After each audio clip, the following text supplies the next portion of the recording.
maybe the experience of Limassol can help create broader sustainability initiatives and within the country or even beyond, and even opportunities for collaboration. Are there any other cities? Well, in fact, the Limassol municipality applied to this mission, and with the Limassol municipality, another three municipalities had applied.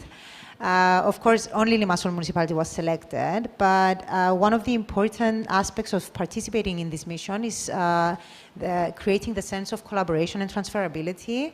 And we did initiate the creation of the local network for climate neutral cities. When you mean local, you mean national? No, national, sorry. Yeah, yeah. Yes, thank you. So yes, a national network in which the first cities that apply to participate in the missions are part of this network, including the municipality of Strovolos, the municipality of Paphos, and the municipality of Aradipou. We have to say that, especially in the thematic of energy, these other three municipalities face difficulties in implementing different activities for reaching climate targets. And one of the first activities as a network is to kind of collaborate in the implementation of asking for this freedom to apply these regulatory sandboxes in all 4 municipalities, and specifically in the thematic of energy. Amazing to hear that there are spillover effects, and yeah. So as we continue to discuss about sandboxes, the term can conjure images of children's play, because we keep referring to sandboxes and sandboxes. However, in this context that we are exploring today, the regulatory sandboxes are far from a child's play. It seems that they are sophisticated tools with substantial implications. So I think now that we have the context of the mission, we have and Limassol, and we have the application, I think it's time to delve into the tool, to the actual tool. So let's hear it from our expert on the panel. I mean, Alexander, can you give us like a firm, a solid definition of exactly what is this regulatory sandbox tool and its its practical applications? Sure. Regulatory sandboxes began in the financial sector because the financial sector realized that technology could solve a lot of global issues related to the Sustainable Development Goals, something that the cities are also trying to challenge from a different perspective. In practice, it is a learning mechanism both for the firms applying and for the authority that is doing it. So I think what I want to really raise, it's really a time-bound, structured environment where some sort of temporary acceptance is given, which allows the authority then to learn and understand how to regulate something in the future. So they are time-bound and they're controlled. They have now expanded beyond finance exactly because where there's a lot of regulation, the understanding that an enabling environment for innovation is needed needs a different regulatory innovation approach. And it's one of the tools. There's other tools, innovation hubs or information offices that give information, but a regulatory sandbox allows a financial authority, often a regulator, let's call them the regulator, or someone who supervises, a supervisor, to give some sort of limited time frame with a limited testing environment to start something, and in the end, through this process, to understand how to regulate, and at graduation, provide the regulation. It should not be seen as an alternative to permanent regulation, where that is needed. And at the same time, it should not be underestimated that, for example, I love your example, Penelope, that let's say if the energy community starts under a regulatory sandbox, it would only be able to graduate when the law is in place. So the challenge and opportunity of an efficient regulatory sandbox really is in coordination. And I think it's the opportunity to coordinate and make things go swifter, but also the challenge to be able to be effective. I mean, it's amazing to hear that a tool developed for a specific field, it's now used in other fields. I mean, being a physicist, I mean, in my scientific domain, this is quite often. I mean, MRI began at CERN on a completely different application. The World Wide Web was actually developed again in CERN from some physicists that they just wanted to exchange data between them. So it's amazing to see that the science of finance is giving, for example, the combat against climate change some powerful tools. So let me just, before going to the next question, so Alexandre, as a researcher in this field of regulatory sandboxes, could you highlight any recent findings and emerging trends from your work that shed light on the effectiveness of the regulatory sandboxes?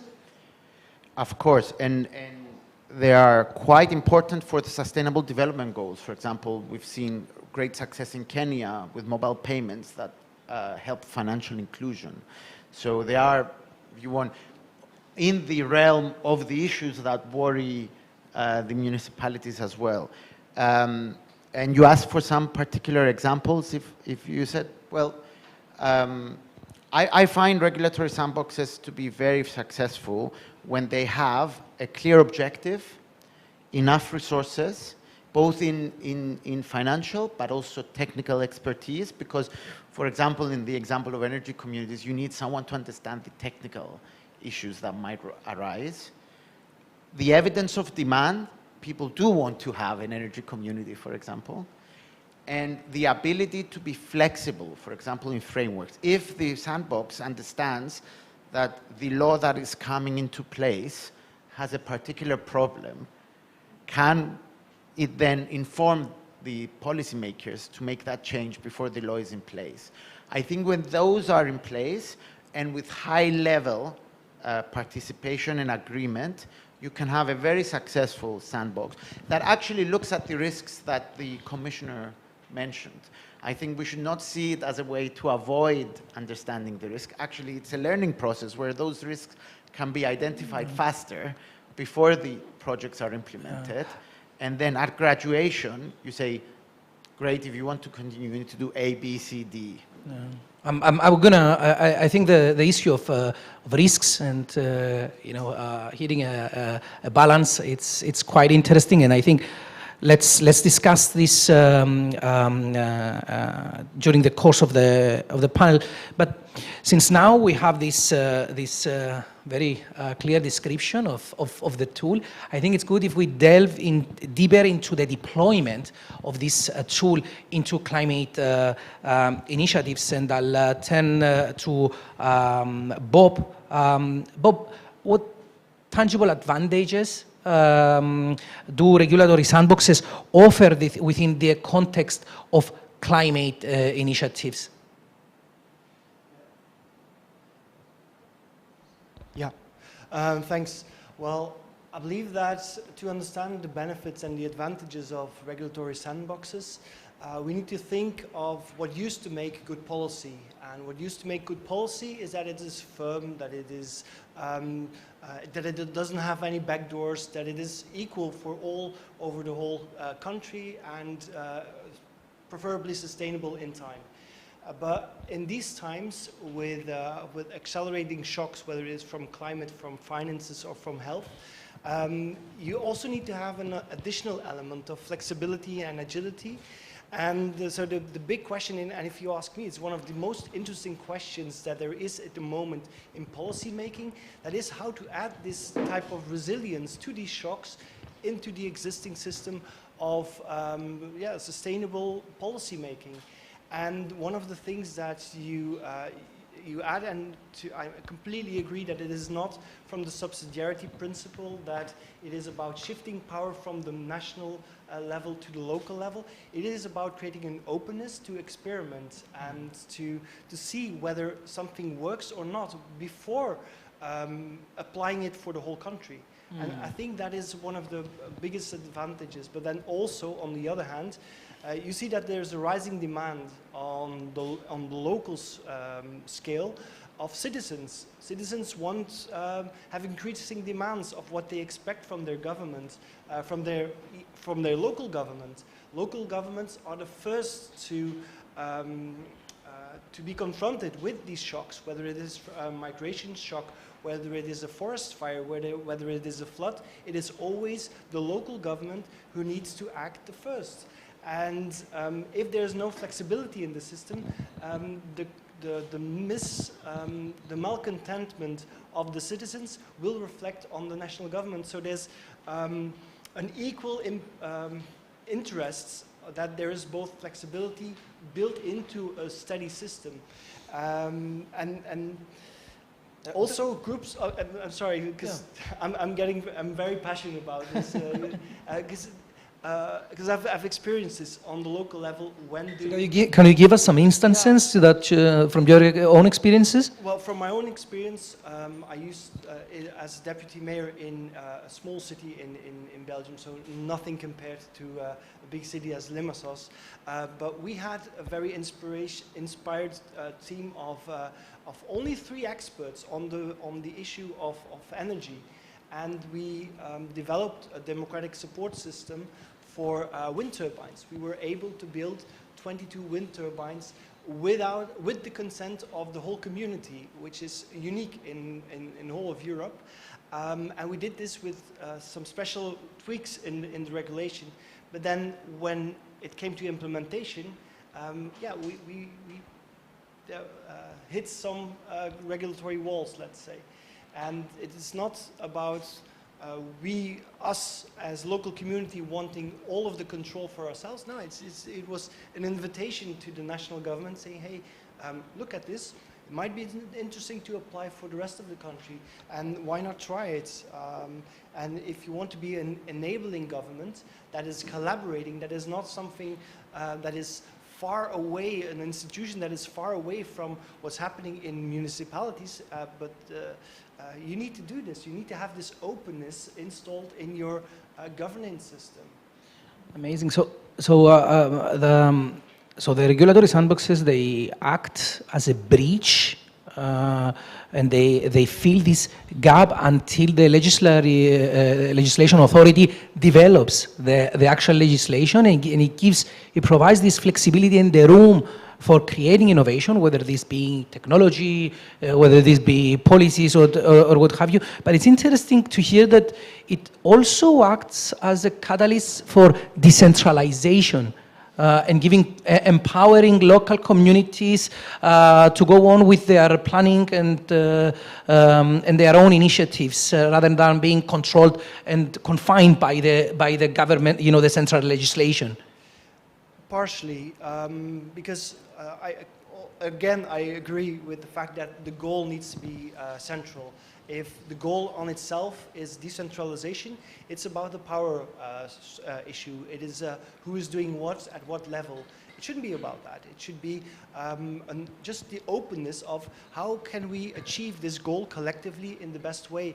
And I'm convinced that this approach will also help to close the legitimacy gap that you see growing all over Europe, where local people are increasingly mistrusting national governments because of this disconnection with the local sphere. Yeah. That's great to hear.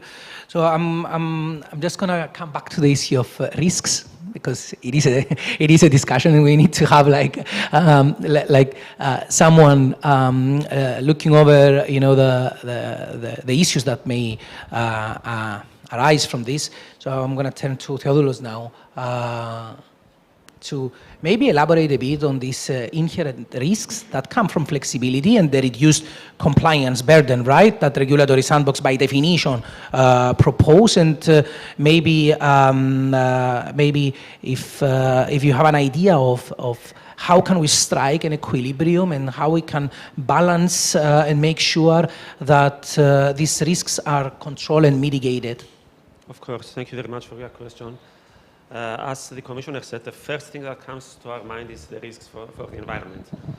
And I've heard a lot of things, and it's great to have regulatory sandboxes to create innovation.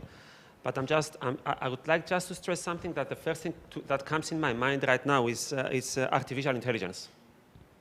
While regulatory sandboxes are being used right now from financial companies for big data in finance. And what we have to think is that an AI system like, let's say, ChatGPT uses about 50 billion transistors just to be used. And for a very simple calculation, it uses from 2 to 4 billion transistors. So someone can imagine what it uses vast amounts of energy. So while big data are used in finance for fraud detection, financial forecasting, credit scoring, etc., they pose huge risks, environmental risks, because we might come out with solutions that they might help us in the short term or long term, but in the long term they will create more problems. And let's say that all of these things, they use data. So from what we know, 90% of data being stored right now has been accumulated in the past 2 years. So it's just to store those data requires enormous energy amounts. And what we are trying to do to achieve the net carbon zero target is to use alternative resources of energy. And again, we create a problem, because as to year 2050, it's estimated that there will be 50 million tons of waste from blades from wind turbines, and 50 million tons of waste of solar panels that we don't know how to use them. And of course, we don't want to halt innovation. What we want to do is blend innovation with close monitoring, so that we know what's going on.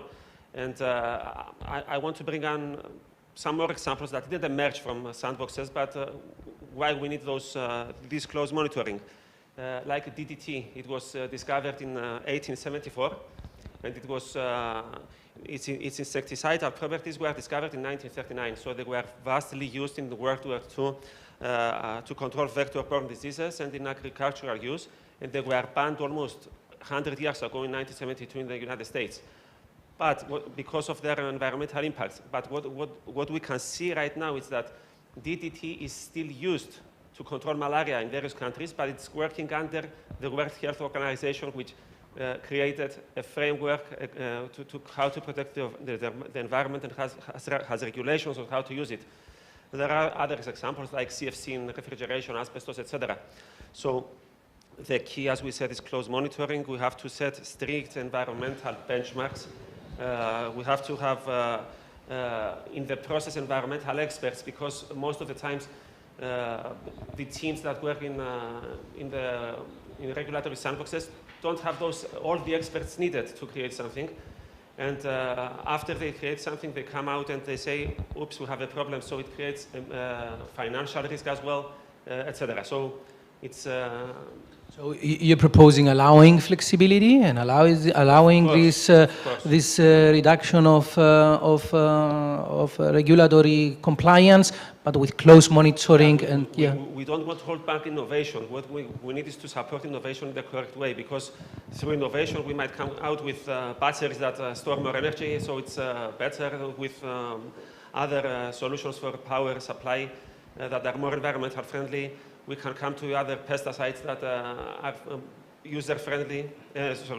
friendly from the environment, I wanted to say. So it's, we need more experts to be involved in the process, and we need to have benchmarking and monitoring. Well, I will also argue that and drawing inspiration from the forum's focus in this year, which is transparency, I would argue that there must be an effective collaboration between the regulators and the innovators. And in order to have effective collaboration, I deem you need to have also transparent guidelines and these benchmarks that you mentioned, etc. There must be transparent guidelines. I don't know if anyone resonates with this approach. If I may answer, I mean, what we are trying to do is incorporate the 17 Sustainable Development Goals, and what we are trying to do is do it under the ESG, environmental social governance. And one of the most important things, I've been asked several times, which one is more important, the environmental, the social, or the governance part? And I told them that I believe that it's the governance part, because within the governance, you have the regulations, you have the policies, you have everything. If you have good and transparent governance within your company, then you will set everything up, and you will come to everything that's needed to make what needs to be done. If someone else wants to ask something. I would like to add something.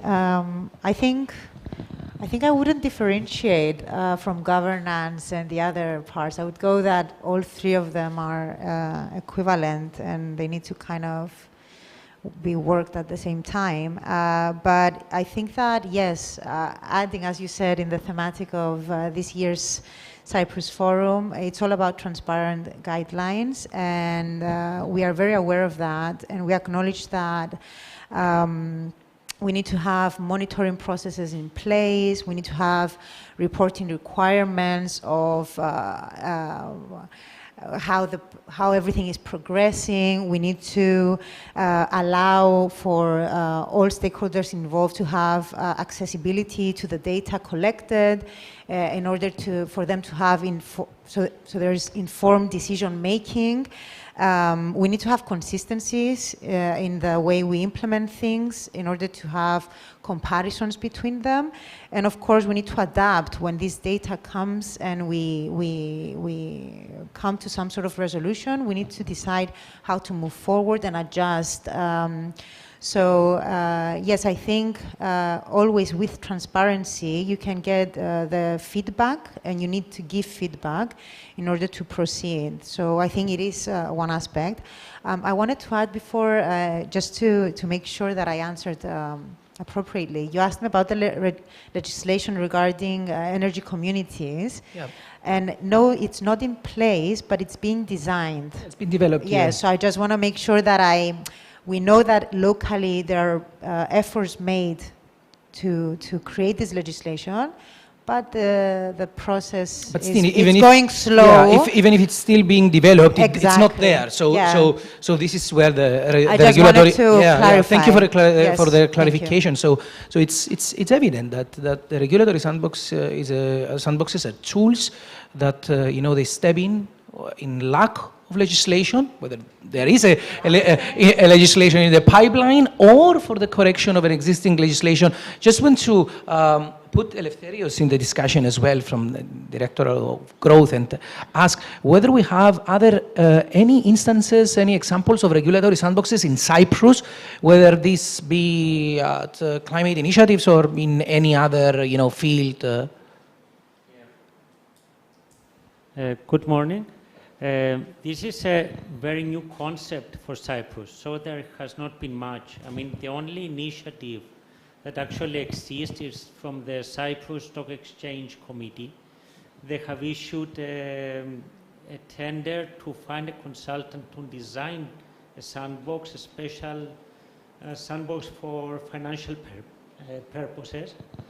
And that's a kind of a continuation of their innovation hub. So now they have awarded this tender to a consulting company, and they have started the design of the sandbox. But that's the only initiative that actually exists in Cyprus for the moment. But I would like to add that as a Director in General for Growth, responsible for the sustainable development in Cyprus, both for sustainable development goals and for the national energy and climate planning of the country, we see that Cyprus has a lot of particularities as a member state of the EU.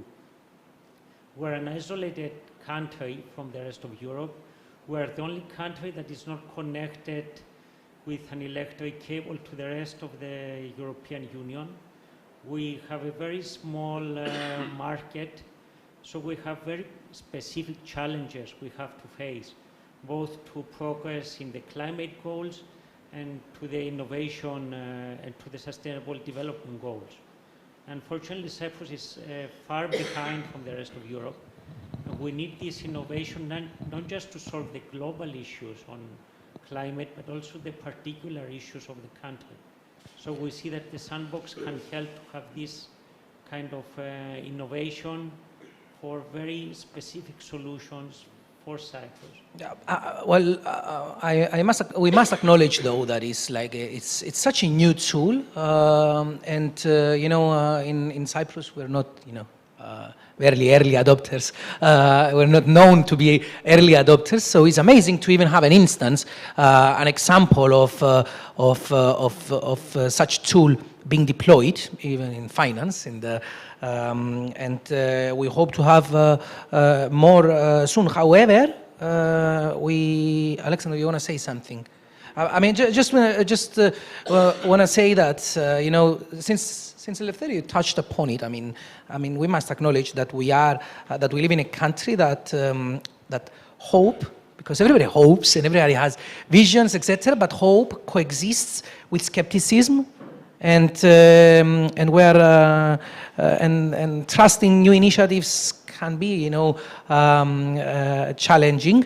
So I just wanted to ask that in this context, how do you envision to address these concerns and championing the regulatory sandbox? I mean, it's a panel discussion, and I have seen that apart from highlighting the risks involved, you are all like poised and you are all very very positive on these things. I'm sure that there will be skepticism from people like what are you doing here? Are you opening up the legislation? How are you going to control it? And is this another trick? Is this another way for you to give power to capitalists, etc.? I don't know if anyone has any idea. I mean, Alexander and maybe Eleftherios. Can I add something on this? I mean, from a government point of view, it's difficult to convince that this thing is the correct way to go, because government has some very bureaucratic procedures, and also the parliament has certain bureaucracy, and relaxing the rules is not something that government bodies are used to. So there should be a line that we can do this, and that's the way to go, and probably by seeing good practices from other countries, or by seeing that European Union also is promoting these sandboxes, could be the way to convince the government way of thinking that relaxing the rules, even for a short period of time, is the way to go. And to add to that, in a practical example, you need to actually generate success. So we have seen sandboxes that were well funded that had zero applications.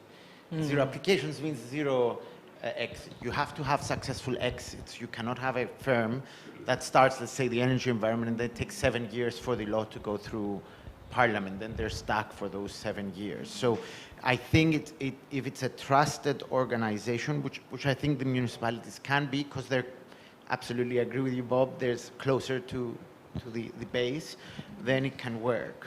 But they need to be very, very clear. I just wanted to also raise, Konstantin, if I can, what I really loved I loved Bob's answer for many things, but what I really love is also showing what we said is the principles for success. There was expertise, there was demand from the local population, there was a very clear objective, let's find alternative energy needs, and there, a regulatory sandbox could provide a testing ground for the national level. So for me, what sounds from your example, Bob, and thank you for sharing it, it shows exactly, if you want, the basic pillars that you need to have there to actually generate success. And I wanted to add it because it links, I think it's success that makes a sandbox actually survive or not achieve its purpose. I very much resonate. I actually had so you're proposing, instead of like articulating the mechanics of the sandboxes and trying to, do public awareness, engage campaigns, just like show a successful example. I mean, these people are representatives, and in many cases are elected representatives. And this is what we were discussing with Bob earlier. So they are mandated to just a small, maybe naive question. Do we in Cyprus? Do we need any change in the constitution or what have you to have regulatory sandboxes? So do we need like a clause somewhere to be able to say that, okay, here we don't abide by the rules? That's a great question. It depends on the tools the sandbox has. Okay. So if you're going to give some sort of temporary license, which is exactly what Eleftherios was mentioning, that will definitely have to go through a legal review, and it would have to be time-bound. So it depends on what tools you will have. But there are other tools, like a letter of no objection, for example, where regulators get together and they say, this is an innovative project, we don't know how to regulate it, we allow it to start, we will regulate you in the future, possibly doesn't need legal. So it depends on the tools you give your sandbox to be able to be successful. Right. But timing is very important. Thank you for mentioning it. It's on the record, but I shouldn't say it. Sandboxes live and die if they can generate results for innovative companies. Because if it takes 3 years to graduate, then that's not innovation. The company itself will not choose to even enter the market if it doesn't know it has a solution or how it will be regulated within 3 months, I would say, not 6 and not years, right? Alex, speaking about timing, I saw the glorifying timekeeper informing me that our time is up. I mean, it's been an amazing conversation. Before we finished, I promised, and I think now it's a time to give the voice to the audience. If there are any questions. Yeah, please go ahead. Okay, yeah, thank you. My name is Stelios. I'm professor of planning law. I'm just here by accident. I heard about the conference. I'm here in Cyprus on vacation. I registered. So excellent discussion.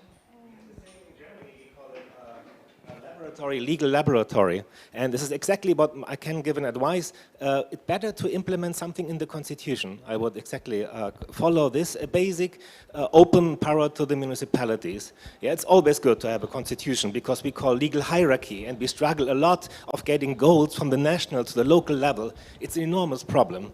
But I have a question, if I may, to Penelope.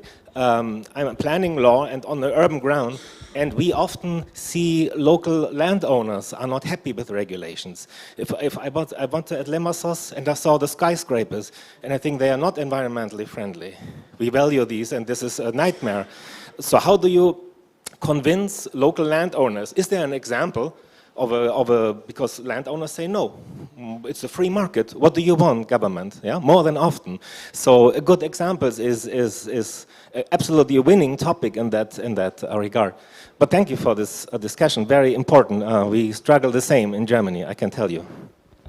So the question is, how do we get landowners to collaborate? Or developers, let's say big Yes. developers. I found Cyprus is maybe divided by developers. Yeah? They have hundreds of land plots. How do you convince them to collaborate with you? I think that initially, as an architect also, I would like to comment that high-rise buildings don't always mean non-environmental. It depends how you design them and how do you place them in the context of the city.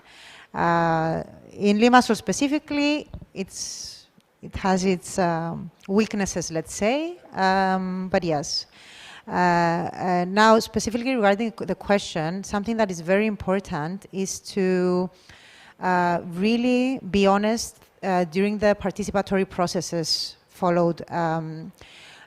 Decision making shouldn't be a one-way, shouldn't be top to bottom. It shouldn't be only bottom up. There should be participation in all 3 levels of the different groups that affect the citizens, and that is the government, like national government, local government, and citizens. So all 3, they need to create a framework, and at least this is what we're trying to create, a framework by which these 3, let's say, bubbles collaborate constantly for the decision making. For a long time, there has been a top to bottom approach, and it has been acknowledged that this doesn't work.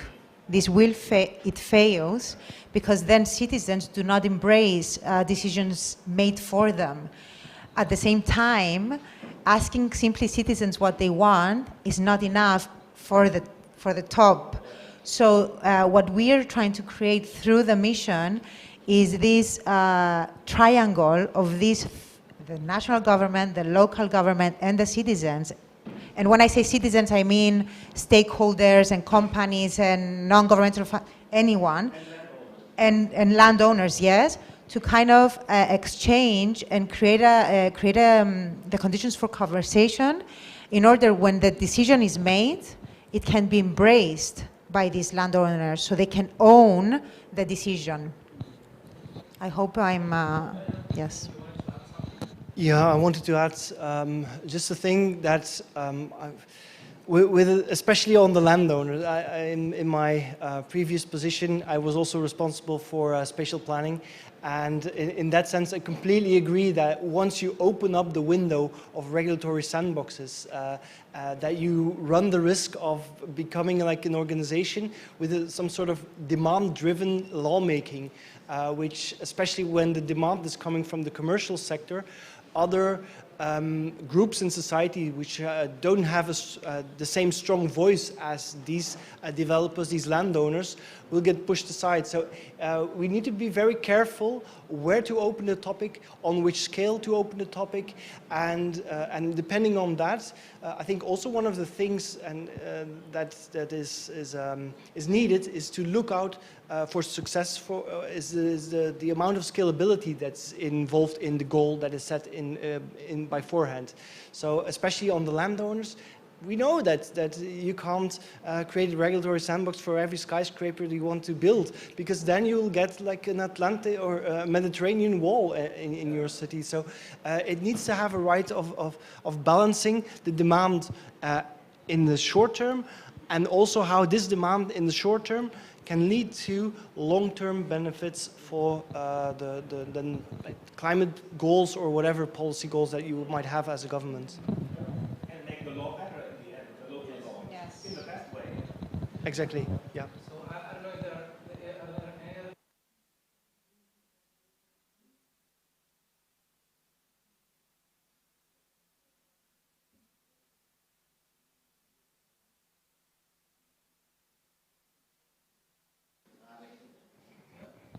Any successful sandbox needs high-level participation and control. In the design of a sandbox, there's two really critical weaknesses you need to solve: coordination between regulators, which is always very difficult, and the second is high-level access. These people are regulators. They're not used to working with firms for a common goal. So unless there's high-level support, it's very difficult. We need to stop. Thank you so much. I want to thank our panelists. Thank you so much for the insights, for the discussion. Well, we will be here for the entire day, so we can continue the discussion afterwards. Sorry, I just wanted to say that because we will have this, we will try to push for the regulatory sandboxes in Cyprus through the mission Limassol. You can always find us on LinkedIn or follow us and observe how we're proceeding. We try to communicate our our steps, and always contact us for any suggestions or, yes, thank you.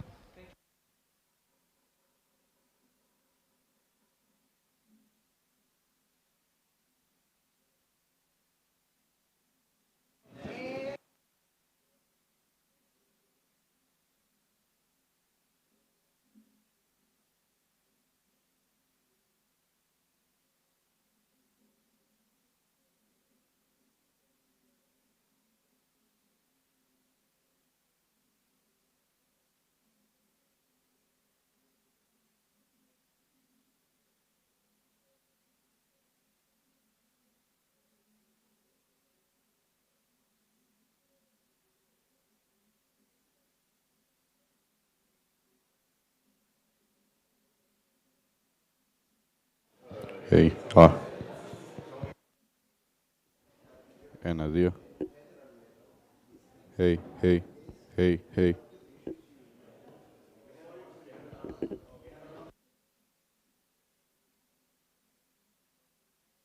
Ένα.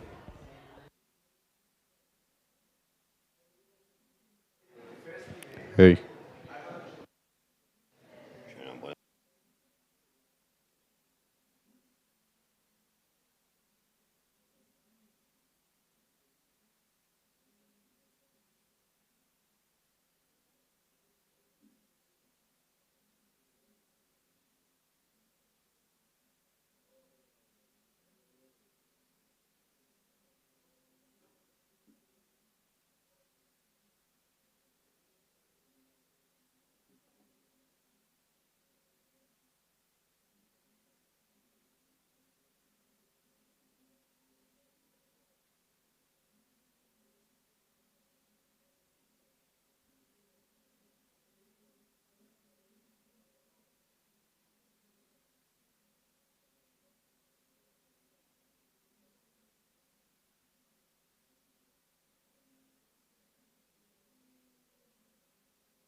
Hey. Ένα, δύο.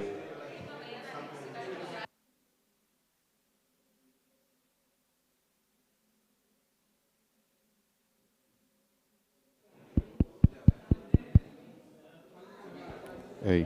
Hey. Ένα. Hey, hey. Ένα, δύο. Hey, hey.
Good morning, everyone. Thank you so much for being with us on a Saturday morning. It's really inspiring to see so many people interested in the Quality of Life Index, which is what we're going to be presenting today, the Cyprus Quality of Life Index. We're really, really honored to have with us on our panel our esteemed panelists. We have, starting from the left, Mr. Dimitris Harisofokli, who is the Managing Director of the Center for Social Innovation. We have Dr. Loizos Simeou, who is a Professor of Sociology of Education at the European University of Cyprus.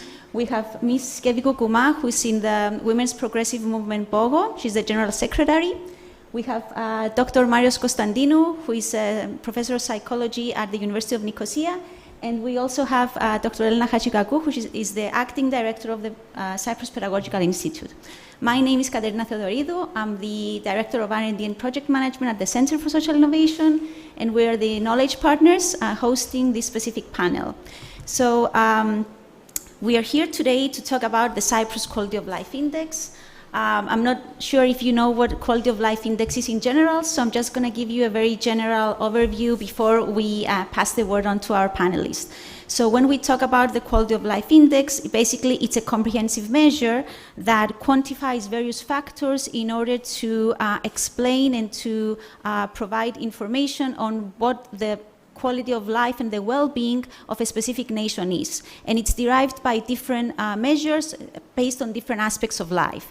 In terms of Cyprus, there is no, right now there's currently no Cyprus Quality of Life Index. So what the Center for Social Innovation has been doing in collaboration with Oxygono was to undertake this initiative last year in order to come up and develop basically the Cyprus Quality of Life Index.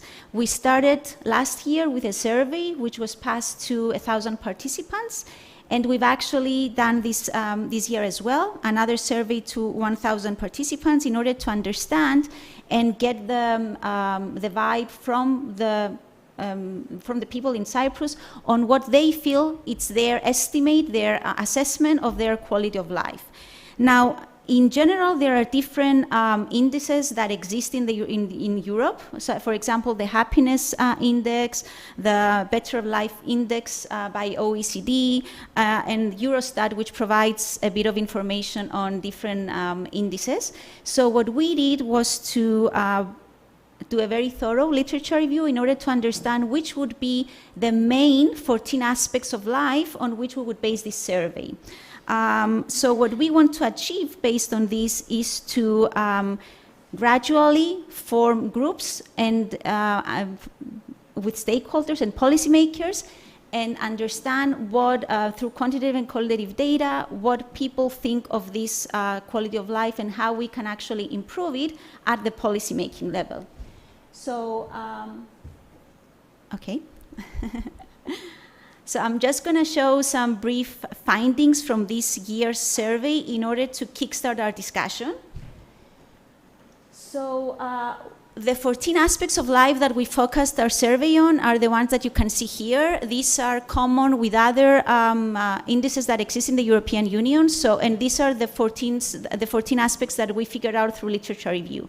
So what we did was to focus specific questions on these 14 aspects and get the vibe from the people in Cyprus on how they feel about them. As I said, it's not the main objective today to present these findings. It's just a starting point so that we can lead our discussion. So one of the main questions was how important each of these aspects of life was for people in Cyprus. And you can see here we have a comparison. In blue, we have the findings from this year's survey, and in yellow, the findings from last year's survey. So we can see that people consider most of these aspects of life to be really, really important to them. And that was actually fortunate because it means that we were aligned with what the literature review says about the specific aspects of life that we need to include in the Quality of Life Index. Now, what was in a way worrisome, though maybe one might say also expected, were the findings in the question of how satisfied they are with each aspect, with each of these 14 aspects currently in Cyprus. So even though the findings for the importance were quite high, we can see here that the findings for the satisfaction that people have are rather low. So what we wanted to achieve today through this panel is to bring together our panelists that focus on 3 or 4 of these aspects of life, because we could not obviously have all 14, and discuss here how we can go forward with our index, our Cyprus Quality of Life Index, in order to get a better understand what the challenges is, and finally form the groups that will guide us through during the year while we do the rest of our research. Thank you. I will not be in the PowerPoint anymore. Thanks. So.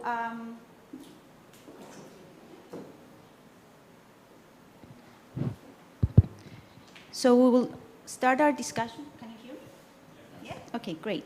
So we will start our discussion today, and the way that we're going to go about it is that we're going to be, I'm going to ask a question to each one of our panelists, and they will each have 3 minutes by the clock to answer the question, and then we're going to go into 2 rounds. If we don't go by time, then they're going to kick us out. The next panel is going to be quite dissatisfied. Even though it's still by the Center for Social Innovation, we still want to respect their time. So I'm going to start our discussion today with Dr. Elena Hachigagou. First of all, a huge thank you to all of you for being with us today, taking the time of your schedule, and also meeting with us online this week in order to discuss these questions. And we really, really appreciate your feedback. So, Dr. Hachigagou, our first question is about European directives. So basically, what European directives and educational policy framework do the Pedagogical Institute and the Ministry of Education follow so as to shape the educational framework in Cyprus, and how do these impact the quality of education? First of all, I would like to thank you for the kind invitation to be here with you today. I will try to answer within the time frame we've been given. So if we are to ask the question that has been said, we could say that if we want to define the quality in education, it might be useful to examine it under the areas of policy, learners, teachers, content of education, outcomes, and of course the learning environment. Very often, the term well-being is related to quality in education, since it's an indicator of quality in education. According to the Council of Europe, well-being is the experience of health and happiness. It includes mental and physical health, physical and emotional safety, and the feeling of belonging, sense of purposes, achievements, and successes. You have to excuse me, I have to read some of the text because I use quotations, so I do not memorize all those things. Right now, the European Commission put a great emphasis on well-being and has declared that well-being is a state in which pupils are able to develop their potential, learn, and play creatively. Moreover, and very recently, just during this month, the European Commission, in cooperation with NESET, which is the network of experts on the social dimension of education and training, has created a series of fact sheets. I will name some of these fact sheets. There is material on importance of social and emotional learning, building resilience in schools, supporting well-being and mental health through education. Moreover, according to OECD, you have already mentioned OECD in your references, for students' well-being, we have the psychological aspect, students' life satisfaction, sense of purpose, self-awareness, and absence of emotional problems. We have, of course, the physical aspect, which is the adoption of a healthy lifestyle in students' overall health. And we have the social aspect. It deals with student relationships with family, peers, teachers. So someone might say that pupils who experience well-being can build and enjoy positive relationships with others and feel belonging to their school community. But what can improve students' well-being? According to OECD, we need supportive teachers, positive relationships, a disciplined learning environment, and of course, caring parents. Having said that, at the same time, we need to acknowledge the fact that despite the importance of basic skills, the European Union, there are certain challenges European countries face. More specifically, 1 in 5 15-year-olds do not possess sufficient competences in reading, mathematical, or science. Early school leavers from education and training represent around 10% of young people, and only 84.3 of 20 to 24-year-olds have completed upper secondary education. So socioeconomic and cultural backgrounds are still the strongest determinants of pupils' education outcomes. Children from poorer areas and families perform worse on average in schools compared to their more privileged schoolmates. In addition, there are warning signs that pupils' well-being is declining and cyberbullying is widespread. And of course, this has a very negative effects on pupils' development. So, concluding, we can say that educational systems need to be equitable and more inclusive. School education can play a crucial role in promoting inclusive, fairer, and more prosperous societies. Schools have an essential role to play in supporting teachers to make healthy choices and understand the effects of their choices. And of course, we need well-trained teachers who will have the opportunity for the continuous professional learning. And finally, the involvement of families and the cooperation between school and the parents is essential. Of course, the next question might be what the ministry is doing about all these facts, but I think this will be my answer to the next round of questions. Thank you. Thank you so much. So just picking up on a lot of the indicators that you mentioned, I'd like to pass the word on to Dr. Simeu to give us his perspective as an education expert. What key measurements or indicators do you believe should be incorporated in the Cyprus Quality of Life Index to better reflect the impact of education on well-being? Thank you, Dr. Theodoridou. I would also like to take the opportunity, as my colleague Dr. Hajikagu here, to thank Cyprus Forum and the organizers for inviting me at this panel today. As a starting remark to what you are asking and the question that we have assigned, I admit that any such index as the one that we are discussing now, and many others, for example, that have been published elsewhere, the OECD one that you referred to, the Eurostat one, as well as other investigating similar notions like happiness and life qualities, in order to be able to capture what life and quality of life is, has its limitation. Because such concepts as the one that these indexes try to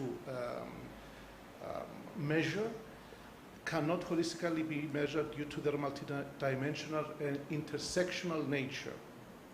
Hence, we try to break down the concepts in components and aspects that might provide us insight as to how humans and citizens might live in real, daily life conditions, their personal lives.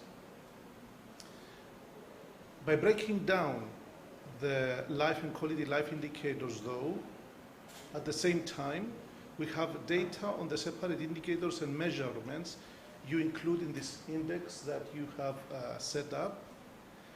And I now go to responding to the core of your question.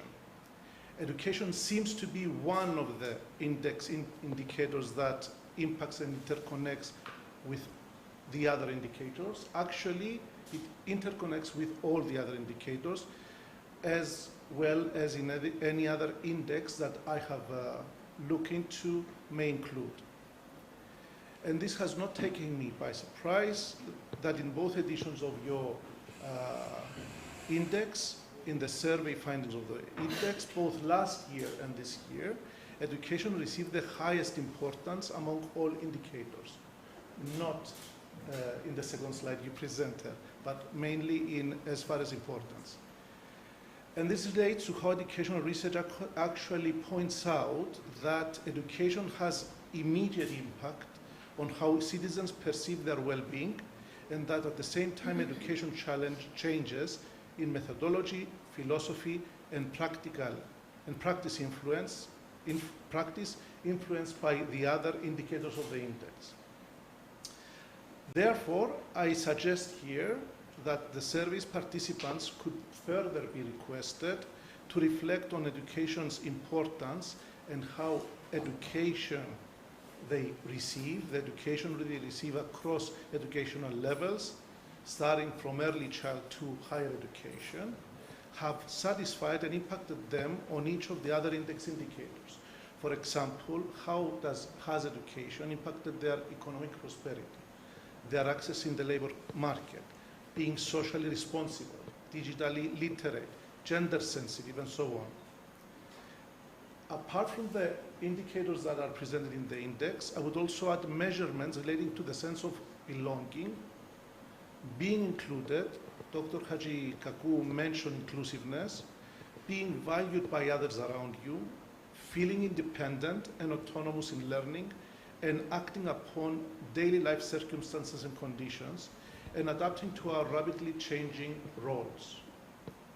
All these aspects of life, I believe, that constitute additional major indicators of a citizen's well-being, not only today, but also for tomorrow.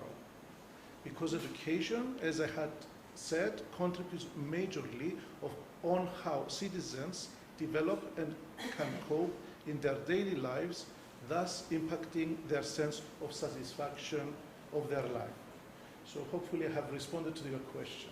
Thank you. You have. Thank you so much. And you're completely right that we also feel that education is the aspect that kind of interconnects with all the rest. And that's why we wanted to open today's forum with the questions on education, so as to kind of set the framework for the discussion.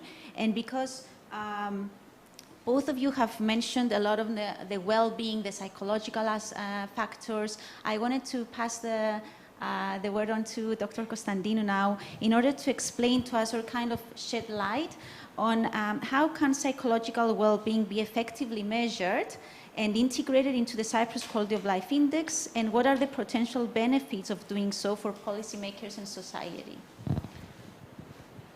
Quality of life in psychology has been a huge aspect in our measurements, whether it's psychometric or something that is not as official as psychometric assessments. So we've been measuring quality of life for many, many decades now, whether it comes to to the individual level, like in people with diagnosed with disorders, or whether it's at a sociological level where you measure quality of life in a larger community. So we have been measuring that. There are measures out there that that can measure quality of life. Now, in psychology, of course, we're more interested in happiness. We're more interested in whether a person feels socialized enough in their community, whether they have access to things like education or health and stuff like that, but everyday life as well, whether their quality of life of their everyday life is good. For example, having a lot of traffic in a city lowers the quality of life of citizens. So in psychology, we're usually really, I don't know, we pick on details and we measure a lot of different indices when it comes to quality of life. And I think we mentioned already most of them. What was the second part of the question? It was, what are the potential benefits of integrating, these measures for policymakers and society? Well, it's very important in an unofficial discussion that we were having a few days ago. For example, the happiness index that in Europe they issue that every year. At the beginning, a lot of people, they didn't pay a lot of attention to it, but citizens do understand quantities. Like when you tell them that this is like 20% or 70%, it actually helps the citizens understand what's going on, and the policymakers, so they can actually take actions. When you tell them that only 10% of people, they're satisfied with what's going on in the society regarding health, for example, that can affect policymakers. People can understand numbers in other ways. It may sound cold, but we do understand numbers better than more abstract notions. But yes, quality of life, I'm going to go a little bit back, and I know I'm coming to my 3 minutes. Quality of life is something that we have been measuring in psychology for quite a few decades.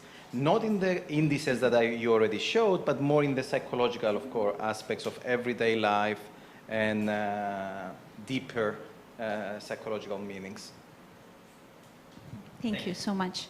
And I'd like now to shift going from education to the different social aspects and the different the impact that society has, I'd like to also focus a bit on the gender aspect, and that's where I'm going to give the word to Ms. Kukuma. So from a gender perspective, what systemic changes or policy recommendations are essential to address existing disparities in areas such as income, employment opportunities, and access to healthcare and education? So we're kind of taking all these aspects in a way, picking on a couple of them, and just putting the gender aspect in order to understand where this is fitting into the rest. So first of all, thank you that you have invited my organization to participate. And of course, congratulations for creating this quality of life index. I must admit that I didn't study in depth the index. I think we have to do it, all of us, especially from the equality side. And of course, it's a different aspect.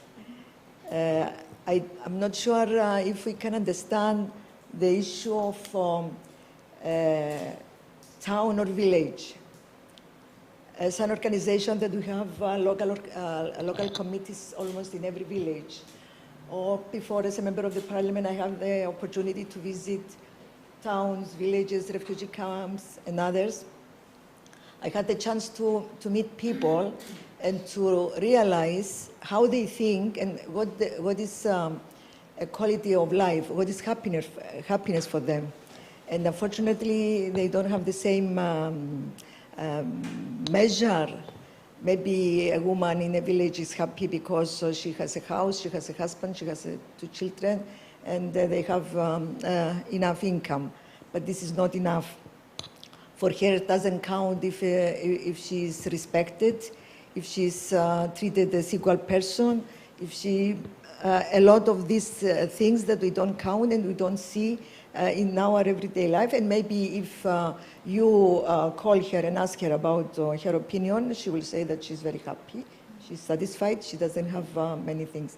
But it's our obligation to work on this issue and give, to help to open this discussion with them. I remember in a meeting where we were discussing the issue of violence. There were many women. Many of them asked many things, but I could see some women that probably they faced the issue of violence. They were just looking down, and they never spoke about what is happening to them or in their family. So there are many things that we could work. We have the issue, for example, the job. They are concentrated, women are concentrated in the low-income jobs. They are happy that they have a job, but they don't consider, for example, later when they will have a pension that is going to be very low, so low that today we count a 40% gap in the pension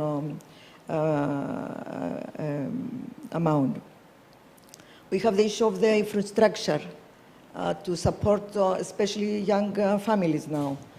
I found out that a woman that when she finds out that she's pregnant, she must reserve a seat in infantry because there are not many infantries, and there is a problem after 4 months where the woman had to go back to work. She will not be able to find, she doesn't have parents, grandparents to support them. And we continue to have this issue in all these aspects. And we must continue to work struggling for this, to have correct infrastructures, schools and universities where women now are more in a higher percentage than men. We are happy for that, but we count in the other side that in the political or in the leadership of every aspect, we will see mainly men because this is the situation. And I can continue to mention many other issues on this and how to change stereotypes. Of course, education is the main method that we can change society stereotypes and perceptions. Thank you. Thank you so much, Ms. Kurkuma. And I'll focus on the jobs and the labor and the economic aspects that you mentioned before, which is a major concern. And of course, it was one of the highly rated aspects as important. And I'm going to pass the word on to Mr. Hadjisofoglou from a practical perspective. So as an entrepreneur, what factors or conditions within the Cyprus business environment do you believe are critical for fostering economic growth and subsequently an improved Cyprus Quality of Life Index? Okay, thank you, Katerina. Quality of life. How do we measure it? I think that's the thing in my mind. We live in a world that is systemic and interconnected, as many of my colleagues here mentioned. Is not different in the business world. In the business world, we are moving into a situation where we're talking about socially sensitive enterprises. And if we are going to do that, since we are interconnected, all the aspects that we are talking about in this particular index are relevant. Because everything that we do is based on kind of a triangle. One corner of the triangle is knowledge, the other one is culture, and the other one is infrastructure. When we're talking about infrastructure, we're talking about education and legislation, healthcare, and all the aspects that make a human being happy. When we say happy, I think kind of makes its way through comfort. And I think that's where Ms. Kukuma was talking about in terms of depending where you are geographically, socially, and culturally, what's happiness and how you perceive happiness is different. It's not the same for everybody. So from a business perspective, if I put myself in the position of a business person, because I don't like only that definition, people that know me, they know that I have different sensitivities. I think we are looking for collaboration where nobody operates in a vacuum. So, for example, since we are making education to be the primary point of discussion, which is it is and it should be because it's critical, how education works and liaises with academia, for example, to create skills and quote-unquote build people that are going to fit into what we're talking about in terms of the business world. How does academia, education, and the businesses work together? The world moves very quickly. It's not the same that was 50 years ago that somebody went to school, little chair, little table, somebody telling them what it is anymore. People and the world and society moves very quickly. So we need to have this collaboration where all these three components in society work together to create an environment to facilitate a place, an infrastructure where human beings can be happy. And I think happiness, depending how each person perceives, is what kind of defines quality of life. In business is what we want. We want people that are happy, that have transferable skills, that they can take from a place to place depending how the economy works at a particular time.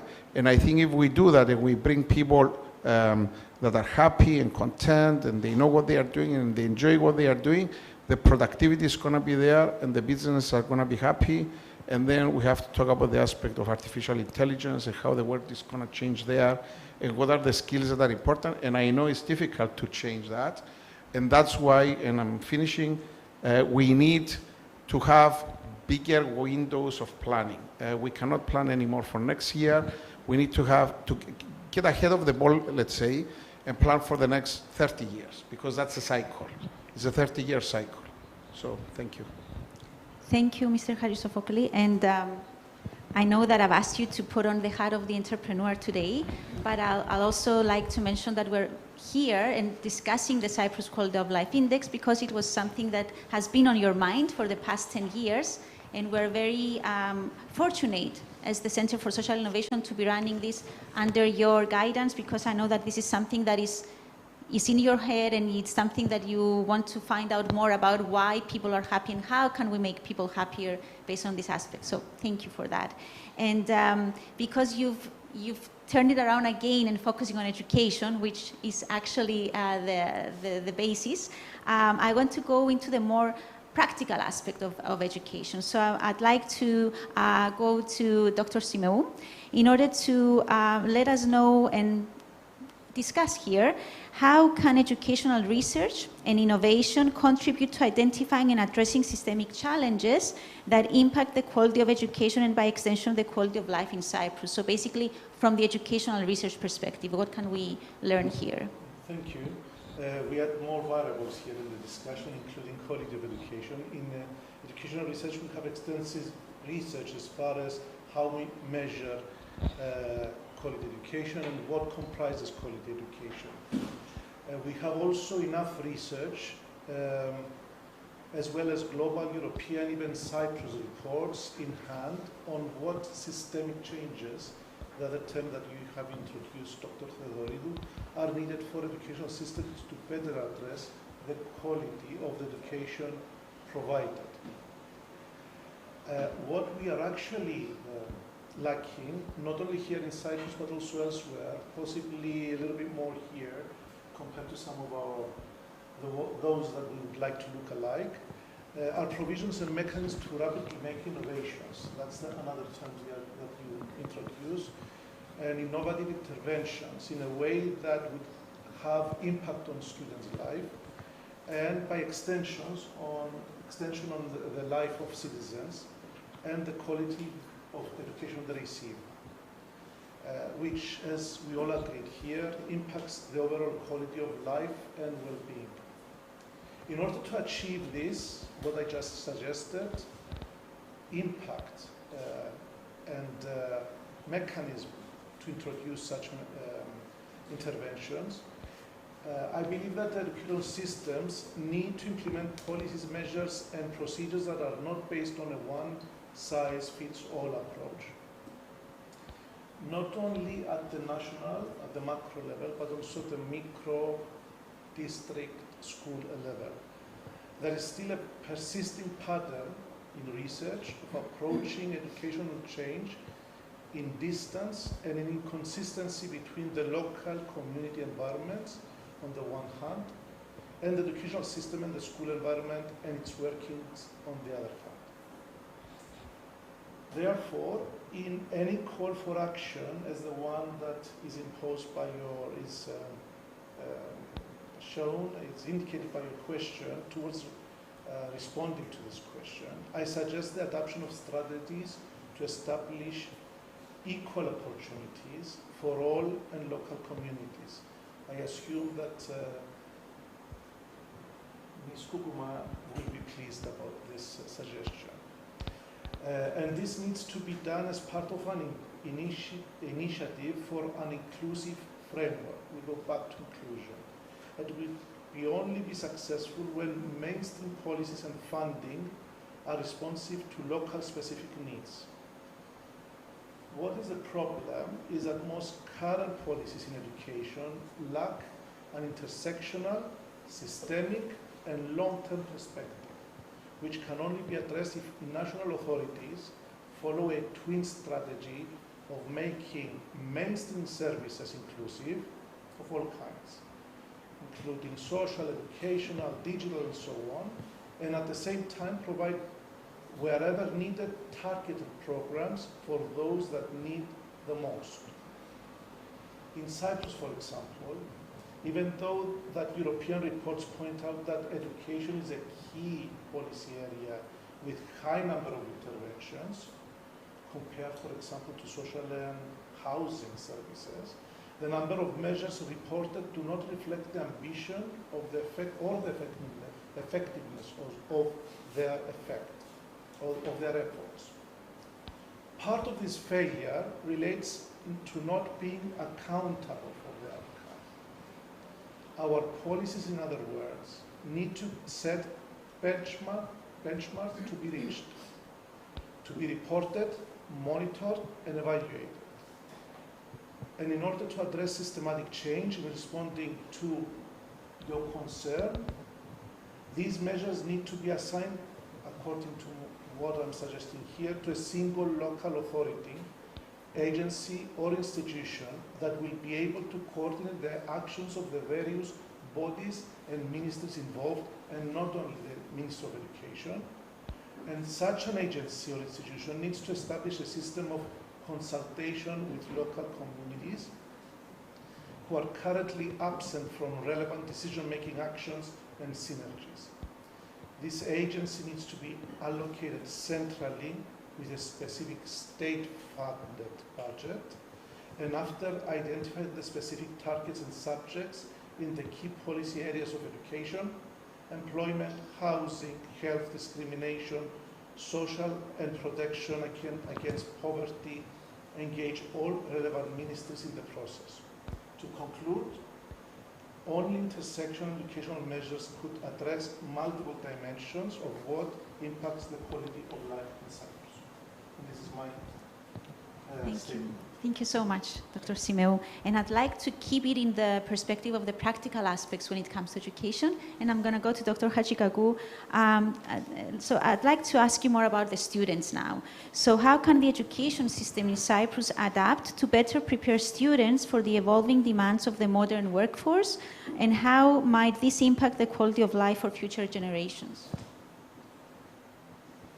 The main work of our ministry is, of course, pupils and pupils' welfare and pupils' happiness and pupils' success on the cognitive aspect. It's important to say that our minister has already announced the priorities of the ministry, speaking about policies, as Mr. Simeu mentioned before. And the priorities set right now is the improvement of learning outcomes, is the satisfactory transmission of basic necessary knowledge, is the development of student skills, as Mr. Hajisofoklis mentioned earlier, which are not easily, let's say, measured or not easily developed, skills which deal with the social aspect and, of course, the emotional aspect of pupils besides the cognitive, let's say, direction. And great emphasis is given by our minister on the well-being in education. Well-being for pupils, of course, which is the main priority, but for teachers as well and for school leaders. Another aspect of the policy, as it has been highlighted, is the emphasis for evidence-based policy, something Mr. Meu mentioned before. This is a very clear, let's say, direction. The question now is what measures are in place besides, let's say, the theoretical framework I mentioned before. Right now at the ministry, there are certain measures which take place as far as the content of education is concerned. Our minister has announced the need for updating and reconstructing of the curriculum, where the emphasis, of course, will be on the development of skills and competences for pupils, not just on knowledge.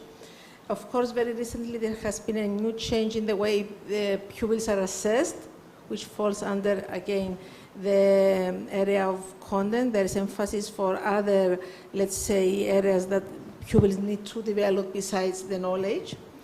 And of course, in order to implement this measure, different teacher training activities are in place.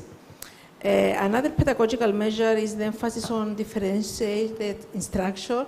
We accept that not all pupils learn in the same way. So beginning from last year, there is specific emphasis on primary education in this area. Relevant material has been developed, and of course, teacher training is taking place. And of course, the prevention. I mentioned earlier about the high percentage of people, of young children who are illiterate. So there is certain measures to prevent this from happening. The other emphasis, the other measure which is taking place has to do with the way the school community works, as Mr. Simeu mentioned before. There is a recent cabinet decision which gives emphasis on school self-evaluation, that means that there are different measures that take place. And of course, there is an understanding for the continuous training of school leaders, because they're considered to be very important of the whole aspect. The other area I want to say a bit of things is about inclusiveness. I have already mentioned it in my previous position. It's important to say that there is new additional support for the teaching of Greek for pupils with a migrant background. More teaching hours are given to schools, more material has been developed, and of course there are different ways of training for teachers. I don't have enough time, so excuse me if I say these things very quickly. It has already been announced that there is a new open dialogue from our ministry with special education, which again is under the area of inclusiveness. And of course, there are different, let's say, measures the ministry is taking about violence. As we have seen the recent few days, there were different incidents. It's important to say that the ministry has a very clear, let's say, policy on school bullying. There is a very clear policy on anti-racism. And of course, all these policies need to be put into action from schools. That's why schools are supported in this way. There is emphasis on prevention of violence, so there is a new program which is running now for pre-primary school. And of course, there are different, let's say, measures which focus on teachers' capacity to face the situation, and different training activities are offered. I will just mention one program that we offer for, I don't know the English word is, for the teacher responsible for a classroom. That's something we call in Greek υπεύθυνος τμήματος. There is an online program running from last year in order to help these teachers to be more well, let's say, equipped how to use the issues of violence at schools. I move very quickly to another area. We have talked about the skills we need our pupils to have. I will mention about the promotion of digital transformation. This is a new project our ministry is running with funding that we have get from European Commission. And of course, we have all the work which is being done about education for the environment and sustainable development, which comes in accordance, of course, with the policy of the UNESCO 2030 for the 17 goals for sustainable development. I move very quickly. I don't think I have enough time, right? No. For teachers' professional learning, this is a policy we put great emphasis on. I just wanted to make a small comment about the linkage between higher education and the workforce. Mr. Khajisopoulos mentioned before. There is a project running out from the ministry, realizing the need for upskilling and reskilling.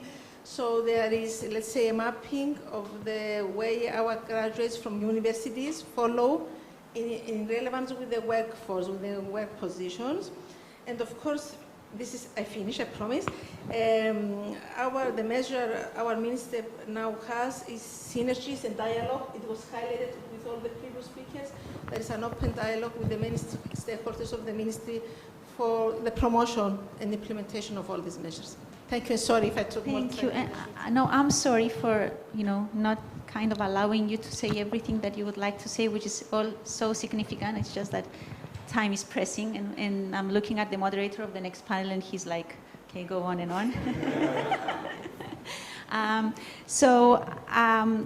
Based on what you mentioned, and it's obvious that educational campaigns and strategies are substantial in this, I'd like to give the word to Ms. Koukouma in order to kind of share your opinion on how can public awareness and educational campaigns play a role in challenging gender stereotypes and promoting cultural shifts that contribute to a more equitable society, employment opportunities, and enhanced quality of life. So it all goes back again to the education and how we can morph that. Obviously, public awareness and education campaigns are important because we need to break gender stereotypes and overturn the perceptions about the role of women, which for many, even today, should remain to the private life, childcare, and household.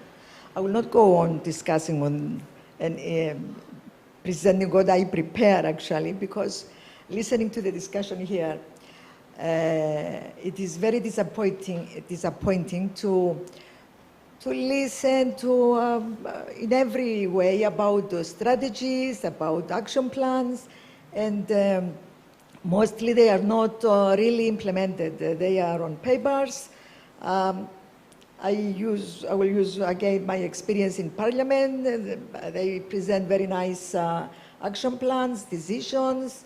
We even have our legislation is progressive, but they are not implemented in many issues, not only on the issue of the rights of women, the human rights generally. And this is very disappointing.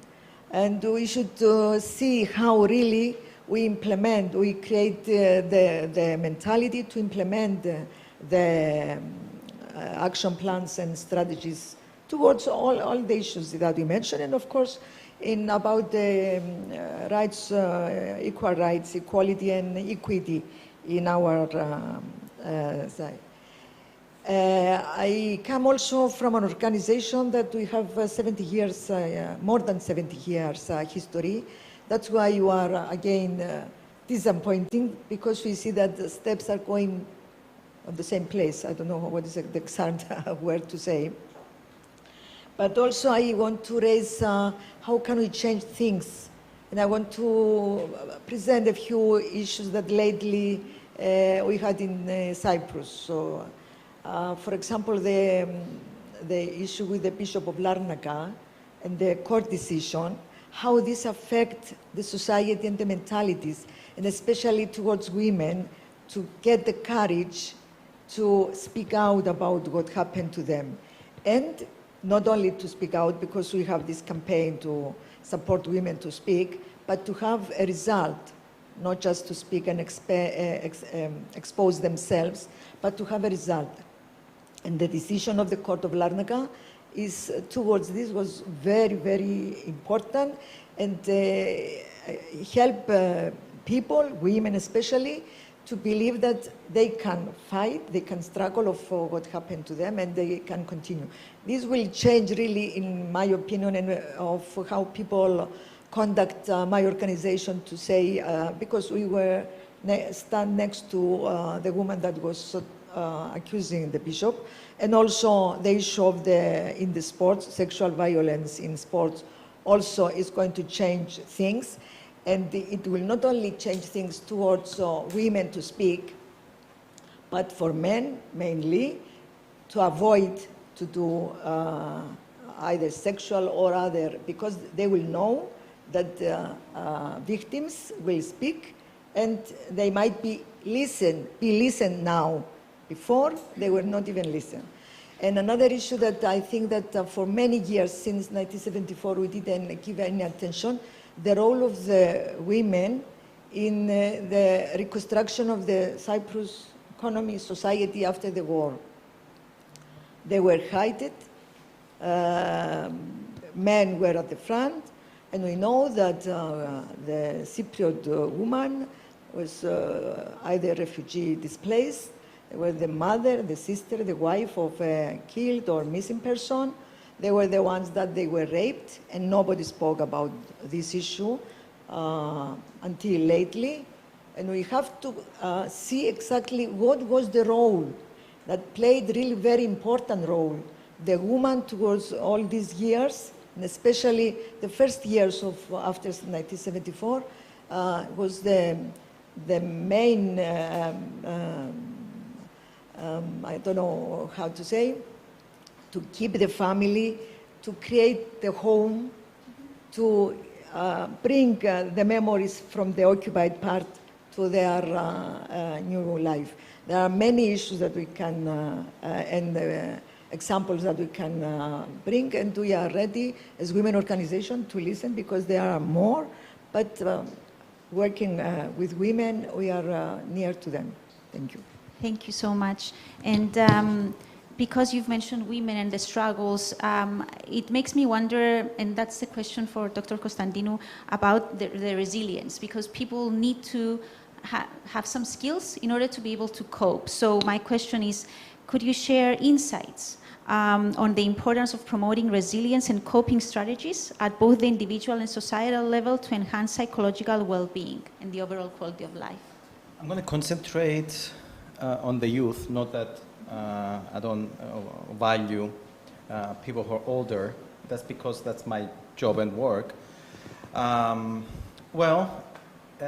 lot of people, in order to be resilient or to have quality of life, life satisfaction, you know, they don't need big things usually. When you talk to them at an individual level, or when you do research and you ask at an individual level, or at my office when they come, and usually one of the first questions that I ask them, what will make your life better, or what will make you more resilient in this life? Usually we need small things, smaller than we all believe, to make us more satisfied with our life, more resilient in our life. For example, if you have students, they may tell you, we need more understanding teachers. Something sounds reasonable and small, but we are not usually all teachers understanding in all aspects of their lives. If you ask young people who work, they say they need more understanding bosses, who they understand what burnout is, that quality of life is important for them in order to be more resilient at their work, in order to be more resilient in their life. You may ask some people and they may say labeling is a big issue. I mean, when Dimitri said for 10 years he had the same idea, I would go and tell him, I mean, he's obsessive, but that's labeling. I mean, when you talk to him, you understand that it's not obsession. It's actually an idea that he wanted to see into fruition and see it develop, okay? So we usually think really big when we talk about this kind of stuff, how to become resilient, how to be, to have a better quality of life. But most people, and we have, of course, a lot of common things, common themes, most people, they don't need a lot to have a better quality of life, or to be more resilient. Things that we can do really quickly in less than 1 minute is actually listen, let's say, to our students as faculty members. Listen to our students when we're teaching them at elementary school, or gymnasium, at lyceum. As bosses, listen to the people that work for us. As policymakers, look at what are the important things in the life of people. Changing, I'm going to go back to that, and of course you're going to see that that's something that makes me upset every day as well. Changing a little bit, for example, the traffic outside, it would change the quality of life, and people will be more resilient for other things in their lives. I mean, when you get home after 1 hour, an hour and a half in the car, being stressed, you're not going to be the best parent, okay? So some things can change actually really quickly if we had not just policies, overall policies as a society, but also little policies in the school that we teach, in the people that we interact with, asking a lot of youth what would be very important for them to make them more resilient or have a better quality of life. They tell you to be more, to have more equal opportunities in socialization, or equal opportunities in job placements. And of course in Cyprus we know that a lot of the times we don't have equal opportunities in job placements. And that's why we have a lot of dissatisfied youth. It's so many things that we could be talking for, like, we could teach a class on this for, like, I don't know, a year or so. We can do a bachelor's degree on this or a master's degree. So I'm going to stop here. Thank you so much, and you're absolutely right. It's just, we're just touching on things right now. Oh, sorry. The last question goes to Mr. Hajisofokli. I'm going to be asking you to put on a different hat now, not that of the entrepreneur, but that of a person who likes to follow digital transformation. So in terms of connectivity and digital transformation, what initiatives or investments can enhance the digital infrastructure and skills of the population, potentially raising the quality of life index through increased access to online resources and opportunities? Thank you, Katerina. Before I answer the question, I'm going to do a summary. Action over words is one. A hug, I love you, and listening can solve a lot of problems. And if we have like a ministry of project management, to kind of put everything together, maybe we move to action. Because I was thinking, as I was listening to your idea, we have all these individual units that do a lot of work and put a lot of resources into doing things and all that. But I was wondering, how do they come together? How do they do things together? Who is managing that? So with that, and maybe Ministry of Project Management kind of, or maybe Ministry of Improving Quality of Life and Happiness, something like that. So I'm guessing you would be the minister. Yeah, why don't we have a Ministry of Happiness? I'm wondering. Digital transformation. I believe, very quickly, because I know we don't have time, digital should be free and accessible to everybody, because if we are talking about equality and equity and leveling the playing field, digital is what we had as the road system before. I mean, if you don't have a road to go somewhere, it's very difficult to do things. So the digital world should be available to everybody for free. I think it's an investment that every administration should be making. Some countries do it. And that will give access to people, regardless of where they are, geographically, intellectually, or what have you, to have access to information. Information is the key. If you have information access to information, I think you can do a lot of things, including learning, including making learning easier, moving from consuming data to actually processing data as human beings. And I think that's where the key is, and that's where the education thinking should move, in my mind, without being an expert in education. And it also provides the conduit for people to raise their concerns and go into issues like equality between men, women, and all these social aspects of life. So it should be free. It can be done. It's not as expensive as we think it is. And then if you couple that with the training on how to use data in the digital world, and we're talking about artificial intelligence and all these technologies that are coming up that are making our lives easier, that will make more time for people to focus on other things that may be a little bit more important, and that will be, I will call it soft stuff, which are not that soft. Again, caring for each other, loving each other, understanding each other, listening to each other, and I will close with that. I always say we have 2 ears and 1 mouth, because it's 2 times more difficult to listen than to speak. Okay? So let's listen to each other a little bit more. Let's figure out how we can support each other, and hopefully we're going to be able to put together the infrastructure that is going to bring this thing together. Because again, one of the obvious things here is that it's not easy to make everybody happy. It's not easy to improve everybody's quality of life, because each person has a different perspective. But I think we can make an improvement. So thank you. Thank you so much.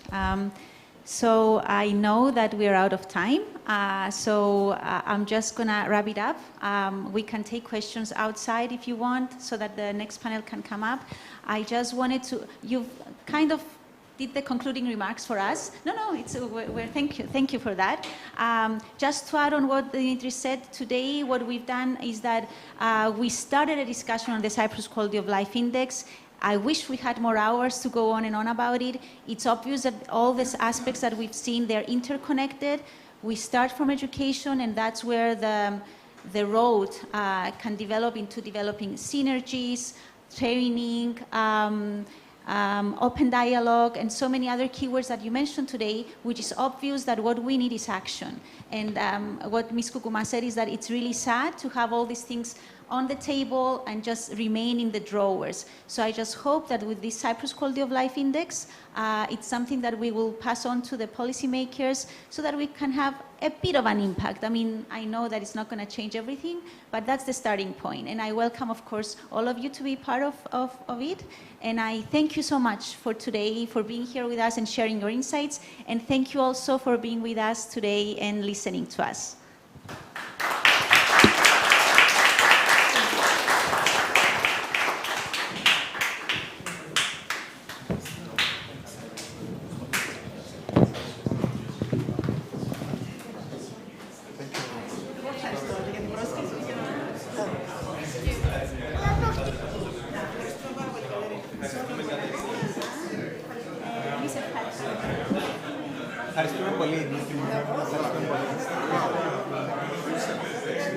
Ήσουν πολύ καλή κόρτινα.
Enadio? Okay. Hello, everyone. Thank you for staying and for coming in. We'll now have a keynote speech by Mr. Nikolaos Isaris from the European Commission, and then the next panel will follow. The floor is yours.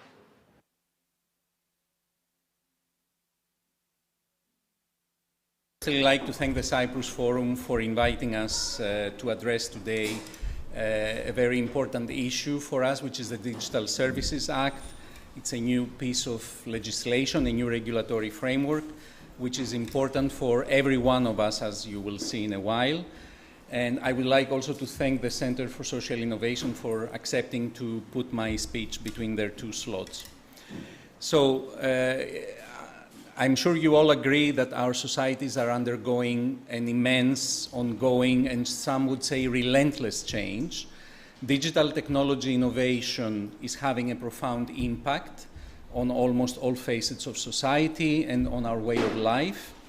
And nowhere is this impact more profound and more pronounced than through the internet and in the digital world. We heard in the previous panel a few things about digital and how important it is. It's almost a fundamental right nowadays. And you will hear in the next panel also certain things which are related to this digital world. We have to admit that in the space of 50 years, we have gone from an innovation that simply enabled us to exchange messages and to share data to an internet which is today a significantly greater innovation. It's a tool that has fundamentally altered the way we read, play, shop, move, etc. So the internet has revolutionized how we communicate in our work environment, but also in our social environment, how we search, how we receive the news, how we make consumer choices, and it has created an entire new digital world. And I'm sure you know that large online platforms dominate this digital sphere. In social media, online marketplaces, app stores, search engines, and also in information and navigation. And you all recognize names like Facebook, TikTok, Google, Apple, YouTube, and what have you. Some companies own multiple platforms across different services. This could mean having a significant degree of influence on the user's online experience. So as society, how do we navigate through this new reality? How do we safeguard fundamental human rights like freedom of speech or freedom of choice? Is there an EU added value? And if yes, what does it look like? So this is what I'm going to answer today. So, of course, technological innovations throughout history have created new parameters for society. With every innovation, societies, citizens, governments, and institutions have had to adapt and to reflect on how to adapt. And of course, also to assess how and where fundamental values fit into the new social paradigm. Ultimately, what societies had to do was to identify how to set up a regulatory framework that ensures two crucial elements. One, a commonly agreed playing field in which the new practices are conducted, so that to instill predictability, fairness, and healthy competition, and to encourage and harness the potential of the new technology. And two, the necessary safeguards that should be in place so that vulnerable parts of society are not left behind or disproportionately impacted. We are living a time of fake news and disinformation, deep fake videos, algorithms, targeted ads. So new challenges have emerged that threaten fundamental rights, civic discourse, and public health. So it's even more pressing that an appropriate legal framework is in place. And this is what the EU's digital strategy is about, and its cornerstone legislation, which is the Digital Services Act. So the Digital Services Act is a new world-leading regulatory framework that aims to do two things. One, to empower online users with the necessary rights, procedures, options, opt-outs, protections for a safe and fair online presence. And two, to bestow very large online platforms with the responsibility and the accountability that their market position dictates. A responsibility for assessing the inherent systemic risks to fundamental rights, designing mitigating processes, and ensuring transparency in their practices. It also gives the EU the power to supervise the platform's compliance in undertaking this work, to minimize the threats to the public interest, fundamental rights, etc. Ladies and gentlemen, this is groundbreaking. This new set of standards is the first of its kind worldwide. It ensures the accountability of social media platforms, online marketplaces, and search engines regarding what content is uploaded, how it is presented, and how it is used. This includes illegal content, disinformation, misleading practices, advertising shaped by algorithms that targets minors and online users in general. In the first phase of the Digital Services Act, the European Commission selected 19 very large online platforms. By August this year, they were obliged to present their comprehensive risk analysis and mitigation mechanisms. And in early next year, more platforms will be included in the process. So why is this important? This is a genuine, concrete, and big change in the business model, because we are ensuring that the user's fundamental rights come first, with profit considerations coming second. It means that users will have a clear and easy way to lodge complaints and to contest decisions, such as the removal of content and suspension of or restriction of an account. And platforms will have an obligation to have clear and transparent complaint procedures to notify and justify their moderation decisions and to respond to complaints. Until now, platforms took action as they saw fit and with little warning, and often they would just not respond to user complaints. This change strengthens the protection of freedom of speech and arbitrary account suspension. It is also important in cases of illegal content online. Consider, for example, the case of illegal pornographic material. With these changes, a victim of revenge porn, for example, has easy and clear ways of notifying a platform of the existence of illegal content and can request its removal, while the platform is obliged to handle the complaint. At the same time, the platform should already be aware of its system's risk for such occurrences and have a comprehensive mitigation strategy on how to avert and deal with the uploading of illegal content. On countering the risk of echo chambers, misinformation, and consumer choices, users will have a clear way of identifying how the platforms are using their algorithms to present information. And most importantly, they will have the option of modifying it and opting out. For online advertising, users will be able to see who paid for the advertising, how algorithm profiling was used to identify the user, and clear ways of modifying this. At the same time, targeted advertising based on profiling from personal data gathered by an algorithm will be banned. This is to protect individual privacy on ethnicity, health, political views, and sexual orientation. This means true freedom of choice and true right to privacy. It also means that if you end up buying that new product you found online, chances are it is because you actually want it, and not because you got bombarded by ads that took into account which stand-up comedian you watched on YouTube or which celebrity post you liked on Instagram. Online marketplace platforms will now oblige traders to provide contact details, identification documents, and payment accounts, among other things, in order to eradicate fraud and the sale of illegal products. For online content used by minors, privacy, safety, and security become central. Platforms will now be obliged to provide understandable terms and conditions, as well as age verification and parental control tools. And this also includes a ban on all advertisement based on profiling concerning minors. This is important beyond the obvious concerns over the collection of personal data on minors. Protecting children from harmful content as well as sinister marketing practices, is becoming more and more crucial, with younger generations becoming digitally literate from extremely young ages. So the Digital Services Act ensures protection from misleading practices that aim to deceive users. So, for example, platforms will no longer be able to make unsubscription harder than subscription, or make certain choices more difficult or time-consuming than others. This is not trivial.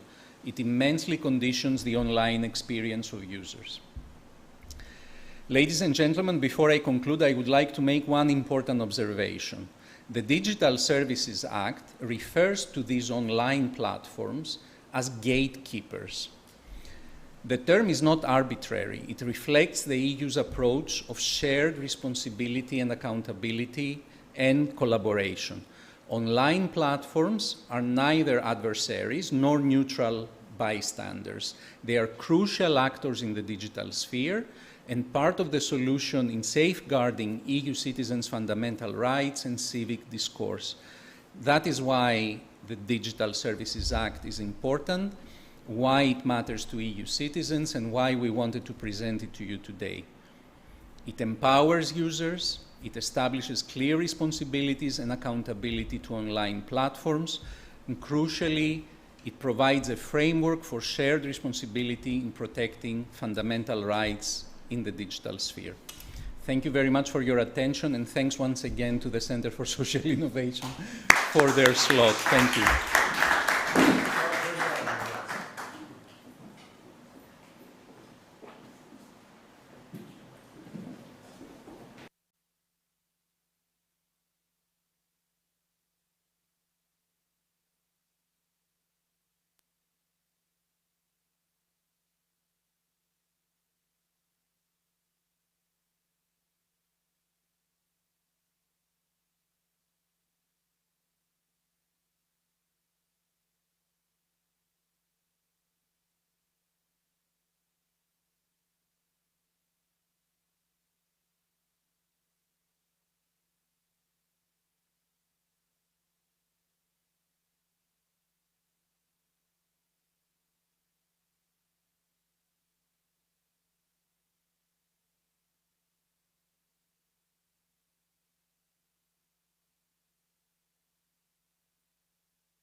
Οκ.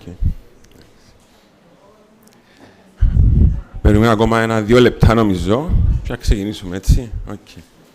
Απλά ήθελα να πω για το Ministry of Happiness που είπε ο Δημήτρης, ότι υπάρχει και το Ministry of Sound, ένα πολύ ωραίο night club στο Λονδίνο, που επίσης είναι happiness place. So we can consider it.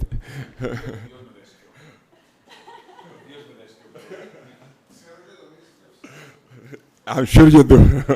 I'm sure you do.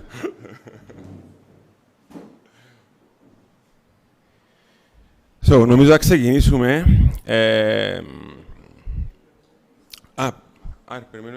Περιμένουμε τον πρέσβη της Σουηδίας. We expect the ambassador of Sweden to come and we can start.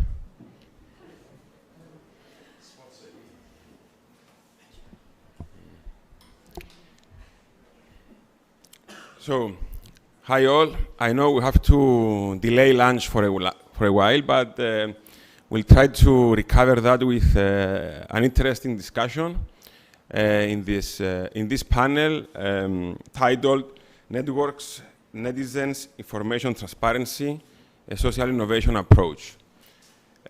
Initially, I would say a big thank you to Cyprus Forum for one more year, and Nicolas for being here, and the whole team for evolving it, advancing it, and making it bigger and bigger, more inclusive, and more transparent. Thank you, Nicola, and the team. Before we go to the discussion, let's meet our exceptional guest, a very interesting and diverse group of experts with a global outreach in the area of networks and information transparency. I started with Dr. Konstantinos Adamidis, Associate Professor of International Relations and Director of the Diplomatic Academy at the University of Nicosia.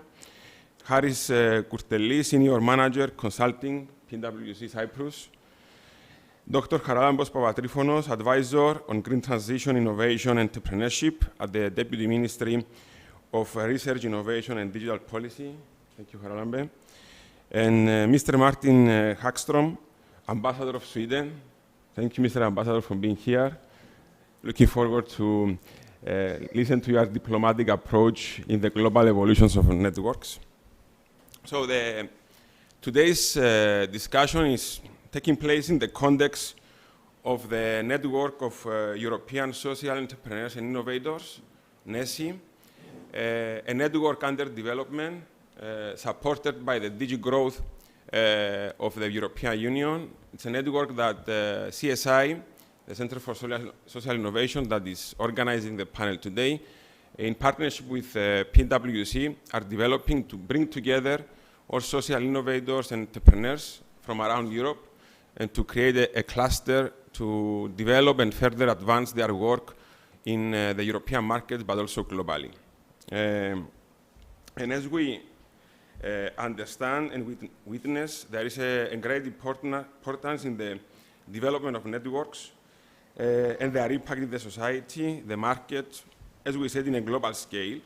And we believe it's very important to discuss with our guests on the potentials, the challenges, and the dynamics that the networks create, or maybe sometimes they impose on their members, the tools they use, especially in the evolution of technology, and we heard before Mr. Issaris about the various EU policies on the digital transformation, but also how they facilitate the transfer of knowledge, the decision-making, the information sharing, and eventually, of course, their outreach and impact in the market, but also in the community.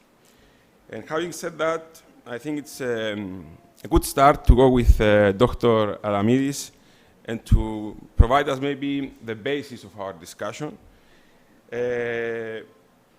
by maybe presenting to us how disinformation may influence information transparency, especially in the context of organizational networks formation, but and further through the collaboration of institutions. Sandino, and I will sit down next.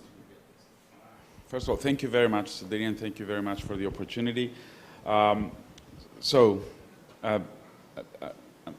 not going to present very good things, in terms of what's out there, precisely because this information very rarely leads to positive developments. And we've heard from the previous speakers some very, very useful insights on the approaches and efforts to curb the impact of disinformation. So before we move it to specifically to organizations and networks, I think it's important to understand a little bit about the impact of disinformation on transparency, on information transparency, which is kind of the overarching scheme. And I think that the first thing that we should remember is that it creates confusion, and this confusion creates conflict of information, which makes it very difficult to discern the truth, and therefore it could lead to lack of transparency. So everything can potentially lead to lack of transparency.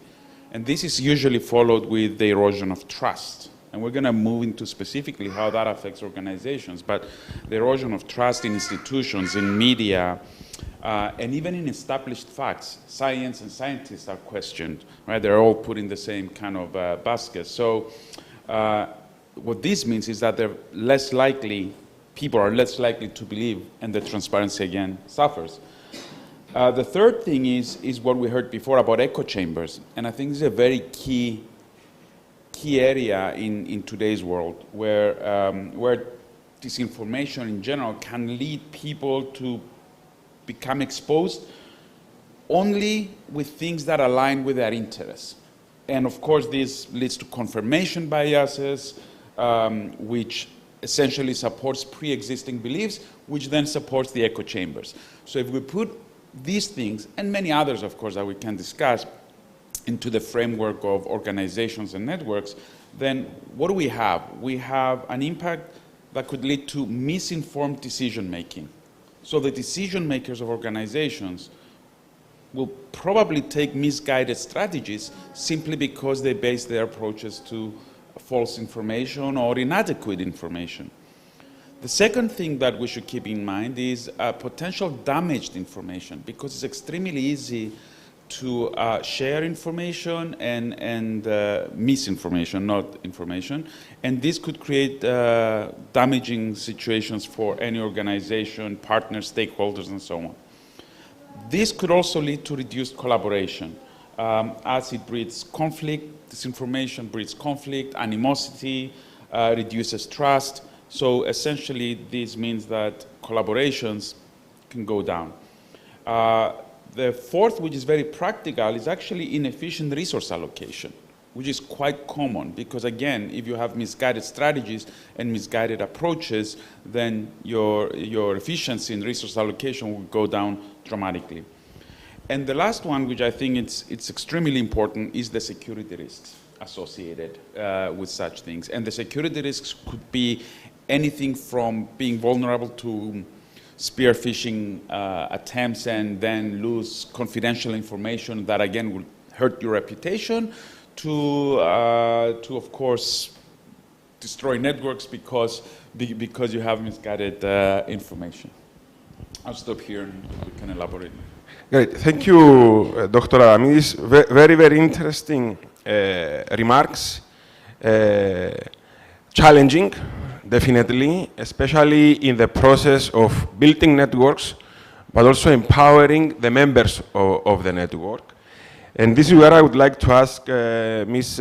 Kurteli, coming from a business point of view, and taking from Dr. Adamidis' approach in resources, information sharing, how information transparency can impact competitiveness, innovation, but also customer trust of the organizations that they want to participate in networks, having also in mind our common work in the formation and the development of NESI, the Network of European Social Entrepreneurs and Innovators. So Dedy, first of all, allow me to thank you for the invitation to participate in this very interesting panel discussion. Now, my intention was to first introduce an essay, but since you did, I will leave it to the end. Now, what I wanted to say is that all of the themes that you include in your question are essentially linked through what I call a value chain. So transparency essentially leads you to trust. Trust leads you to innovation. Innovation leads you to competitiveness, and competitiveness leads you to growth.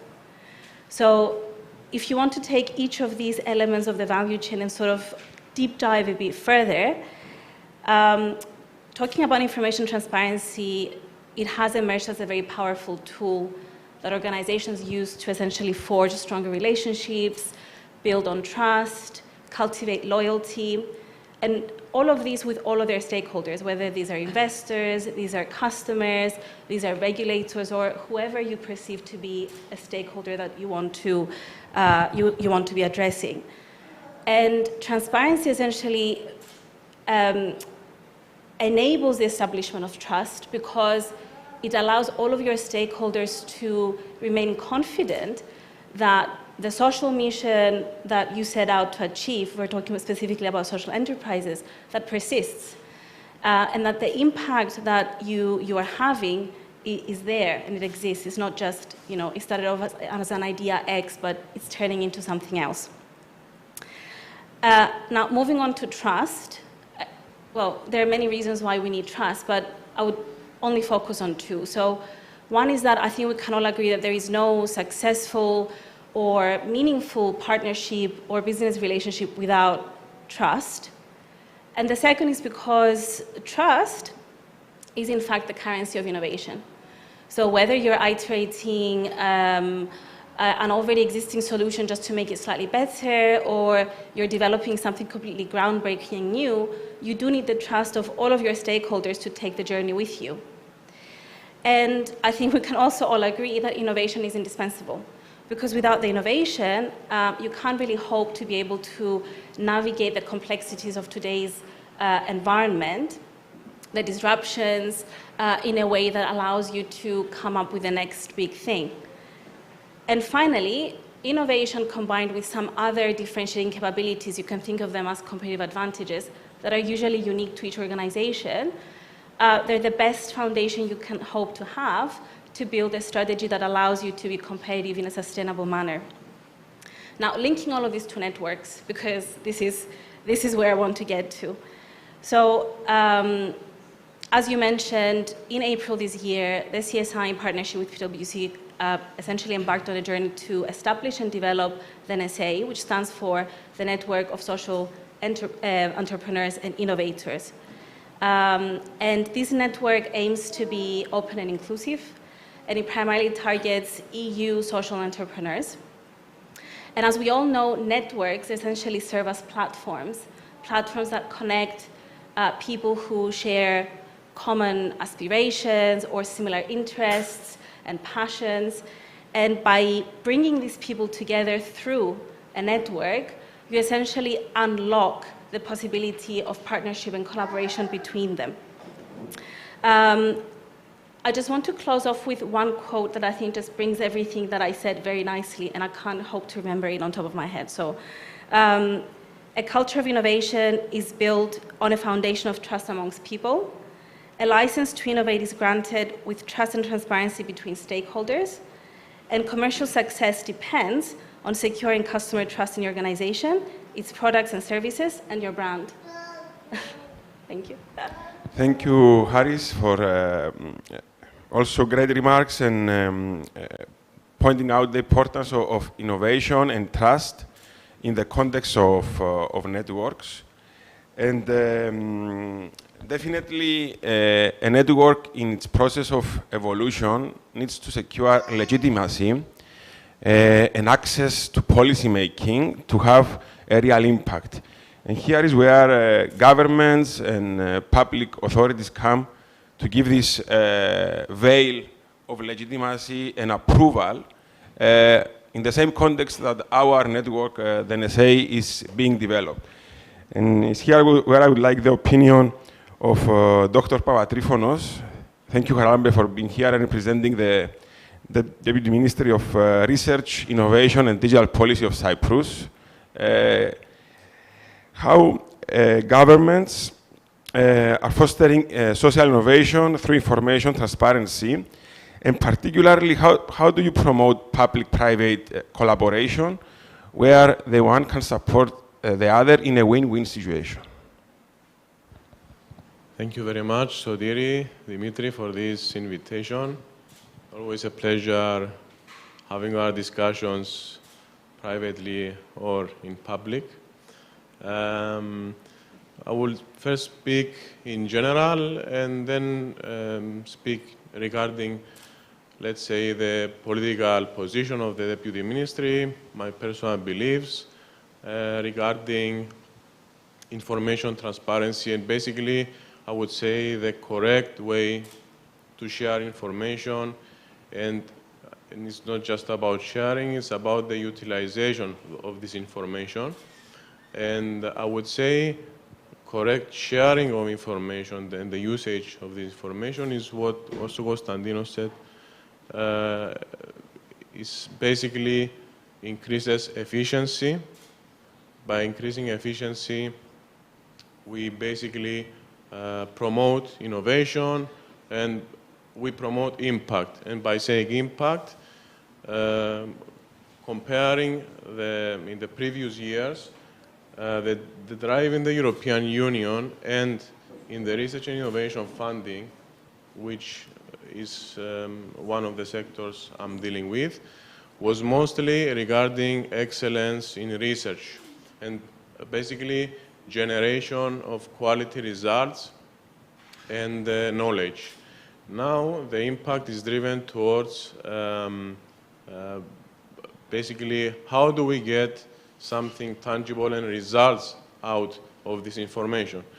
And without the right way of managing this information and communicating towards our stakeholders, I would say first within each stakeholder and then towards the outside, I would say this is one of the crucial steps that we have to do at this time. I would also like to say that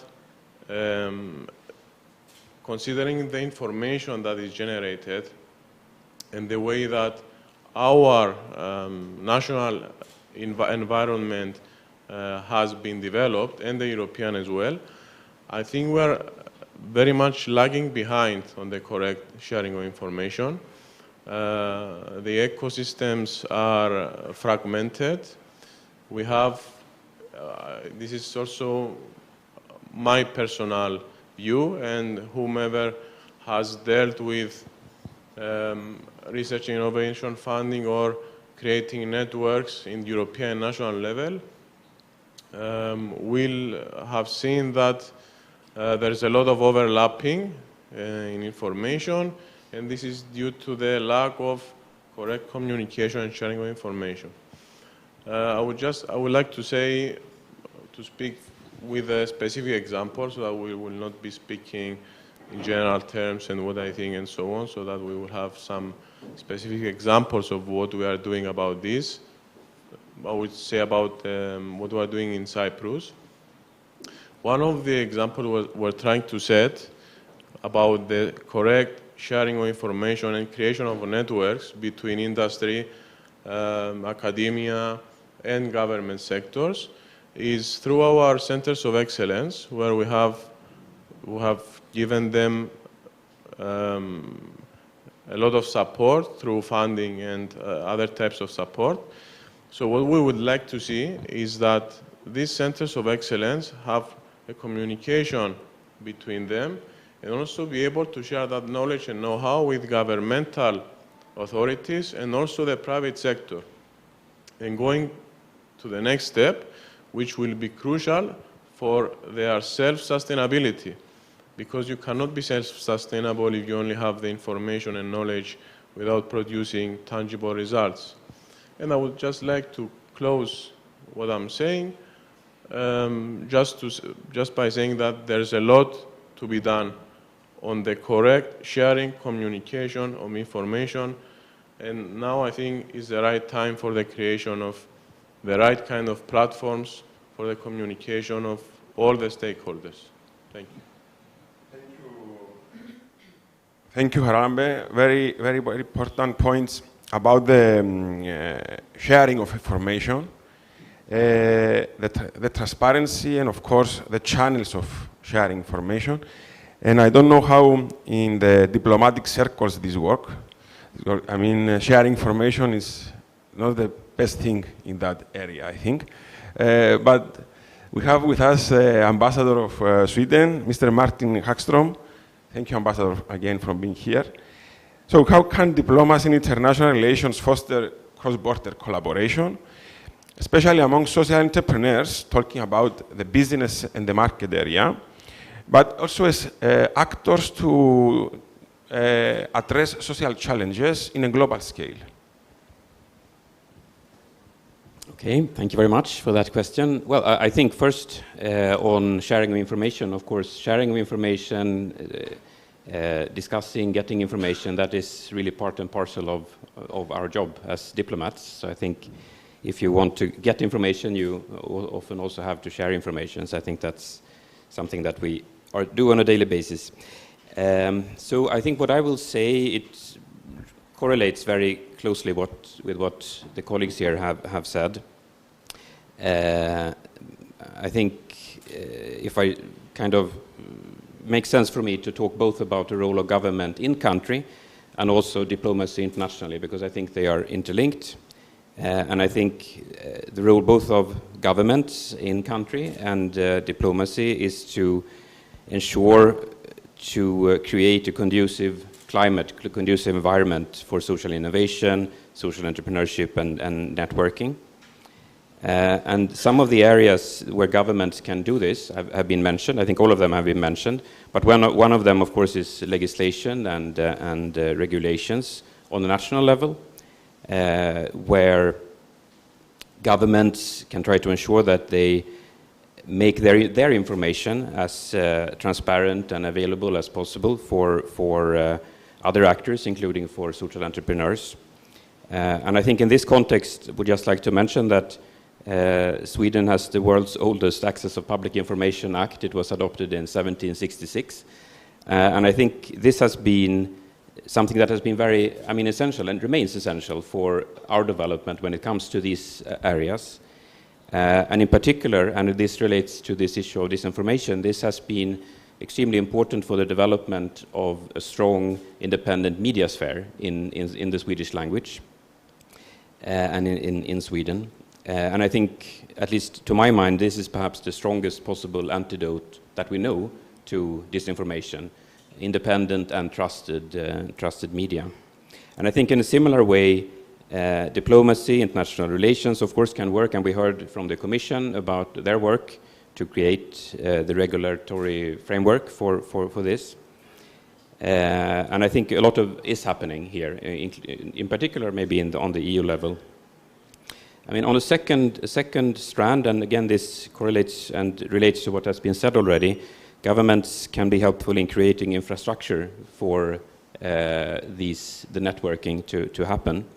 And there are many different areas of relevance in the ITC sector, etc. But one thing that I have myself seen, and this is linked to the issue of the centers of excellence that have been created here, are clusters that are created. It's quite common, and I've seen this myself when I worked for the Swedish Union of Municipalities and Regions. It's very common that municipalities in Sweden set up such clusters.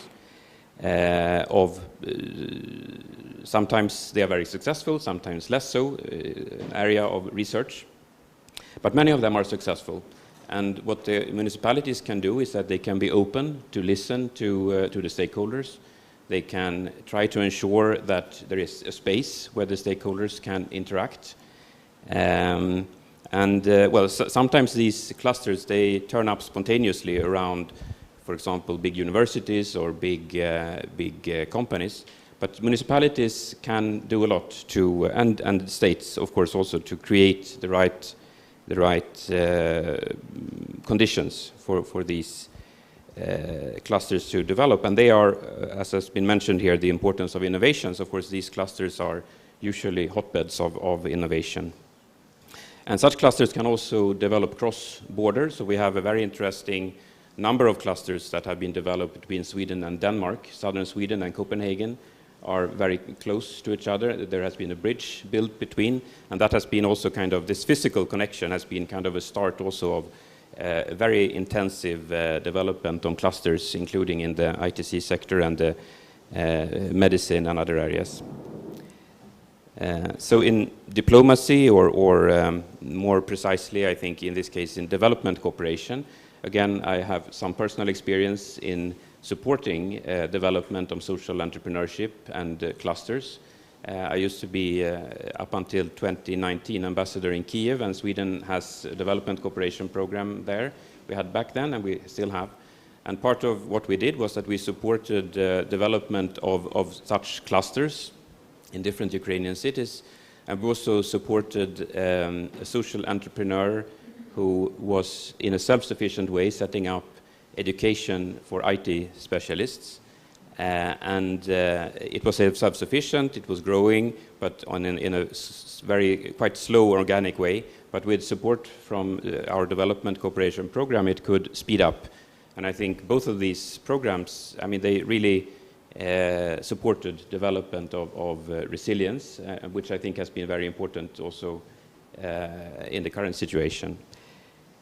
Finally, also has been mentioned here by all, I think the issue of trust, which I think is also essential. It has to be built over time. I'm sure there are some technical solutions you can use. But again, I think the governments can be really instrumental in creating or help creating such atmosphere and situation where trust can grow. And again, that the government itself is transparent and enables information transparency, I think that is something that is very conducive to trust in that sense. Yes, thank you. Thank you, Mr. Ambassador. Apparently, there is a reason why we all look up to Sweden as a good example in many aspects.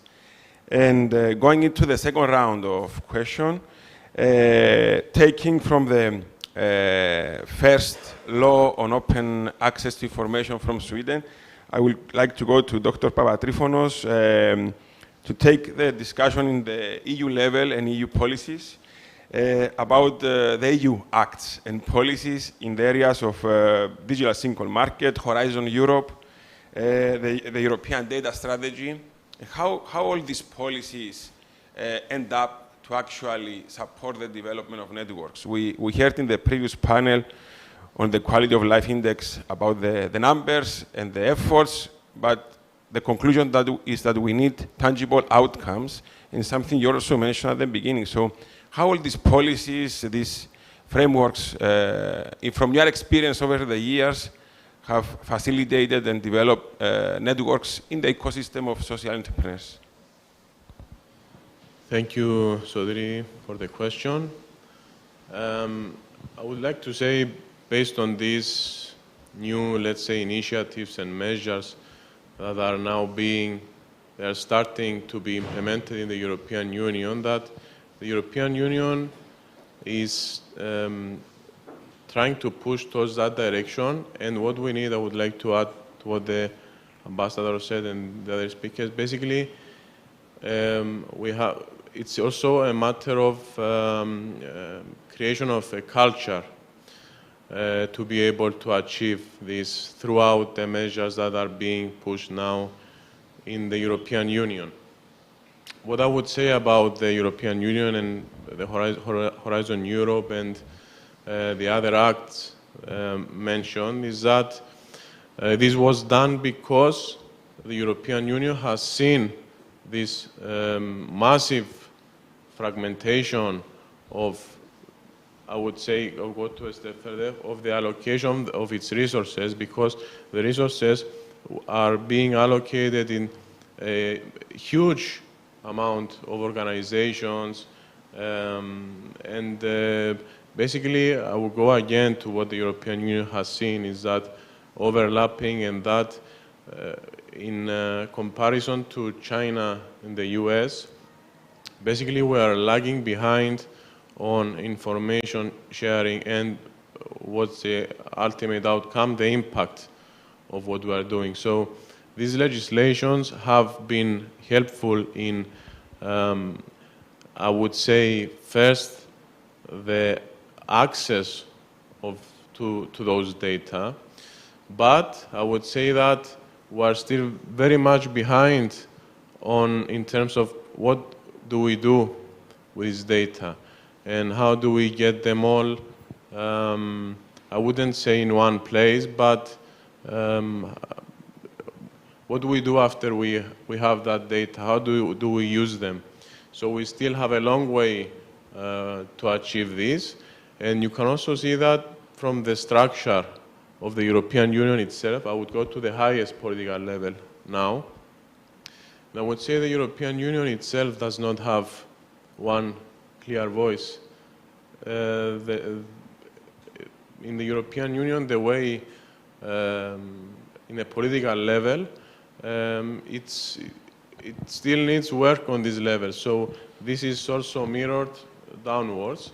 You can also see this in Horizon Europe, which I have extensively worked on research innovation funding. There's a huge issue on, that's why the push is now being so obvious. There's a huge issue on information sharing and what we do with that information. I think these measures and acts and legislations are beginning to, let's say, have a positive effect on this, let's say, information sharing. There's still a long way to go, and we still need, in order to improve our efficiency, and what the other speakers also have said, tangible and measurable results out of those, out of the funds allocated for the creation of knowledge. We need further to push towards that direction, and to not only to have the legislations, but to also, let's say, use them in the correct way, and not just having the legislations there and doing what we have to do just to, let's say, move towards the next day. Thank you. Thank you, Dr. Papatrifonos. Really important insights on the directions that the European Union is taking, but also in this information sharing from your side, in the sense that we see all these laws, especially people that are working in the areas of EU funding or in other aspects, but we never realize the philosophy and the thinking behind it. So it's good to get this input from you. I would say this is one of the reasons is what I've said, that is a lack of the communication, let's say, in the highest level. And this, when you try to promote, or at the very beginning, how to make how to construct a legislation, this comes downwards, having those issues. So that's the main issue for this. Great, and also building on the various voices in the European Union, as a peculiar and kind of unique network of states, and how the different dynamics of small, medium, and big states are being, they interact. I'll go to Ms. Harris Kurteli and ask why an SME would like to access a network, what it can gain out of it. I mean, as a small company, how can interact and benefit from its participation in networks? And what challenges could possibly social entrepreneurs and SMEs face in this process? Thank you. Right, so I'll start by saying that for social enterprises, partnerships are crucial for the very simple reason that social issues don't exist in a vacuum. And the more and more complex they become, essentially becomes necessary that you have multiple stakeholders, partners coming together to find solutions that are appropriate and sustainable. And partners can include academia, business, the government, anyone who has to come to the discussion and decision table. Now, social entrepreneurs do face a lot of challenges, which may seem like irrelevant to partnerships, but I'll try to make the link because everything ends with partnerships. So the number one is that every social entrepreneur is definitely faced with a challenge of what we call dual identity, meaning that on the one hand, social enterprises have at their very core of their mission, social impact through solving social and or environmental issues. And although this aspiration and this mission doesn't have to diverge from economic objectives, i.e. making profit, this dual bottom line that these enterprises have causes confusion and skepticism, I would say, primarily with their customers and their investors. And in overcoming such a challenge, you have to sort of embrace very confidently information transparency. You have to be very clear and very convincing in what is your social value proposition and how does it actually have both social and financial impacts. Because it's only by being very transparent about what you do, how you do it, and what is the impact that it's having that you can actually hope to convince both your customers and your investors. And networks such as NSA can support in all of this process, because by interacting with others that are going through a similar process, you're essentially learning from them, you're sharing best practices. And networks such as NSA also have a role in providing policy recommendations or engaging with policymakers and other influencers that can actually advocate and create a more conducive environment for social entrepreneurship. Now, I'll move on to another challenge, which is funding. And I think we can all agree that the biggest challenge that social entrepreneurs face is funding, i.e. the inability to actually accumulate the capital they need. Now, with funding, there are many reasons why this is the case, but I will focus on how do you overcome the challenge. Social entrepreneurs have to focus on diversifying essentially their sources of funding they have. Grants, loans, crowdfunding, equity, revenue streams. But diversification itself is not enough. All of these things take time and they consume a lot of effort. So it's also important that they channel their effort and their energy on the sources of funding that are more likely to materialize for them and for their specific case. And again, networks supporting that, because they can provide you with available information on what are the sources of funding that are available out there, how you can go about progressing with each of them, and generally providing the advice and support you may need, plus potentially connecting you with investors that are interested. And then the last challenge I want to mention that I think is particularly important to social entrepreneurs, because of the nature of these enterprises, essentially support and resources are fundamental in order to grow, in order to sustain the business. Whether this is to register, for example, the legal status of an enterprise, whether it's to access a market, whether it's to just running out of ideas, but there are so many things. There are so many things that essentially through having a network of allies and collaborators that can help you navigate and overcome these challenges and these barriers. And I just want to close with one thing, is that if we care about supporting the development of social enterprises, then I think to me the key question becomes, well, what is the competitive advantage of a social enterprise?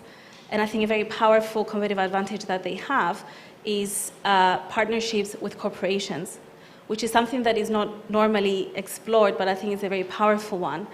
Because as the world becomes more demanding on transparency, and each and every one of us wants to know, the product I'm consuming from design to post-consumption, has it had a positive effect on the environment, on the society, on the community? We're seeing that a lot of corporations are actually turning their attention to social enterprises to find answers and solutions to this increased pressure on improving their supply chains, improving their core operations. And the reason is because social enterprises have a lot to offer. They have very innovative business models. They can really help with addressing key sustainability challenges that larger corporations are faced with. They can actually even support in tapping on underserved customer populations. And finally, they can really help on advancing in having more ethical, more socially responsible, and more resilient supply chains. Thank you, Harismu. Really very interesting outline of a social entrepreneurship, and I think it's also where the Center for Social Innovation is trying to go, to have this collaboration with corporations, public institutions, services, to bring social change and improve the quality of life of the people and the communities around it. And I believe it's a common cause for everybody here. And I will ask Mr. Ambassador if social entrepreneurships are actually your allies in your diplomatic work and in your work in the international arena of conflict and challenges. And from your experience as an ambassador, how do diplomatic missions utilize or collaborate with social entrepreneurships to promote their vision for a peaceful society and inclusive society based on sustainable development and progress? Thank you. I think I mentioned one example already in my first intervention. Sorry, maybe I hold this too close.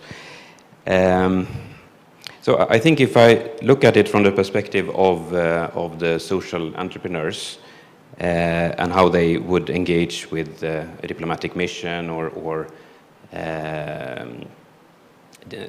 government officials, I mean, linking up to what you said, I think in reality, of course, it's not much different from how they would have to approach any potential partner. I think if we are approached by someone, of course, it's important we look at, and of course, this is a challenging thing if you're a new actor, but a track record is always very helpful. And of course, it's do the goals of this organization, do they align with some of the goals that are being pursued by the international organization or country?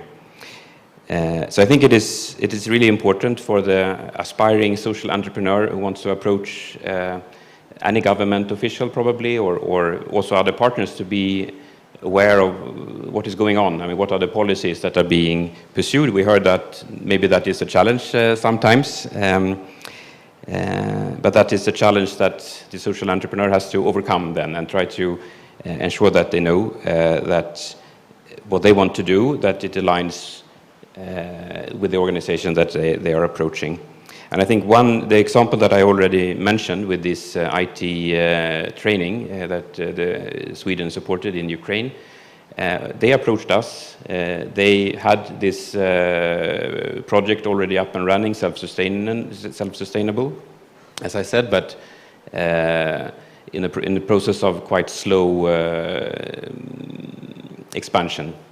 And they realized that what they were doing, that it was very much aligned with the aims of the Swedish support for Ukraine. They approached us, we agreed, and then we could agree on cooperation.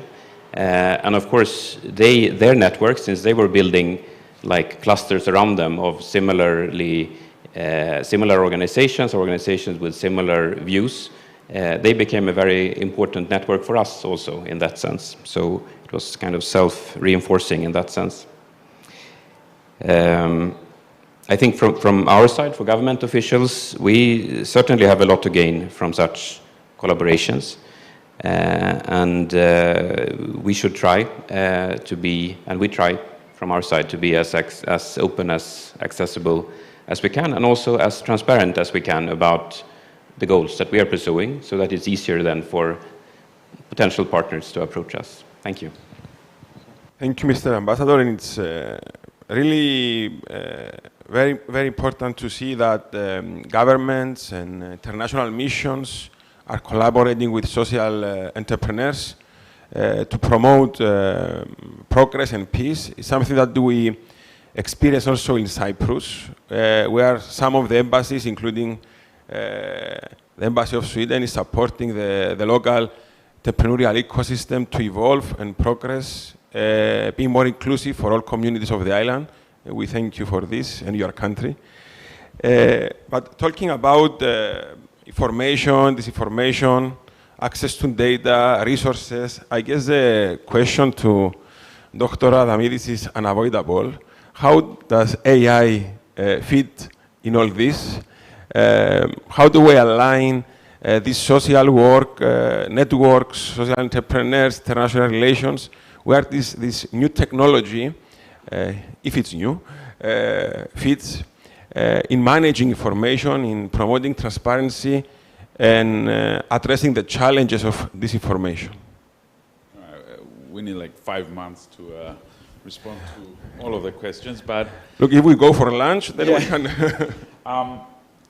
I'll start by saying that I heard some amazing ideas and, you know, ways to think of things, and unfortunately I'm wired to think of threats when I hear these things, and we heard about vulnerabilities and the importance of trust.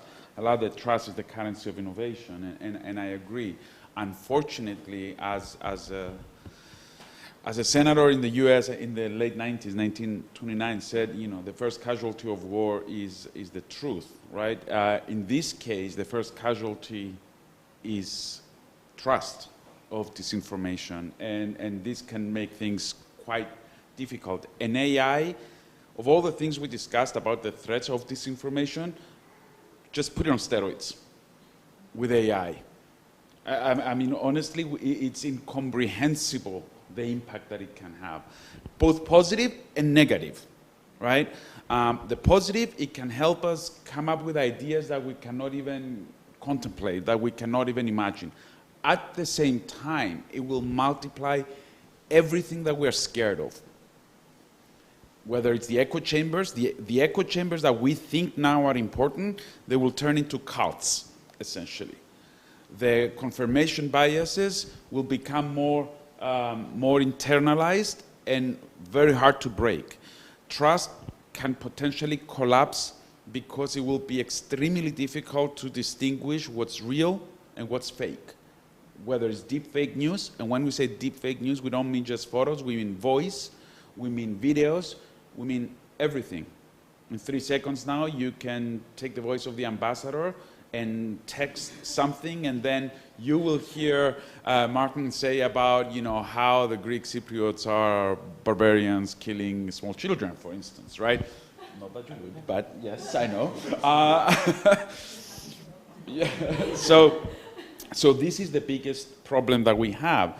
It's going to be a huge challenge, and one thing that I will and this will be a big challenge because of micro-targeting. We heard before the very first opening speech how all these, there's a protection of why you choose certain things and that is not imposed on you and all of this. With AI, micro-targeting will become huge, and this can have an immediate effect on trust because it can very easily manipulate positions and so on.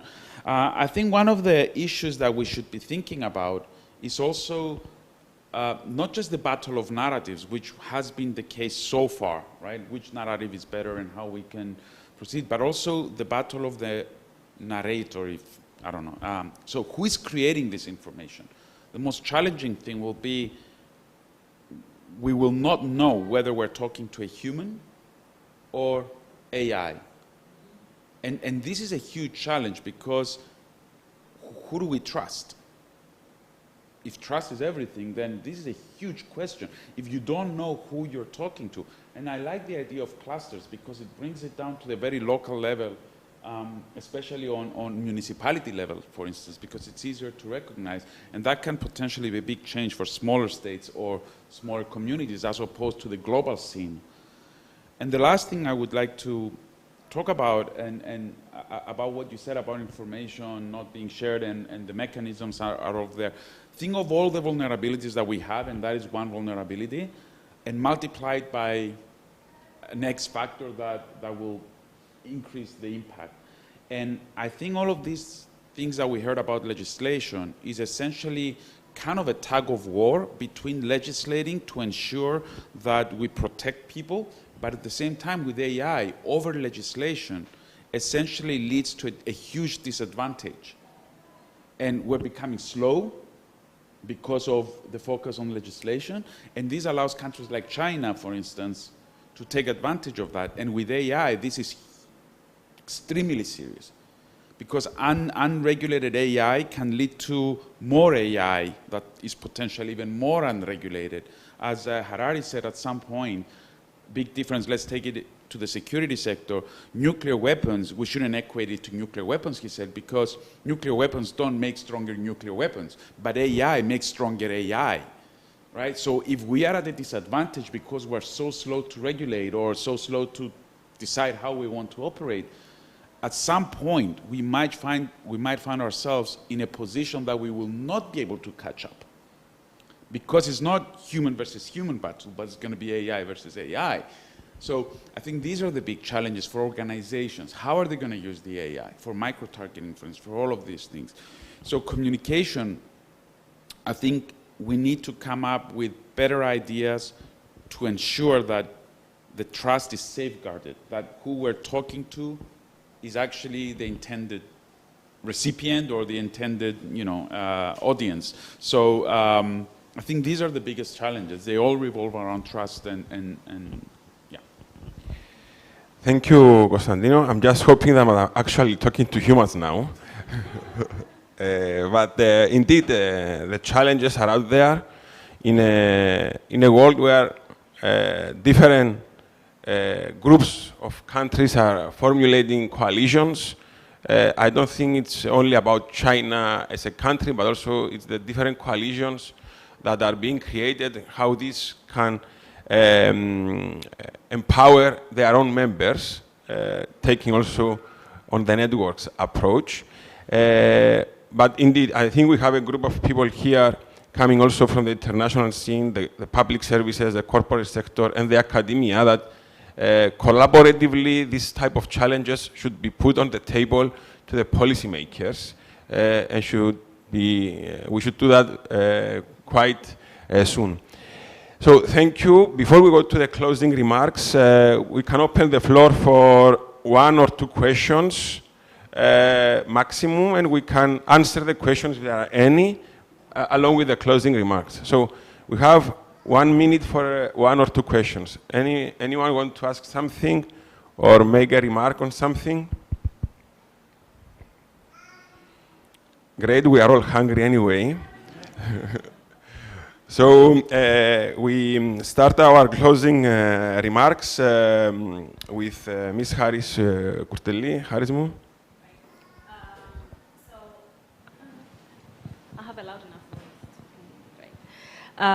Right, so I actually didn't want to spend very long summarizing because I think I'm not very good at summarizing things. But, okay, so if I had to leave the audience with a couple of closing thoughts is that, to me, trust is fundamental, right? So I agree with you, we do need to find a way to safeguard it because without trust, as I said before, you can't really hope to continue to innovate and continue to, improve and further yourself, either as a company, as a society, as a whole.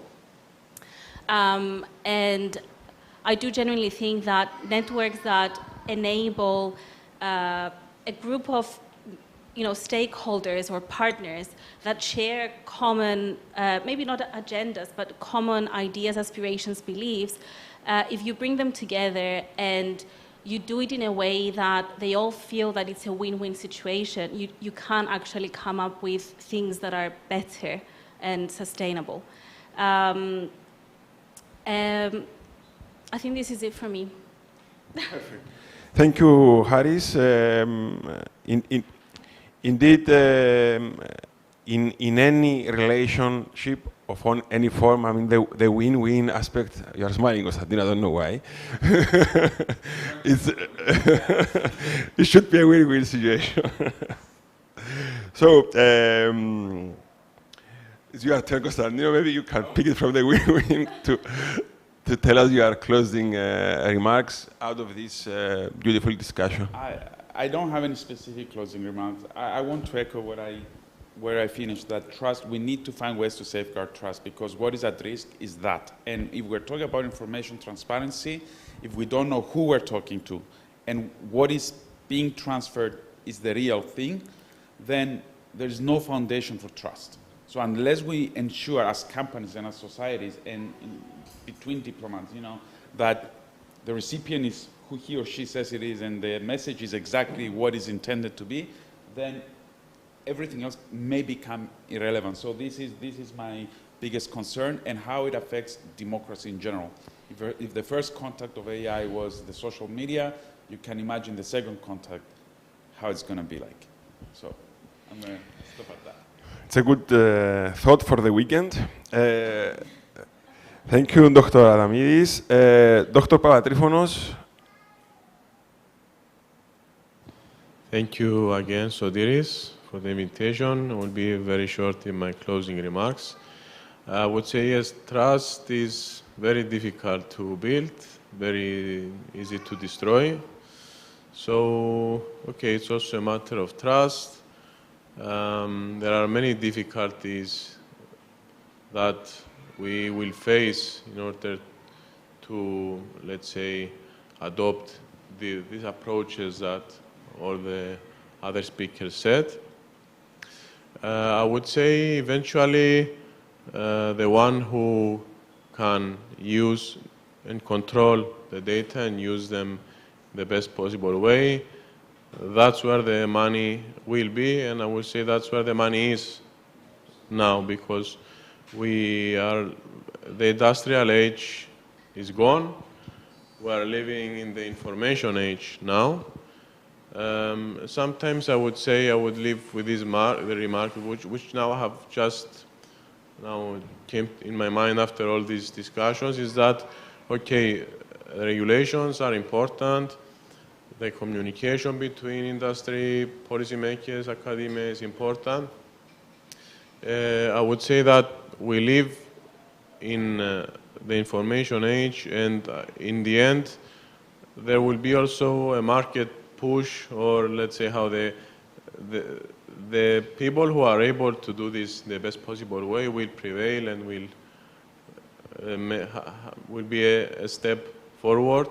Also using AI, we know it has its limitations, its dangers, but the people who will be able to be one step ahead in this, as Constantinos said, will be many steps ahead, not one. Thank you. Thank you, Haralem, also for coming. Mr. Ambassador.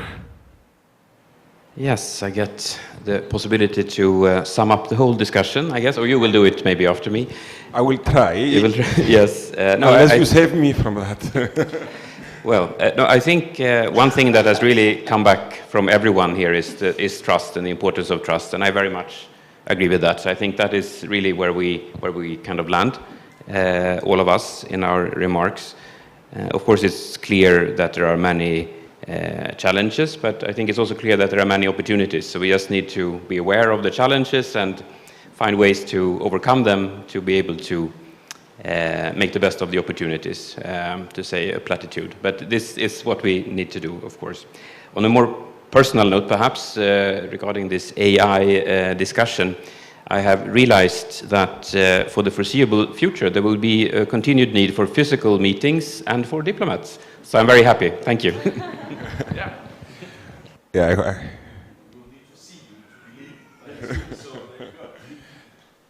We do hope to have diplomats like you, Martin, being around for many years to come. Just concluding, also taking from the trust notion, apparently trust is a powerful currency that organizations can use to formulate functional and impactful networks, considering always the legal and the policy framework that they function, but also the potentials that new technologies. Now it's AI. I cannot imagine if AI, what will replace AI? More AI? Okay, that's a panel for next year, actually, in Cyprus Forum 2024. But thank you again all for being here. It was a great pleasure. A good lesson for me too, to hear your experiences, your inputs, a lot of knowledge shared in trust.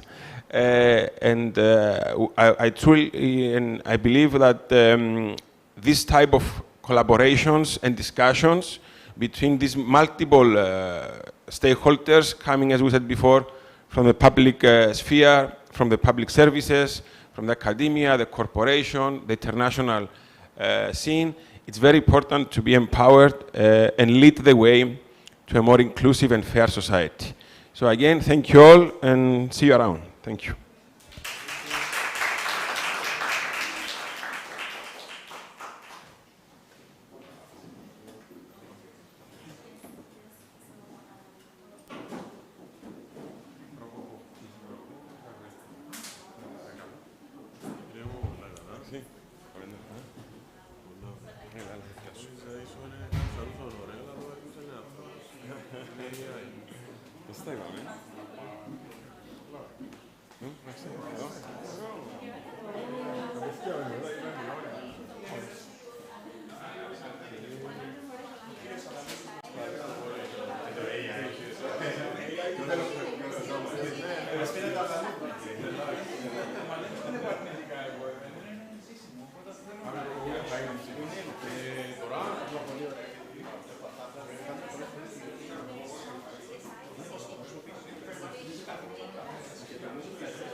θέλουν να κάνουν, εντάξει, δεν είναι και πάρα πολλά τεχνολογία, και δεν είναι και πάρα πολλά.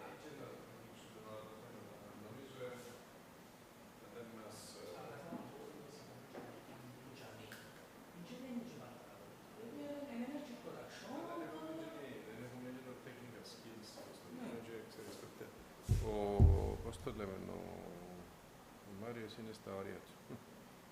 Ο Μάριος είναι ένα κλαδάρι. Λίγο δεν το πούμε. Πες το διάλογο του τώρα το πρωί, όμως στο πριν αυτό. Πήγα στο Ρατσακί, γιατί ώρα 16. Οπότε ξέρεις ποιο είναι. Και να λίγο που τον και να λίγο η Ελιάνα που τον το θέλει, στην πούτα του σε μένα. Εντάξει, η Ελιάνα είναι παλιά ως εμένα.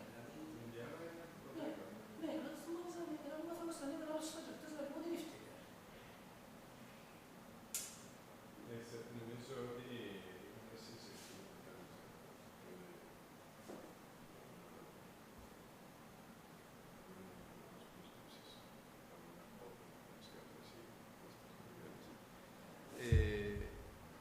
αλλά αν δεν κάνουμε process re-engineering, εγώ νομίζω ότι είναι το πρόβλημα. Ναι, δεν το προάγεται.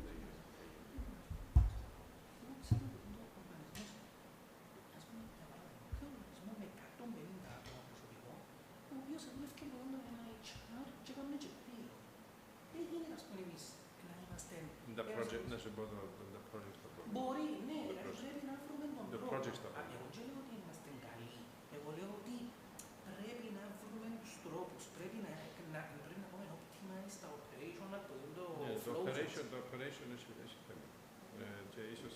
Ξέρεις να το κάνουμε μόνο το σώμα. Και πώς το σε πάμε το σώμα.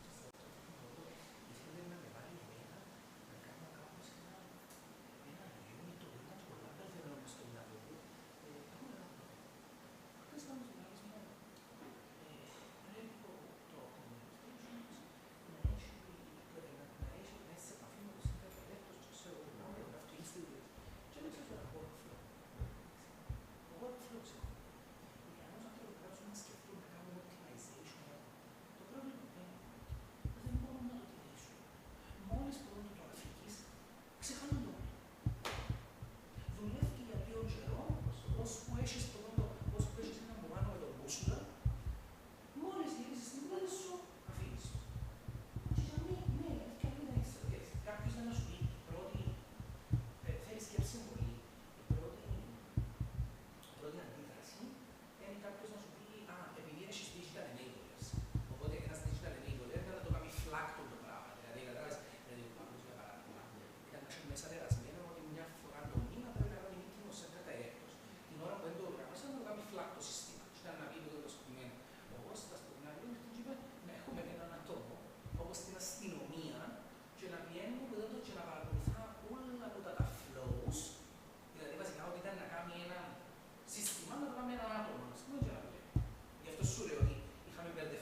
θα βλέπετε.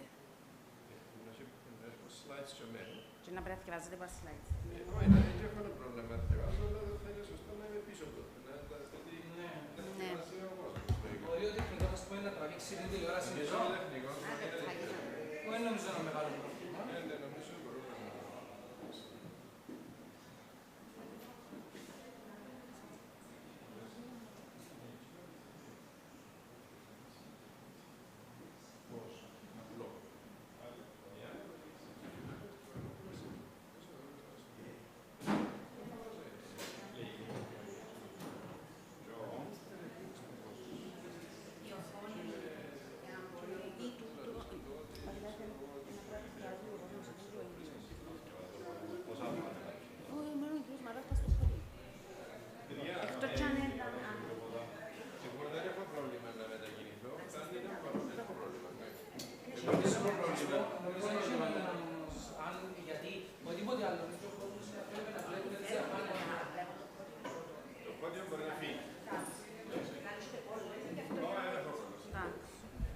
Να το φέρουμε λίγο πιο πολλά, απλά να μένει μέσα στη μέση. Ενώ?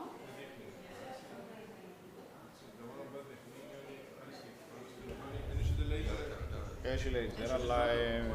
Ποιο άλλο δεν laser. Ποιο άλλο? Έχει ένα άλλο laser που δείχνει πάνω στο... Όχι.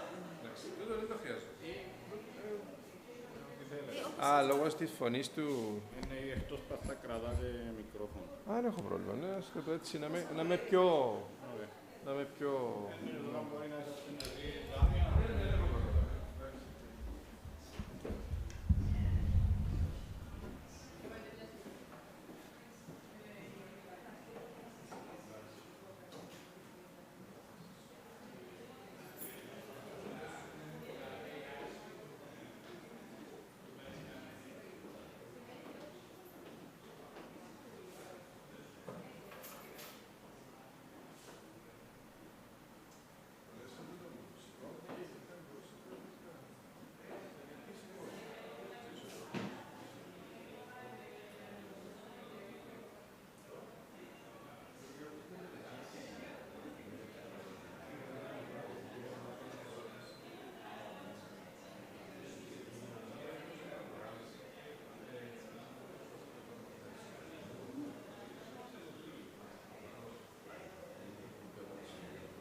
Aníi. Μια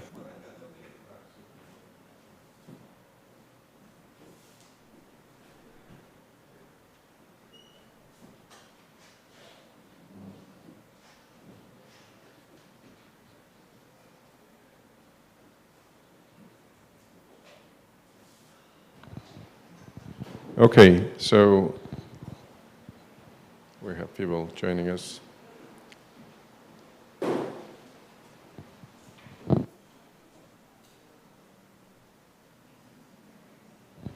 So what I'd like to do today is to give you an overview of what I call the innovation path.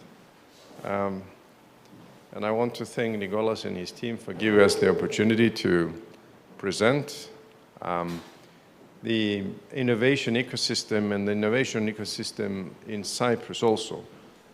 Now, yesterday I was listening to, in the Researchers' Night, ministers giving awards to kids, and I thought that when I was a student in this country, there was no university. Now, I want to start off by showing you this picture. 33 years later, this country has 12 universities, three of which are funded by the public. It has 3 research institutes, the Cyprus Institute, the Cyprus Institute of Neurology and Genetics, and the Agricultural Research Institute.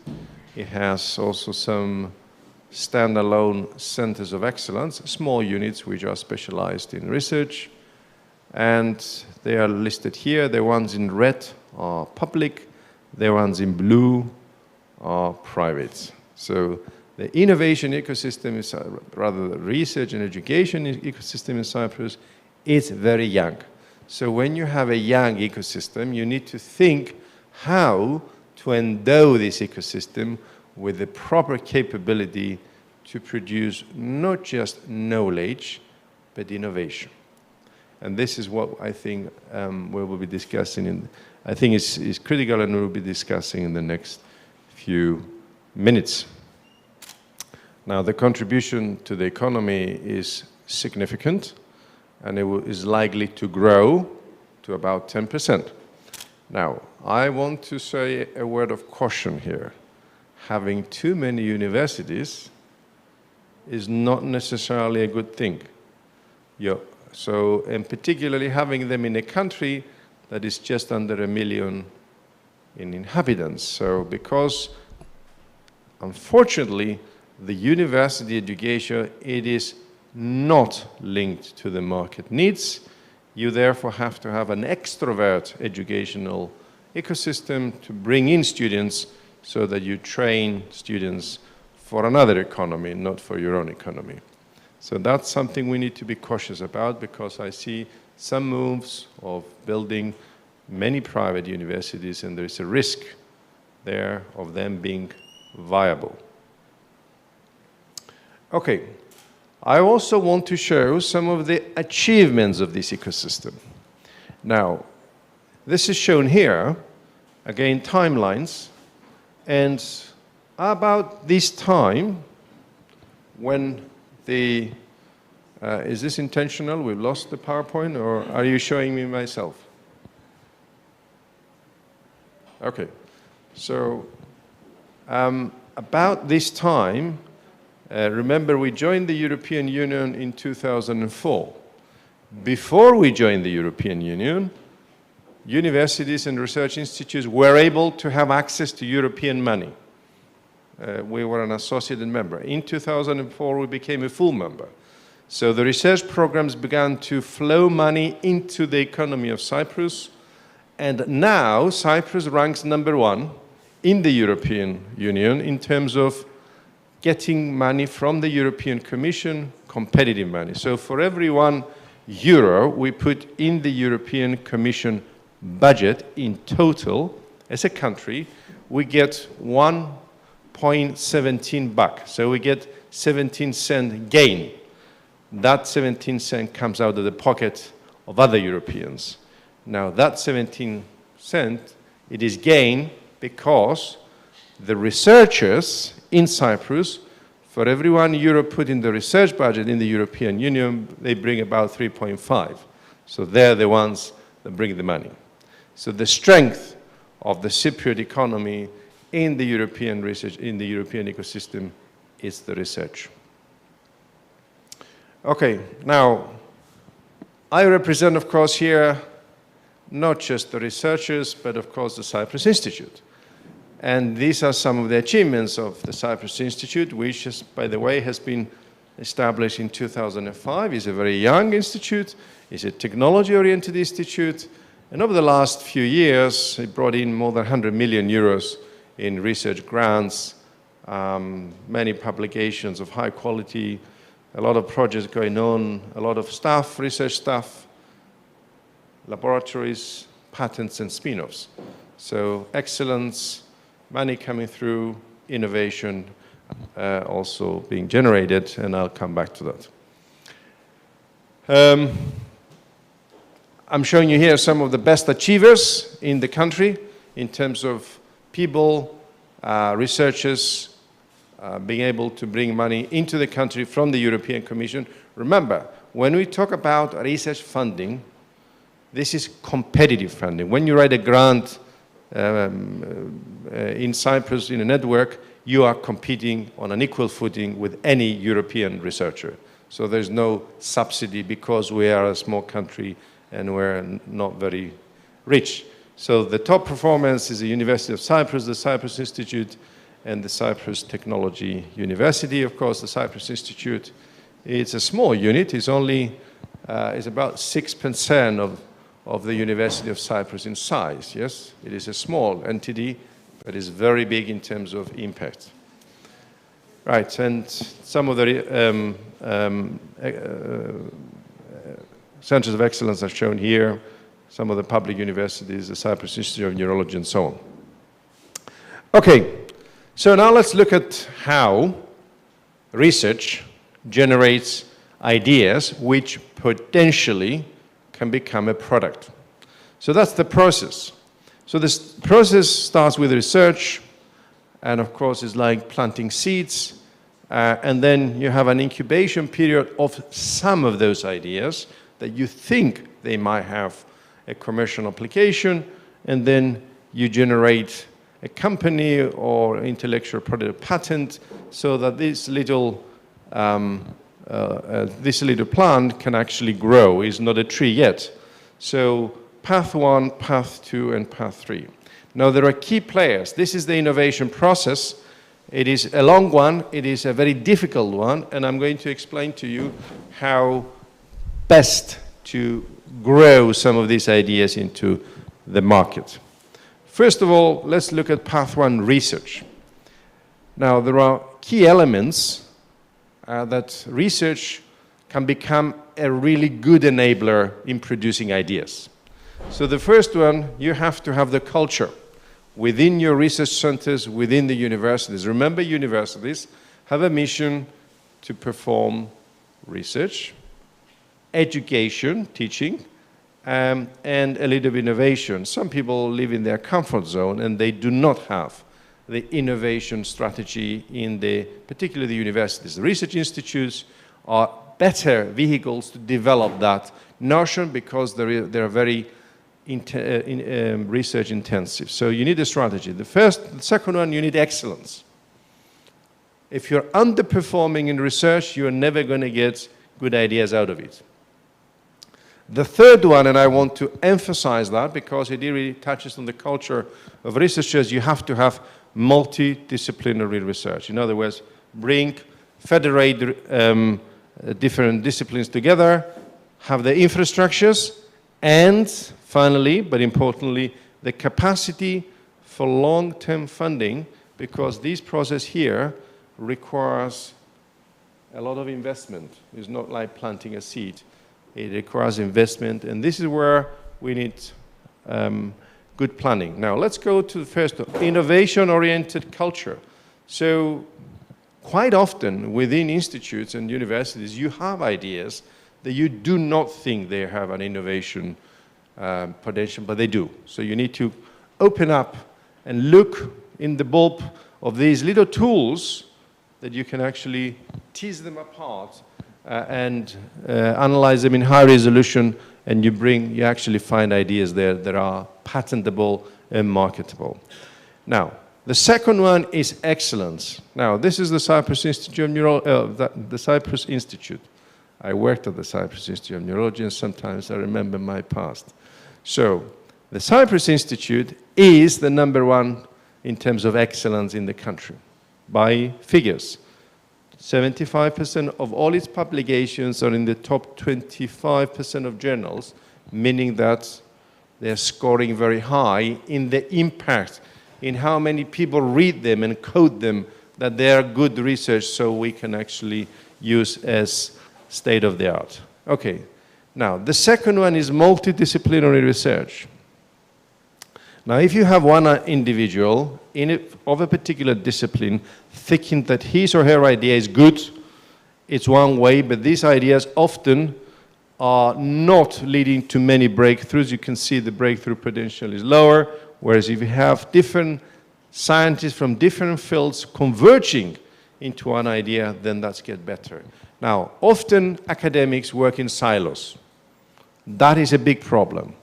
In research centers, you can do it, provided you set it up in a way, there's research center, that you enable multidisciplinary research. And the Cyprus Institute is one such case. I am not here, I'm not saying because I represent the Cyprus Institute, it is a good example, but it is the example we have in Cyprus, like it or not, of a lot of multidisciplinary research. We have people studying archaeology, for instance, that they are bringing together different fields of science to answer questions. Okay, now, capacity. That's very important. Now, if you want to get a car and fill it up with fuel and you are going to Troodos, you don't want halfway through to get out of the car and push the car. You need to have enough fuel to go to Troodos. Now, you can fill up the tank, or you can fill up the tank in 10 stops. Well, obviously. So what I'm describing is the strategic institutional funding versus project funding. Now, I see some people here that are familiar with project funding. For instance, the Research and Innovation Foundation of Cyprus, it's funding this. The Deputy Ministry of Research is funding this. Well, it's trying to fund this. It's trying to find its feet. So we as a country, we must now develop a strategy how to fund institutionally research institutes like other mature economies like Germany, Sweden, and other countries. Now, let's now go to the second point where you have the path to the incubation. An idea comes out of universities. Now, remember, universities and research institutes are producing ideas, and at some point, a spin-off company has been created because they think this is a good idea to bring money to progress that idea. Well, the moment you create a company, you actually place that company in a cemetery. In other words, it's more likely to die than to survive. Why is it likely to die than to survive? Because there are more ideas and patents than there are money to support. So it is the so-called valley of death. Now, if, and this is a big if, somebody is prepared to put money in the economy, in the company, to take the risk to get that idea into the market, it's a venture capitalist, that's why they're called venture capitalists, then of course some of these ideas will go to the market. Okay, now, if you look at the research process from the beginning to the end, from what we call the low TRL to the market, universities are here. Now, private sector, some of the companies that are technology-oriented are on that end. There's a gap in between. And that gap is a real gap. And that's the role where universities and institutes can play to fill it up. So this is the valley of death. Remember, universities are generating ideas, the intellectual property, valley of death, commercial application. Now, universities and research institutes do not make money by making spin-offs. They donate the ideas, that's the idea, they donate the ideas to the market, and the market, the venture capitalists, are taking the risk to develop them into ideas. I say this because there are some politicians thinking that, oh, why don't you generate a few spin-offs and you have a product and in a few years you are self-funded. Well, that's because it isn't the case. So I want to stress that because we're a young country and we're trying to build this process. Now let's go back to this gap that I described earlier on. At the Cyprus Institute, we think that this gap can be filled by research institutions opening up their gates to companies to develop products and ideas faster than they can actually do within their own capabilities. So there are some of the infrastructures we have. So the Cyprus Institute is an ecosystem of research infrastructures, yeah? Technology, or we want to get closer to the industry. We want to bring industry to have access to these infrastructures. These are infrastructures that have been created with taxpayers' money. So we have a responsibility to provide access. So we need to obviously educate our faculty to help industry to come closer. Now, can you do this in Cyprus? Yes, you can. Why? Do you have the players? Well, clearly you have Cyprus Institute is one player, the universities. So the universities are here, the industry is there. Now, if you look at the performance of universities and institutions in terms of competitive funding, you see that the last few years, academia raised about 250 million, companies raised an equal amount. Well, they must be doing something right in order to be able to raise that amount of money. So we want to, therefore, to bridge this capacity with this capacity, with the infrastructure. And that is key. I want to emphasize, this is very important. This is different from taking spin-offs and so on, yes. So I'm finishing off, I can see the yellow card. And this is described here, academia, industry, collaboration. That gap is the one that you need to have a strategy to fill it up, and we think that this is the key, particularly when you're a young country and you want to really have a massive impact in terms of academia and a research investment. You must try and link industry with that, and this is what we have as a kind of strategy at the Cyprus Institute to enable more sources of revenues. Thank you very much.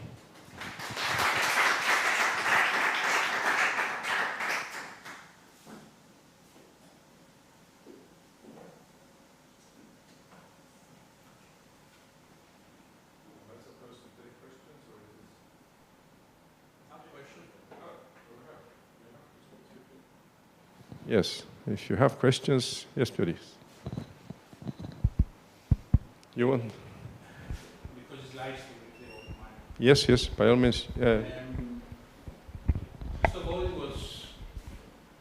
was the best presentation I've seen, it more clear in the last 10 years into this ecosystem. Well done, and I have seen also a lot abroad. I mean, but so clear stuff. Just first time. And by the way, I have seen a number, you said 250 from CARI, from mostly the CARI. Some of these are CARI, they're not all of them, yes. CARI is the Cyprus Association of... I think it's double, if Tassos mentioned correctly. Maybe. I don't know. Maybe it's the Well, impact. the figures are live, you know, they're changing by the day, but the question is, it's the one question I have done it in a lot of people. I mean, do our universities, they need accelerators and incubators connected with the public-private sector in order to take all this research into innovation, or not? Okay. Because there is a debate here. I mean, how do you do it? You have your own incubator? No. You don't have. We don't need an incubator. I mean, what I mean is, just to clarify and finish, I mean an entity that also VCs are in. You know, a company that also venture capital with you. Can I have the slides back? Can I have the slides back, please?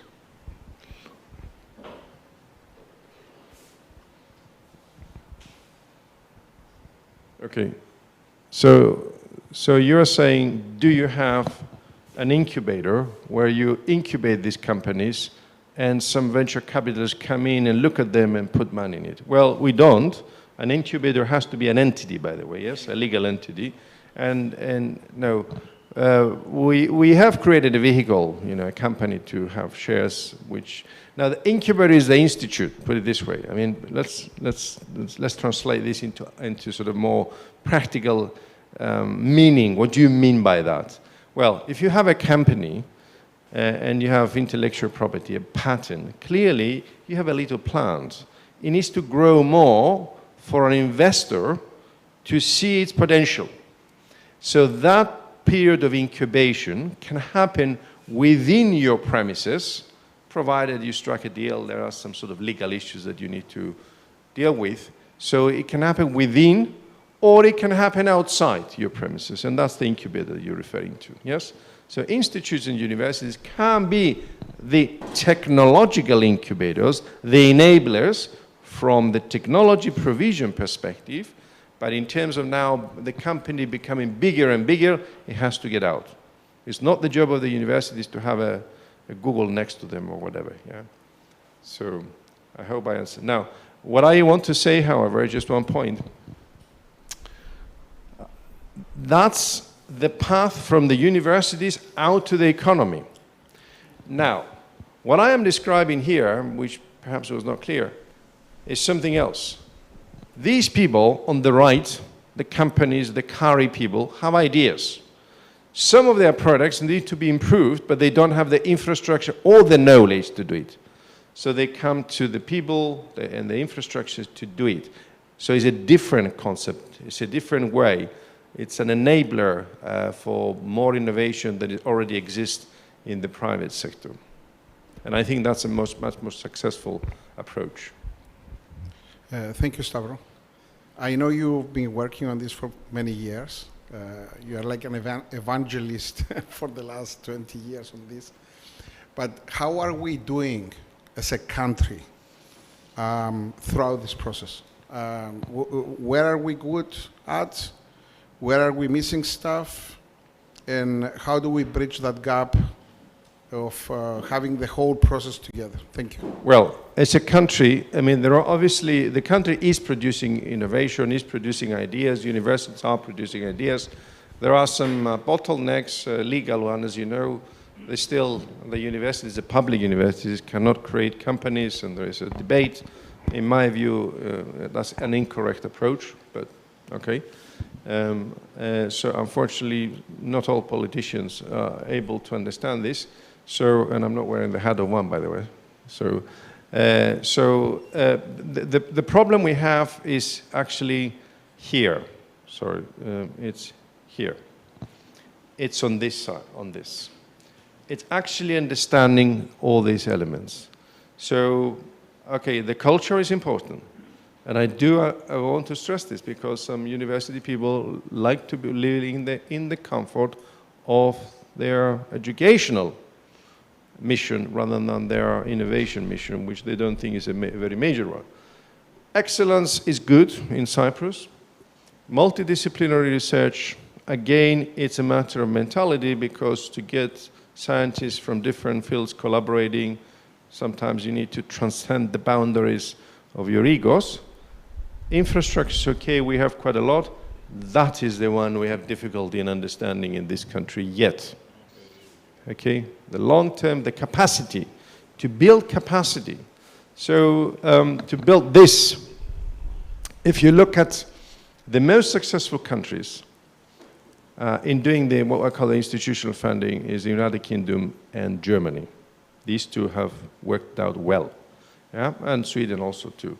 So, and there are models, also Austria to some extent, Switzerland, but the UK and Germany have done it very well. So you need to invest money into the university and research ecosystem, and in particular, I favor research institutes. Yeah, research institutes are obviously much more research intensive, so they're focused. They have, and if they are technology oriented, even better. So that is a good model, provided you actually sustain them. I say this because we've created a few centers of excellence in the country, because Europe gave us the money. By the way, we played a big part in that, Cyprus, when we had the presidency of the European Union. And now they want to shut them down. Or they think that they can survive. Well, that's because we don't understand how research works. So if you don't understand that, then you cannot live and have a strategy. What I call, if you have this, you have a strategy. If you have this, you have a policy. There are two things, yeah. Okay.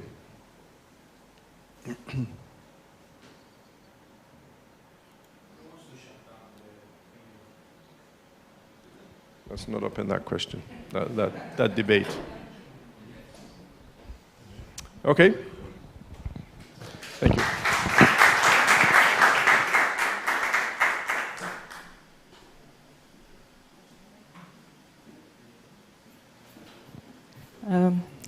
Thank you to Mr. Malas for his presentation. We will now move on to the next discussion by Mr. Victor Trokoudis, who is the CEO and founder of Plum, and Mr. Kyriakos Nikolaou from Cyprus Mail.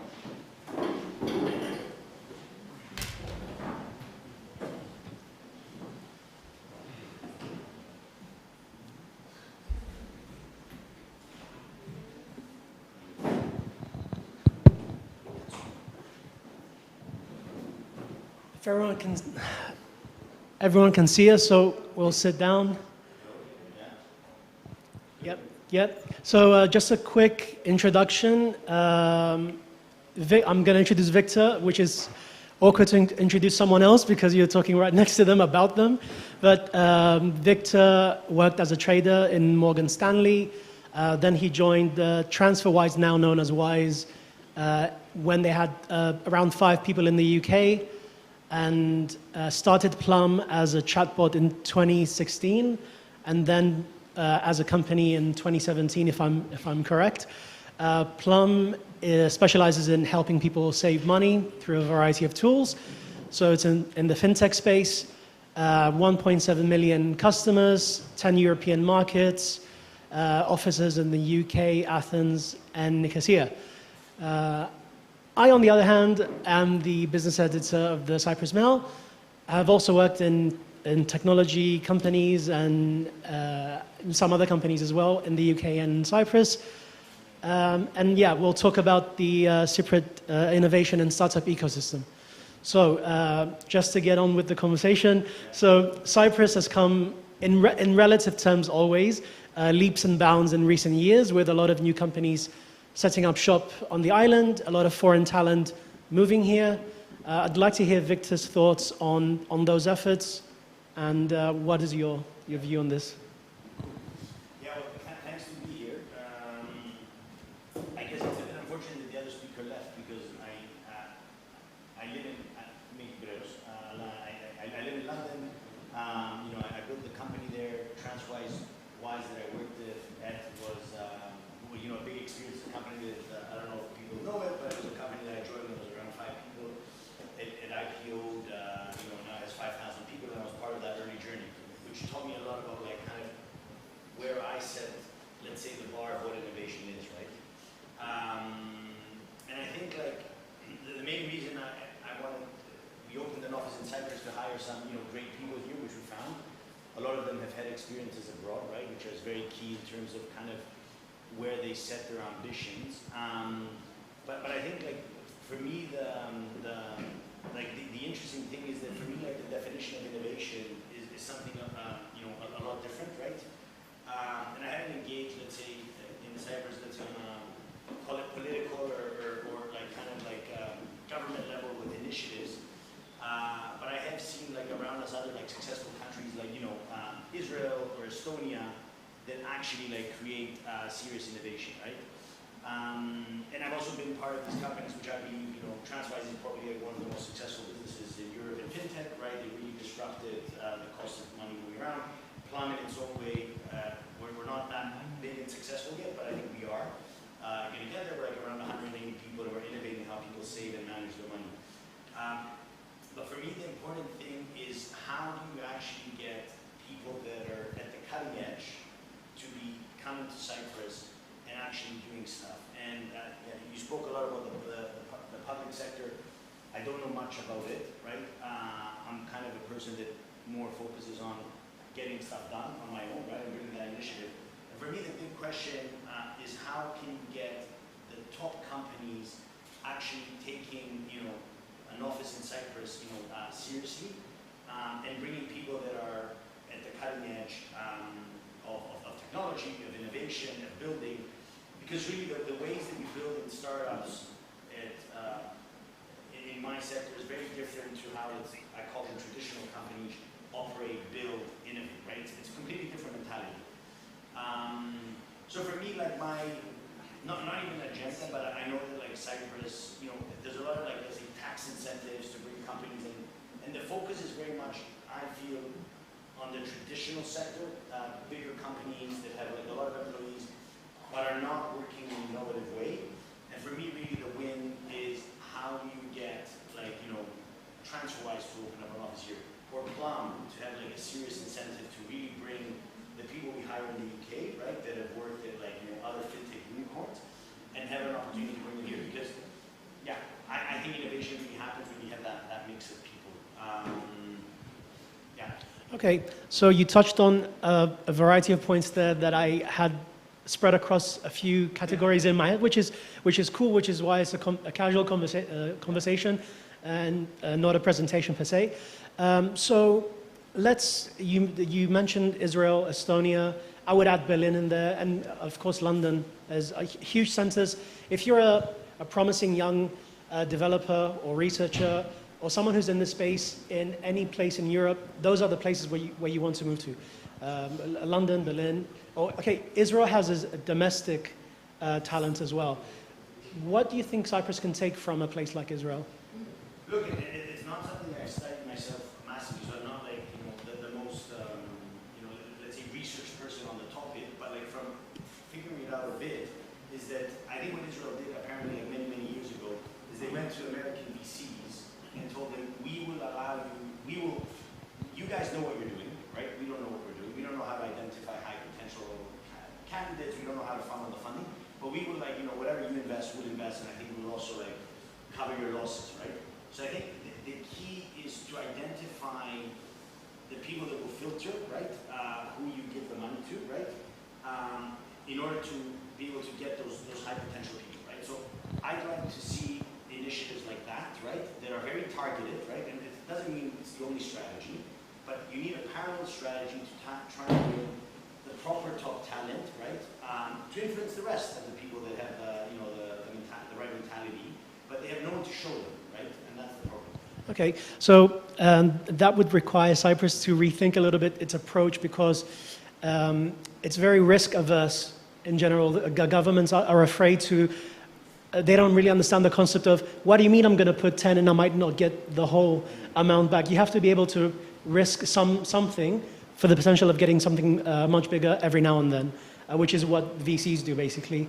So if you want to work with them, then you have to accept that approach from the private sector as well. Okay. But look at this example, right? You're again, I haven't studied the Israel example in great depth. I'm sure there's a lot of research and books on it, right? But the key component there is how do you identify people that are at the cutting edge of innovation, right? Properly at the cutting edge of innovation, and how do you enable them to show you the way? And yes, the VCs, they make money at the end of the day, but they don't lose money, right? Because they know who to invest in. Whereas, if you haven't done it before, like anything in life as a government, you probably are not clear on identifying who is high potential.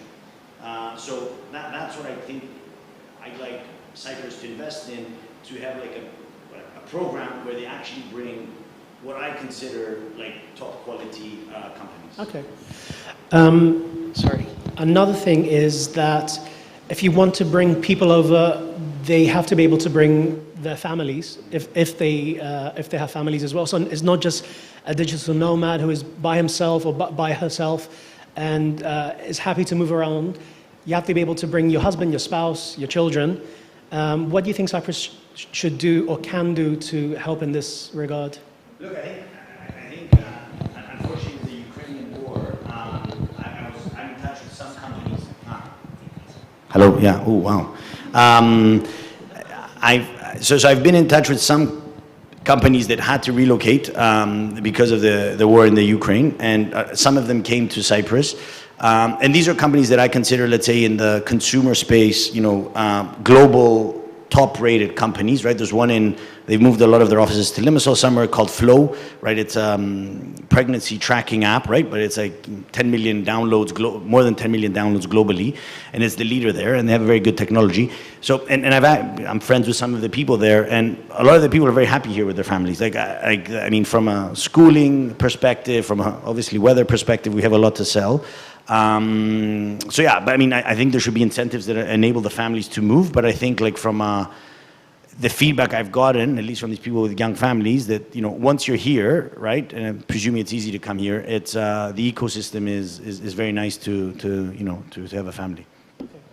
Yeah, on my end, I would say that one of the pieces of recurring feedback that I received is the issue of housing.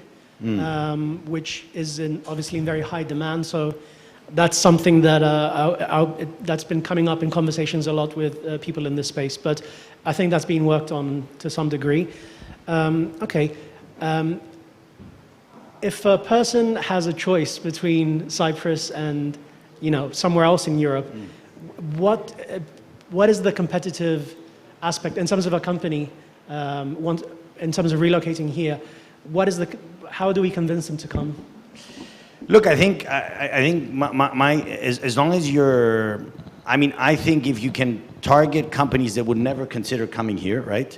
And I mean companies that are, because a lot of I think to have innovation, you need people that are, let's say, not early in their journey, but you don't want, let's say Google opens an office here and brings a bunch of engineers, right? I don't think that those people will be people that necessarily will leave and create another business, right? But if you bring a business that is, let's say, 100 people, right? And we have incentives to bring 50 people here, and these people are like eager, hungry, they've joined that early stage company because they believe in the mission and they want to build something, those people may go on and do something else of their own, right? So I think that's the type of people you want to incentivize to bring here. And I think if we got to acknowledge that these people are, highly stimulated and they prefer to be in London and Berlin and New York and San Francisco, right? That's the type of people we need. And you need to have like some level of crazy incentives, right?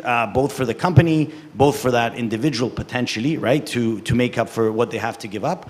But I think it has to be super targeted, right? And if you do that, I think it makes sense. If you can have it for a cohort of like truly high innovation, high impact individuals. Okay, so we're keeping that point. It has to be highly targeted. It can't be a scattergun approach in terms of incentives or other schemes. Okay, one of the crucial things for startups is agility and speed. What do you think should be done in terms of bureaucracy in Cyprus? Have you had any experience with that? Look, I mean, we're regulated in Cyprus both from CySIC and from the central bank. I mean, I think CySIC is quite commercial, which has had, I'm talking quite unfiltered, but it has the pluses and minuses, right? That Cyprus has had a bad reputation in certain areas, right? But I chose to be here because I'm from here and I wanted to get regulated here. The central bank, on the other hand, is quite slow and quite bureaucratic.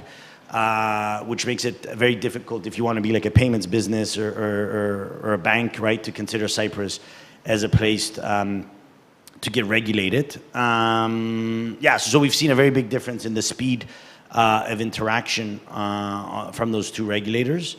But yeah, that's an important component, I think, to build a business here. Okay, and that's very interesting to see the contrast between those two institutions. Okay.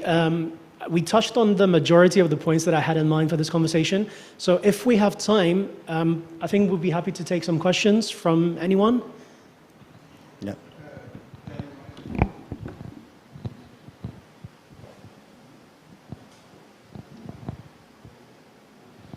For an interesting conversation. Let's assume that we do everything that we need to do to bring companies in and people and all that. Do we have the resource capacity to support an innovation entrepreneurship ecosystem? What do I mean with that? We look at Limassol, for example. Rent is not affordable for the local people. We don't have enough land. We don't have enough water in some cases. We don't have enough engineers. I mean, we have a small company, and we need a couple of developers. We cannot find them.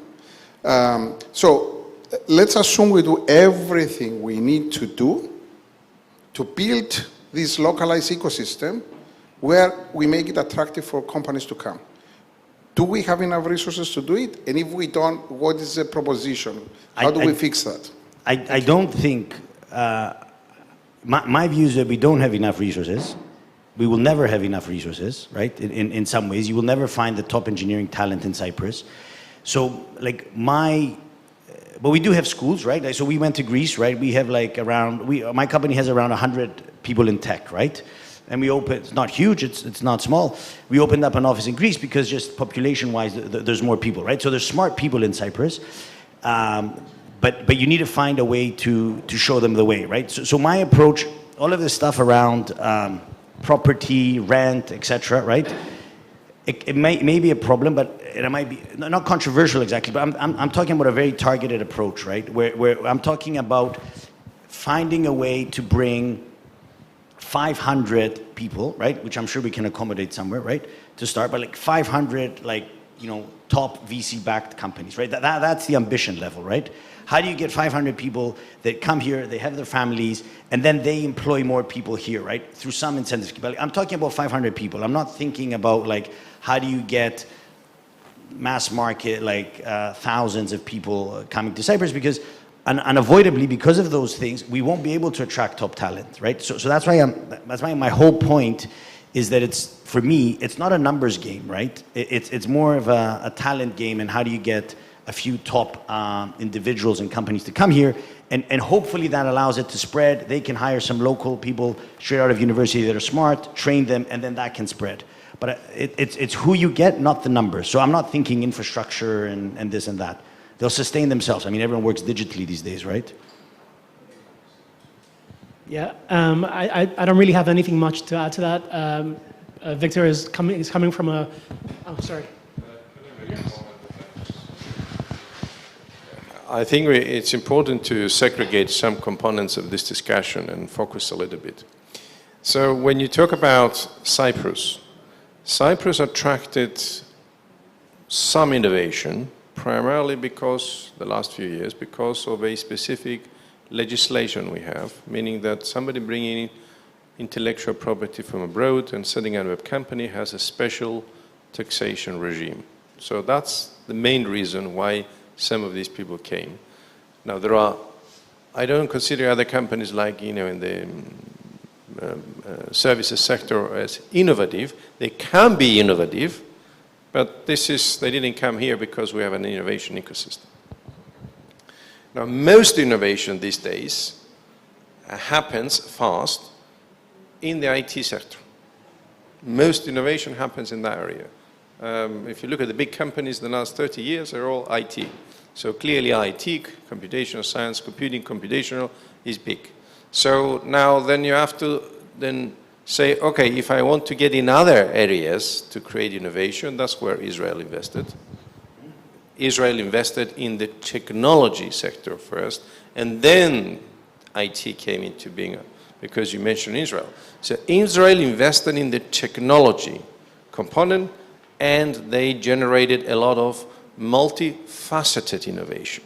So that's a recipe, and that's where your innovation ecosystem comes, your universities, your institutes, if you so wish to take advantage of them. So I think it's that. But I want to also touch on the Limassol situation.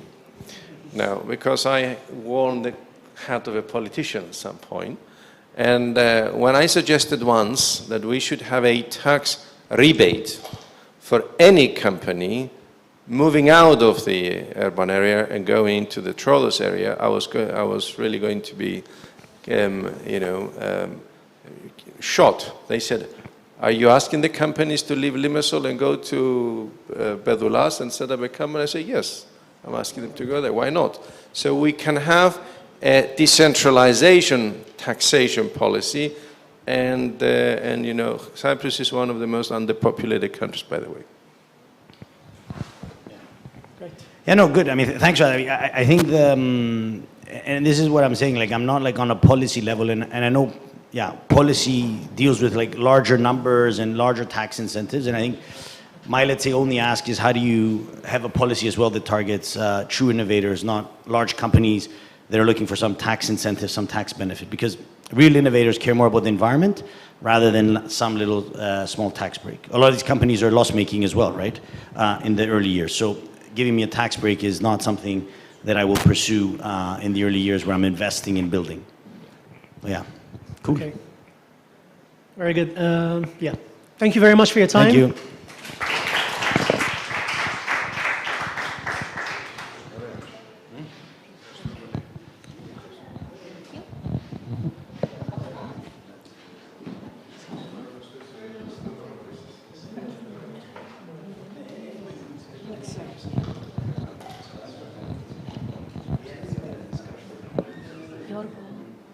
Come 20 άτομα τώρα.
Όχι, εντάξει. Πώς... μπορεί να...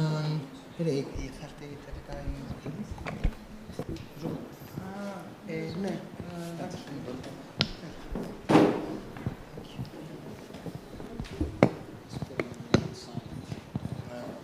Να ενώσουμε την Τζουλή. Θα τη βλέπουμε. Δεν έχω θέμα. Νομίζω ναι. Okay. Hello, good afternoon. Welcome to the Cyprus Forum panel discussion on gender recognition and legal framework. Thank you all for joining us today, and of course our panelists. This event is powered by Diversity Charter Cyprus, which promotes diversity and inclusion in the workplace, and of course Accept Cyprus, an organization advocating for human rights and diversity respect. Let me introduce you our panelists for today. Mr. Alexander Davidian, freelancer, copywriter, editor, and member of Accept Cyprus. Mr. Stefanos Stavros Vangelidis, lawyer, advocate, Accept Board Secretary. Ms. Julie Bindel, journalist, author, and feminist campaigner. And Mr. Laris Brahimis, managing partner and advocate. Welcome and thank you. Today, we will be talking about the complex topic of gender recognition and legal framework. This discussion is crucial given the changing understanding of gender identity and expression in our society. So let's start with the first round of our questions.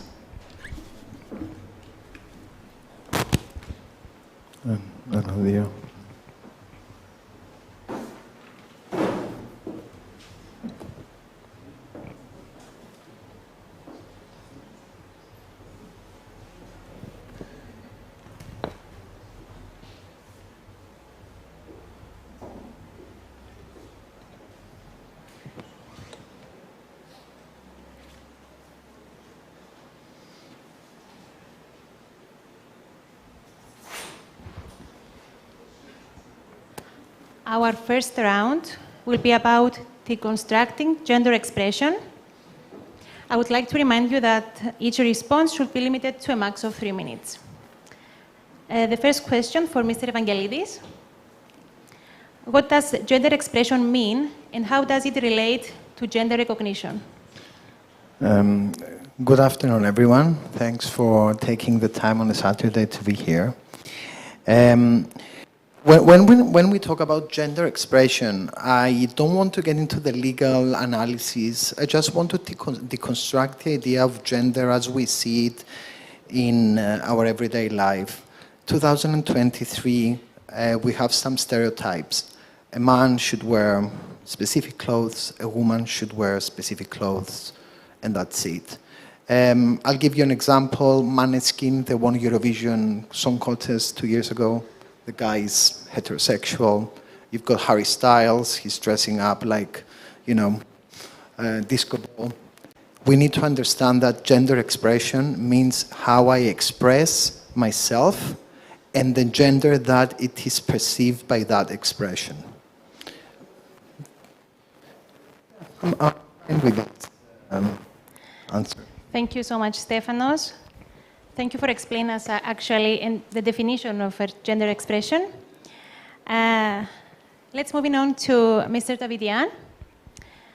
In your opinion, how does legal recognition affect an individual's ability to express their gender identity?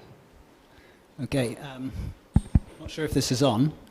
It is on. Okay, just to pick up from where Stefanos left off, just to add a little bit. Most of the time when people talk about trans-related matters, everything sort of dissolves in a cloud of terminology, most of which, if you're not really dealing in the subject more intimately, can seem a bit obtuse. So by gender expression, that's what Stefanos was talking about. It's the way we express how our gender identity positions us. So gender identity would be how internally I see myself as male or female, and then what I do with my body language, the way I dress, the way I speak, that would be gender expression. In so much as gender recognition is concerned, gender recognition talks about purely being recognized as the gender identity of your lived reality before the law.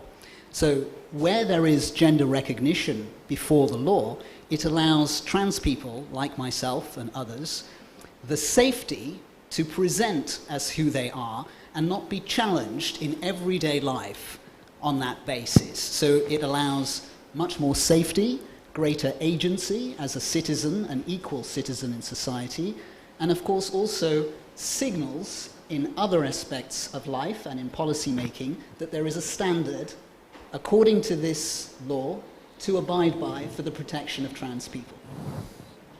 Thank you so much for sharing this, Mr. Davidian.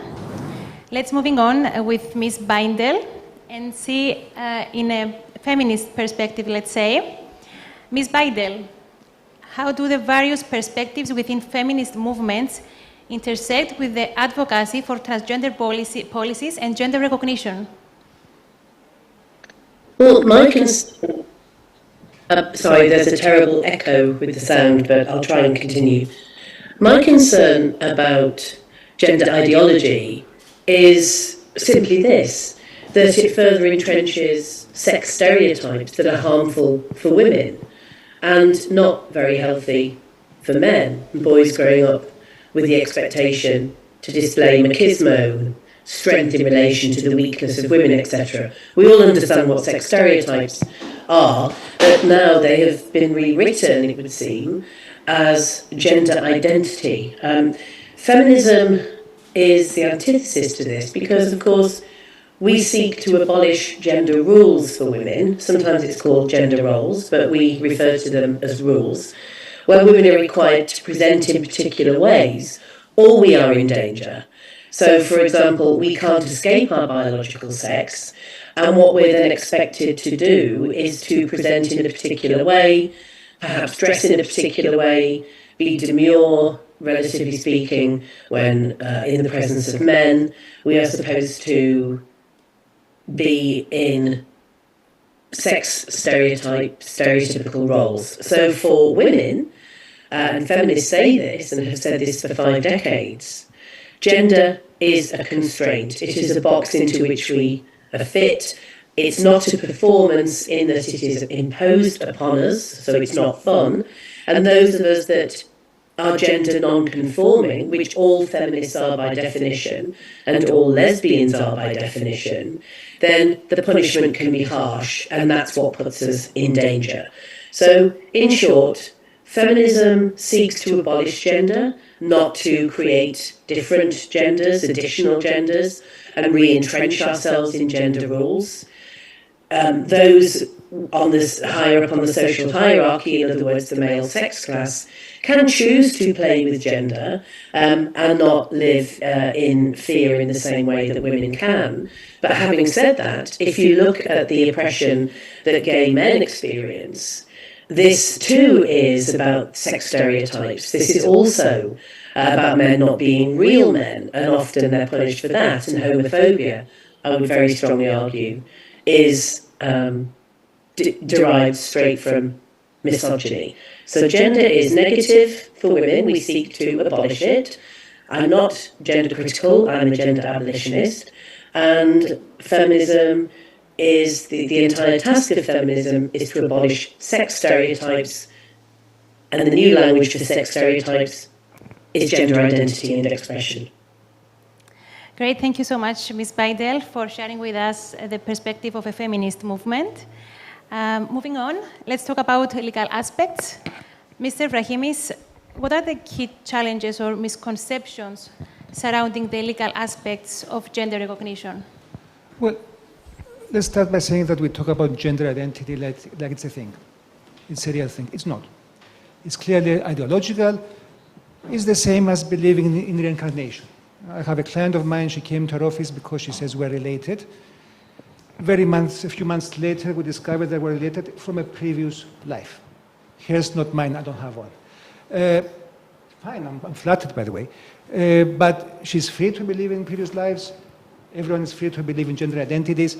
You cannot ask from someone to tell you what he was in a previous life unless he shares your ideology. You cannot ask from someone to tell you what his gender identity is if he doesn't share the particular ideology. I don't have one. What we do have is gender dysphoria. So we have gender dysphoric people. We always had gender dysphoria. It was a very rare condition. According to the DSM, the latest edition of 2013, it's 1 in 10,000, less than 1 in 10,000 men, less than in 1 in 30,000 women, more men than women, probably because we have a lot of autogynephiles who also develop gender dysphoria, heterosexual males that is. And people who do have gender dysphoria try to manage the dysphoria by presenting as members of the opposite sex, and they have to be allowed to do so in dignity. So that is what we are discussing. We're discussing the way of allowing gender dysphoric people who present as members of the opposite sex to do so in dignity. And for this, they need to be able to have documents that allow them to use a female name if they are men that present as women, or a male name if they are women that present as men. So that is what we're discussing in law. But so what we're doing is we're creating a legal fiction, the legal fiction of gender recognition. It's not something new. We also have a legal fiction of paternity, of fatherhood.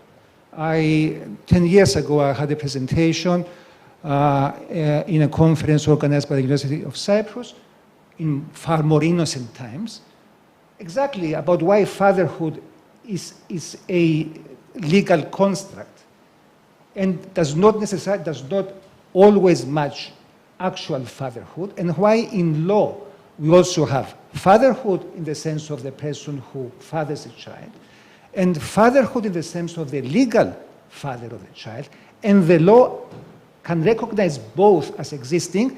For example, you cannot marry your daughter even if you have not recognized her as your daughter. So what we do have is we have recognition of a gender, which is a legal fiction, which is there to allow gender dysphoric people to live their life in dignity, but that does in no way remove the concept of woman. It does not replace a man. It does not replace the male-female binary.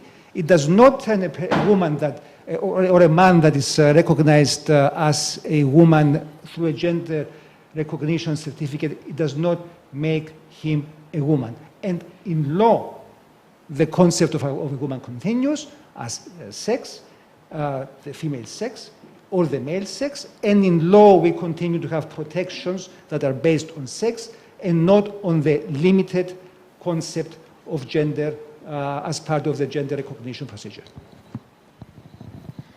Thank you so much, Mr. Vrahimis, for sharing your idea about gender dysphoria.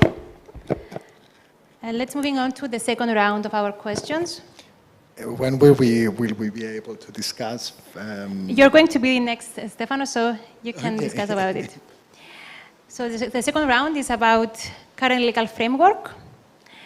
The first question is for Mr. Evangelidis, but before you would like to... No, I think the question asked it follows as Larissa's comments, I guess. So, Mr. Evangelidis, what is the current legal framework regarding gender recognition in Cyprus?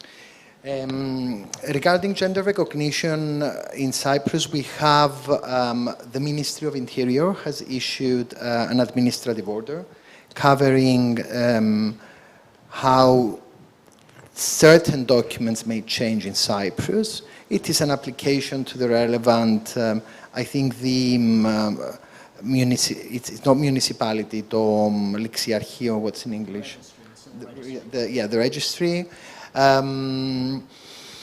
You apply with certain documentation. The interesting part is that you can change your ID, you can change your passport, but only the documents that are under the Ministry of Interior can be actually changed. Any document relating, let's say, to the Ministry of Travel and Transportation, i.e. the driver's license, cannot change. And I'll give you a very interesting example that happened. They do actually. They do? Yeah, they do. They do. It's the birth certificate. It's the birth certificate. Yes. Yeah, you can change your name under the current ad hoc procedure that has been available since August 2019. You can actually change your travel documents, including your driver's license. What you can't change is your birth certificate. So you can update your name if you wish, but the original gender marker that you were assigned at birth remains. That's what would have been the next point I would add. I thought it was the driving license as well. The reason I would have mentioned this example is one person was stopped. He was assigned female at birth. His gender identity is male. He has a family. He's married. He has a child, so he's a father. And he was stopped by the police, and unfortunately, the driving license was not available. They saw the driving license, it was the previous name. They kept calling this person by her dead name. Why am I saying this story? This story is said because, in the end of the day, by saying that the people exist, they need certain legal procedures so we can change them. And by mentioning gender dysphoria itself and acknowledging it, we acknowledge that other than the gender assigned at birth, there is also something different. We call it gender identity. Laris may want to call it something else, but gender dysphoria itself covers this. Thank you for your statement, Mr. Evangelidis. We're moving on with Mr. Brahimis. I would like to ask you about if there are some proposed changes to the legal framework, and if there are, do you agree with them? What we have is a very extreme bill that is based on the most extreme version of gender ideology. The idea is that men and women do not exist. It's what you decide.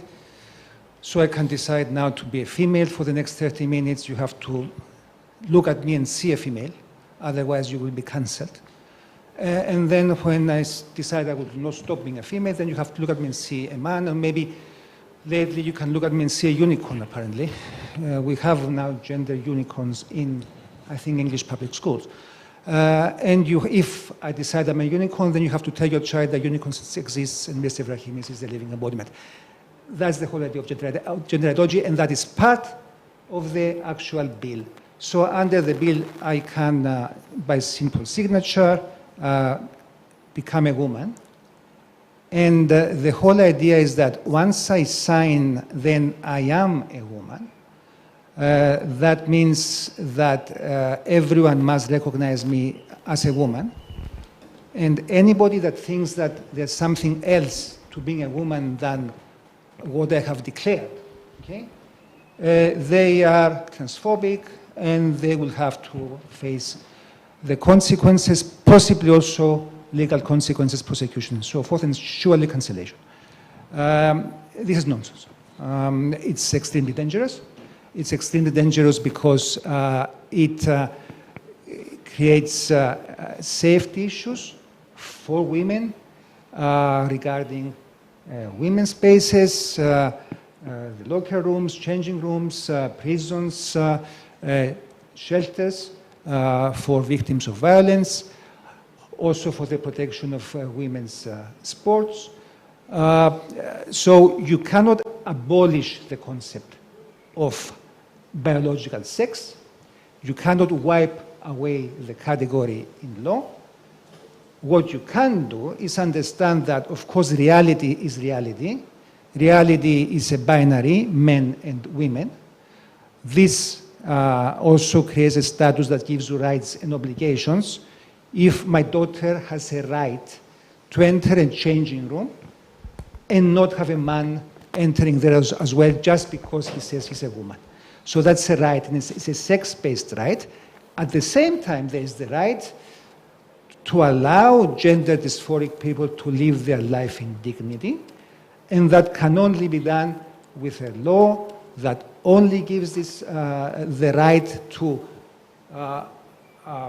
give yourself this fiction of a gender different from what the gender you really are, the sex that you are, which is determined at conception.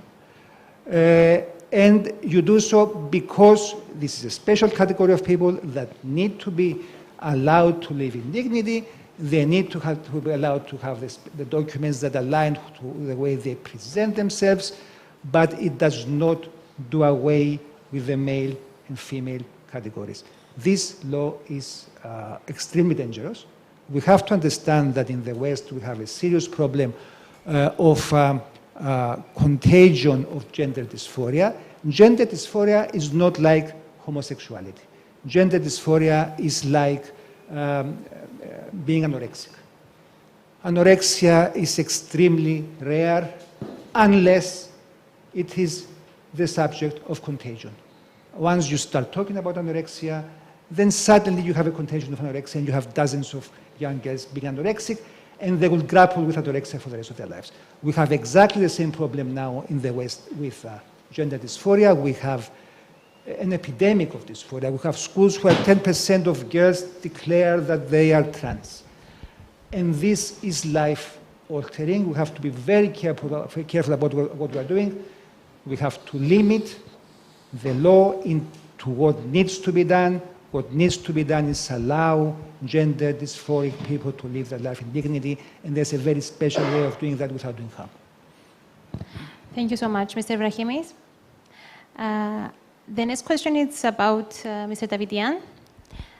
Can you share any examples of countries with gender recognition legislation? Well, actually, at this point, there are quite a few. But I just wanted to sort of gently respond to what Mr. Vrahimis said. There are framings of the trans life as a kind of myth, something that's made up. We use the word ideology. Ideology denotes something that is an abstraction and that you are putting some kind of polemic behind it. The life of a trans person is actually not just very, very real, but very, very basic. There's nothing glamorous or mystical or fabulous about it. And far from a legal fiction, it touches on very practical things required for any person's dignity and access to life. And I do understand what legal fiction means.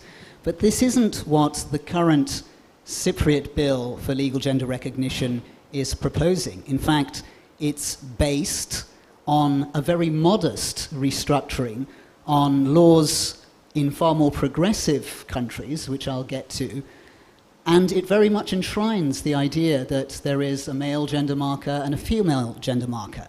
And by extension, I'd like to just say that trans people do not deny that there is male and female sex. It is simply that there is an additional layer to be considered, that of gender identity, when you're talking about trans people and trans rights.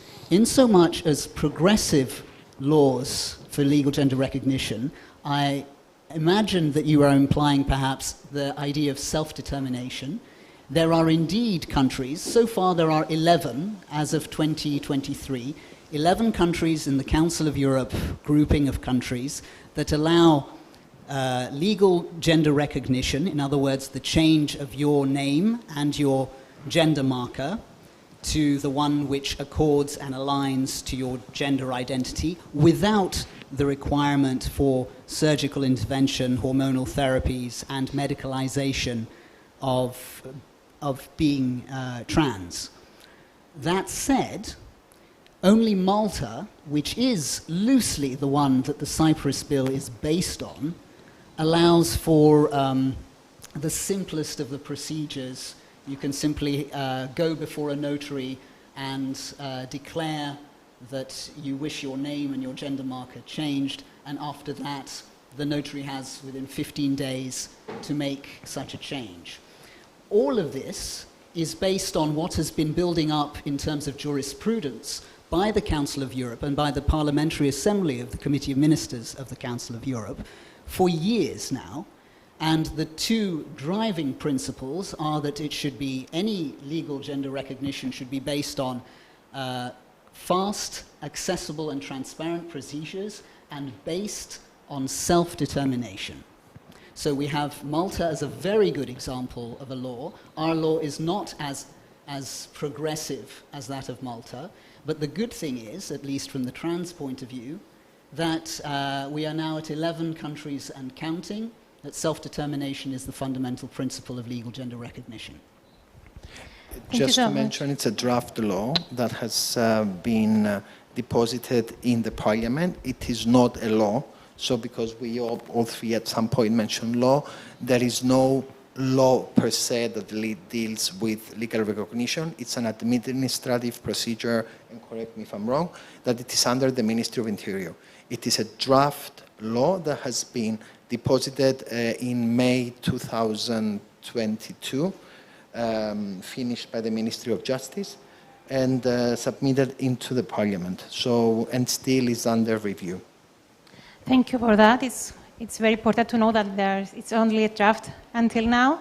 Thank you, Mr. Davidian, for sharing these examples of countries' gender recognition legislation. Let's talk about women's rights intersect. Ms. Bindel, how do concerns related to self-identification, biological reality, and protection of women's rights intersect with the gender recognition? Well, first of all, the feminists of Malta do not want this law. They do not want men to be able to legally identify as women. It's interesting that Malta is one of the many countries that have introduced this regressive and deeply misogynistic law when women are not even able to access safe or legal abortion, and women's rights are almost unheard of, but men have the right to identify as women. So that's the first thing that I'll say, and this goes across the board, such as countries like Ireland that have also introduced this draconian legislation. We need to recognise that data is affected by self-identification. We have now a number of police forces that are choosing, even before we pass self-identification and self-determination laws, which hopefully under my watch and the other feminist watch never will in the UK, where they are already logging men that rape women. Rape can only be committed in the UK by a man with a penis against a man or a woman as women. So now women are legally able to rape because trans-identified males are saying that they wish to be arrested and charged under their chosen gender identity, and many police forces are acquiescing to this. We need to know who is raping who is perpetrating domestic violence against who. We need to know who is paid less, who is more likely to be prostituted, which either men or women are sexually abusing children. We know that the vast majority of sex crimes and crimes of domestic abuse are perpetrated by men against women. If this data is skewed because of self-identification, how on earth do we protect the vulnerable victims and safeguard against these perpetrators? It's impossible. Under the Gender Recognition Act 2004 in England and Wales, it's against the law to expose the form and name of a person that has changed legal sex. But earlier this year, this has been raised in the House of Commons because there are convicted male sex offenders leaving prison under a new name, and it's impossible legally to track them under the sex offenders register in order to keep vulnerable children and women safe. Similarly, in prisons, there are more convicted sex offenders who identify as trans women in the women's estate than there are, proportionally speaking, in the men's estate, because of course many male rapists, convicted sex offenders, including child sex offenders, will choose to identify as female for two reasons. One would be to have access to vulnerable victims, because there are no more vulnerable victims than women in prison. And secondly, because women's prisons are usually less violent and grotesque than men's prisons. What we need to be doing is sorting out men's prisons so that trans-identified males are not attacked and bullied and beaten up, rather than putting a fox in the hen house, which is what we do when we put men who are convicted sex offenders or simply sexual predators that haven't been convicted in with society's most vulnerable women. There's a legal case happening in Brighton, in the southeast of England at the moment, taken by a woman who uses the name Sarah Summers, who is a child sex abuse survivor, who also was raped as an adult, who accessed one of the number of services for people who wish to have counselling, post-sexual trauma, believing that this was a women-only service. There are, by the way, 7 other services in Brighton that accept trans-identified males, trans women, as clients. She saw an obvious man sitting in the waiting room. Sarah Summers was very upset about this because she wanted to be in a safe women-only environment, as sexual assault traumatised victims and survivors do, and she was banned from the service on the grounds of transphobia. And she's now taking Brighton Council through a legal case because she believes, as do any sensible, humane people, that women-only services should be available for female victims of sexual assault. It is utterly outrageous that this preempted policy of self-determination, driven by trans ideologues, driven by those that believe women should have all our rights stripped away from us in order to accommodate a few narcissistic men. They think it's outrageous that these services have been taken away and all of our sex-based rights are at risk. And I would like to ask this. When feminists, decades ago, before trans ideology took a hold, said that there were enough of a minority of men who posed a risk to women and girls that we should have enshrined in law sex-based exemptions, in other words, our own hospital wards, prison wings, changing facilities, domestic violence refuges, rape crisis centres, and the like, that we should have them, not because all men are rapists, not because all men are sexual predators, but because enough of them are for it to pose a problem.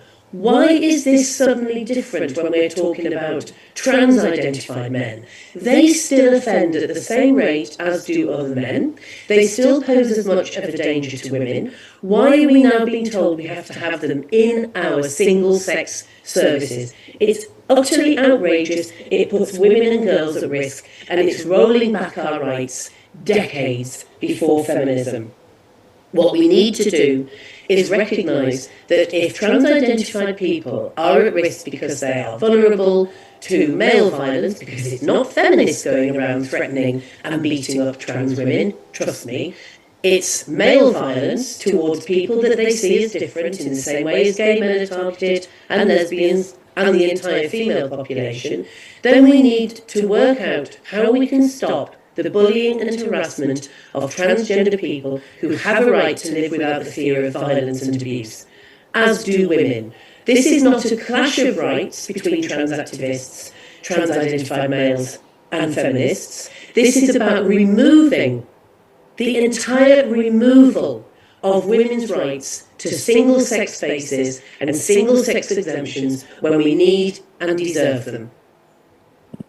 Thank you so much, Ms. Bidel. Food for thought, and thank you for sharing those interesting examples from Brighton. Let's moving on to the third round of our questions. It's about advocacy and implications. The first question will be for Mr. Vrahimis. In your opinion, what's the current direction of advocacy efforts regarding the transgender? I think that the whole adoption of transgender ideology by the major organizations of the LGBT whatever rights, just to remind you the great talk that Julie Bindel had with Douglas Murray, legendary actually, where Douglas Murray questioned the sense of having gay men in the same grouping as asexual men. We're talking about two extremes. Okay, what we have is the Stonewall, HRC in the States, having one gay marriage, decided to adopt gender ideology to continue to be current, apparently. And what this has done is destroyed, done huge harm in the acceptance of gay rights and lesbian rights among the population. It's the first time now in the States that we have a big decrease in acceptance of gay marriage in the United States. In Cyprus, we're not in the same position as we are in the United States in the sense for acceptance of gay and lesbian rights.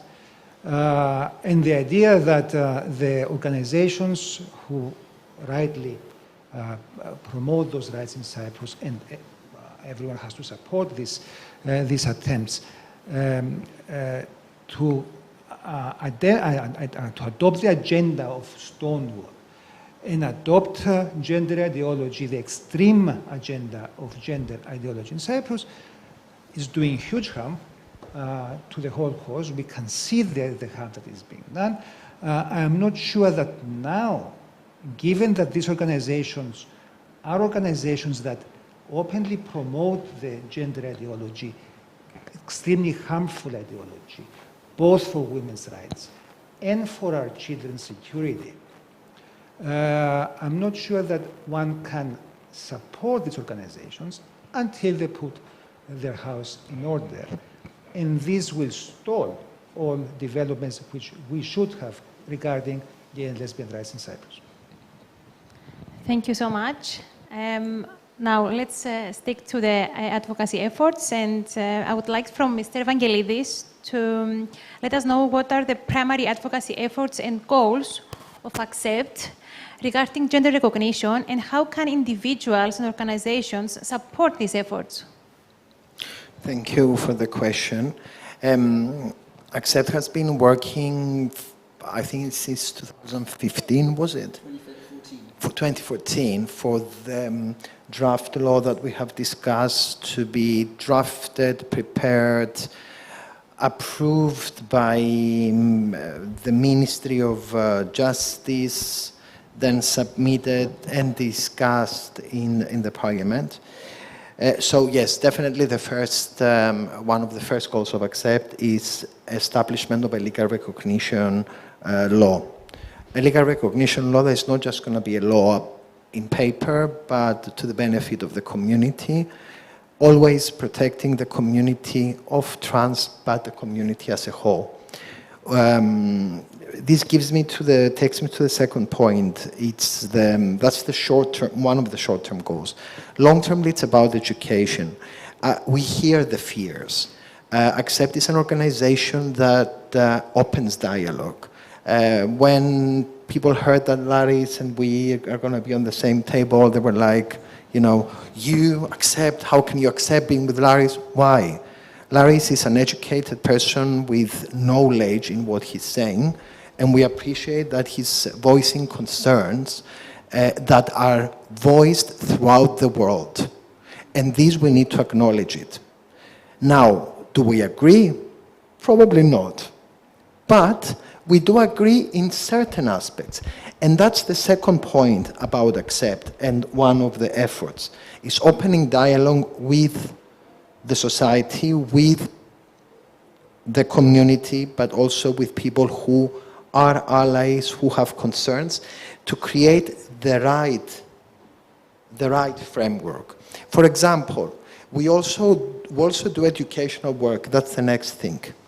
Laris very correctly mentioned that there has been a movement very recently on, how did you call, what was it called, Larry? Contagions. Social contagion. The reason I have the laptop in front of me is because I was remembering a lot of things, but one of it was that this has been debunked. There is It's debunked. It says it here clearly. A recent study claiming to describe more than 1,600 possible cases of a socially contagious syndrome was retracted in June for failing to obtain ethics approval. I also have... Can you read that again? Sorry? They failed to obtain ethics approval. Ethics approval. Yeah, go and check with ethics approval. They were cancelled. They were cancelled because they disagreed with the actual study. Exactly. Not with the study was correct. The organization that published it wanted to disassociate themselves with the study because they were themselves afraid of cancellation. This study has also been widely criticized by medical experts. And just to finalize it, there is a Coalition for the Advancement and Application of Psychological Science statement signed by more than 61 organizations, including it's the coalition of the American Association. American Association, I have it here correctly. 1 second.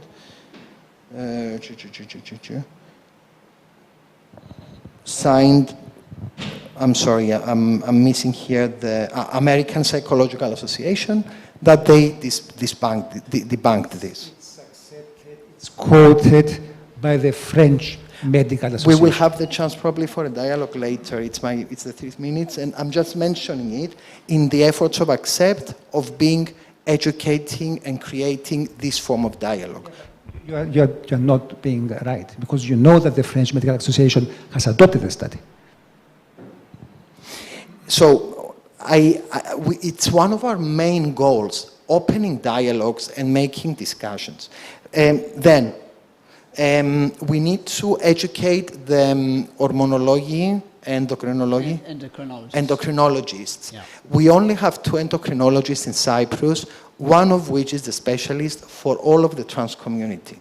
It is very important. The third thing we're asking for is correct hormonal therapy to all trans people. Right now there is injectable hormones for males, but not for female, only pills form, whereas there are patches, there are gels. So more education and discussions with the government on helping the community itself.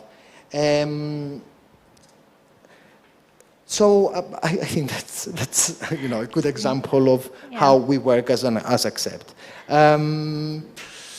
Adopting extreme ideologies, it's never what ACCEPT has been a part of. To the contrary, many of the LGBTQ people would have attacked ACCEPT of not being extreme.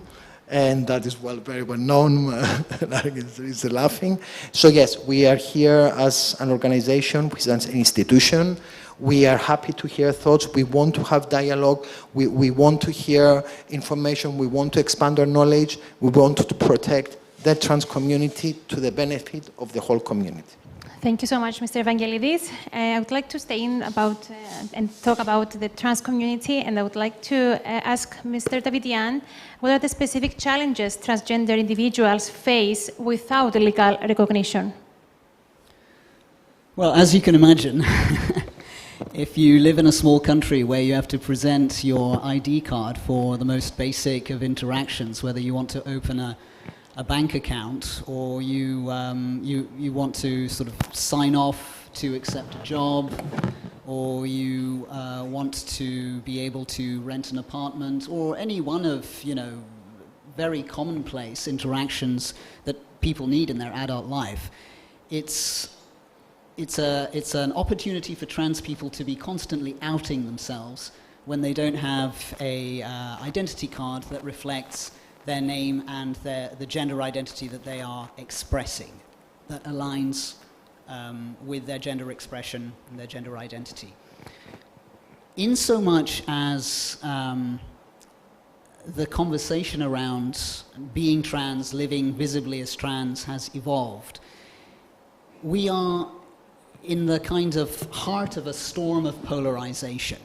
And up to quite recently, I mean, people were not really talking about trans. The people who were at the in the hot seat, if you like, and who were at the cutting edge of the clash of societal fears, shall we say, were the LGB members of the community. And it would be wrong for anybody in the community to show anything less than respect and compassion for the hard-won rights of people of groups who've gone before them, who've come before them. So I don't think personally, and I'm not alone in thinking this, that we are passing through a kind of a polarization that is not going to last forever. And certainly, when it comes to any demographic that is vulnerable because of biological, physical differences, in this case, what trans people would call cis women, women who are biologically assigned female at birth, it would never be the desire or to the benefit of anybody who's trans to want to encroach upon or interfere with those rights. At the same time, the challenge of inclusion, of widening the table, if you like, is not one that is only faced at this point by women. It's I can certainly say as a trans man of of Generation X, when I was starting out, really trans men, and I use that term perhaps differently from how maybe Mr. Laris would use it. I'm talking about people like myself who were assigned female at birth but identify as male. But when I was going through transition, it was incredibly threatening to trans men like me and trans women that there were people who were non-binary, who wanted similar rights, or if you like, to have the same protections, but yet were presenting an identity that was diametrically undermining, or so it appeared to us, for something that we were really paying a very heavy price to be able to create the case for being men and women who were not born biologically men and women.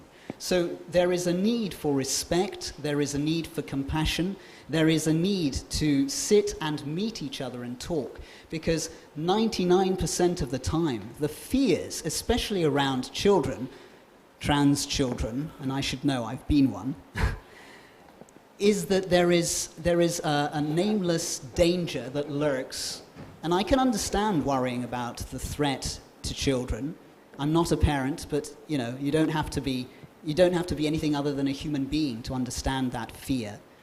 But it's by meeting trans people, it's by understanding and presenting and sharing the lived realities, not fictions, not ideologies, the lived realities of trans people who are, in any case, I should say, at great personal cost and vulnerability, already trying to live their lives as unobtrusively as possible.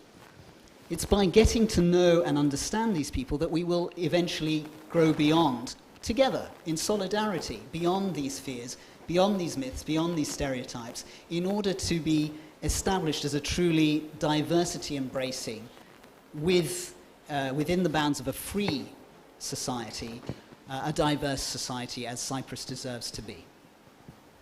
Thank you so much, Mr. Davidian. We've seen how human rights, society, and laws all connected when it comes to understanding gender. Let's take what we've learned here and use it to be more understanding and inclusive in our communities. I would like to thank you all for... I want to thank you for our thoughtful discussion today on gender recognition and legal framework. Thanks for taking part. Ms. Beidel, thank you for joining us via Zoom. And let's keep these insights in mind and work towards making positive changes. Thank you.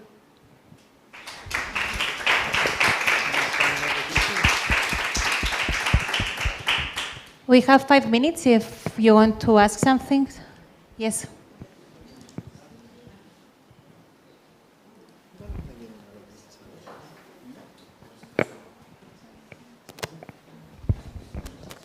Έχει κάποιος ερώτηση που θέλει να κάνει? Thank you for a very interesting discussion, conversation, really enlightening. I will apologize because I'm not very versed on the subject other than what I read in the popular press and all that. The story that kind of rings in my head is the narrative of the two athletes, one in South Africa, being a woman with biologically high, yes, where she went through hell to be able to compete in the Olympics. And then on the other side, the gentleman who identified as a woman, the swimmer in the United States, who competed in the collegiate competition against women, came first, while when he was identified as a man, he never finished in the top 10. So how do we, I kind of understand a little bit better today the legality of this and the difficulties and all that, and I understand it. How do we deal with the practicality? Like Mr. Rahimis mentioned, the changing rooms. And how do we deal with the prisons that were mentioned by... Yes, yes. How do we deal with the daily practicality? Everybody accepts everybody and everybody is happy and all that. How do we deal with the daily practicality of these difficulties that are a result of this? And I'm not comfortable with the word acceptance because, who we are to accept anybody. To include, yes. So that with the practicality, the practical stuff, how do we deal with that? One correction, Caster Semenya is male, okay? She's a man with a particular DSD, disorder of sexual development, as a result of which she did not develop male genitals, but she's male. She went through proper male puberty because she's male, and she has normal testosterone levels as a male.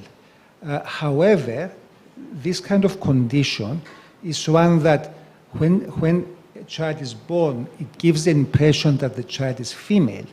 So these males with this particular sexual development disorder are raised usually as girls and only realize they are male at puberty. So that's the problem with Caster Semenya. She has normal testosterone as a man, much greater than that for women, and that gives us a serious advantage since she went through male puberty, and that is why the International Athletics Association limits or wants to prevent her participation in women's sport because it's unfair for a person who has gone through male puberty to participate equally with women.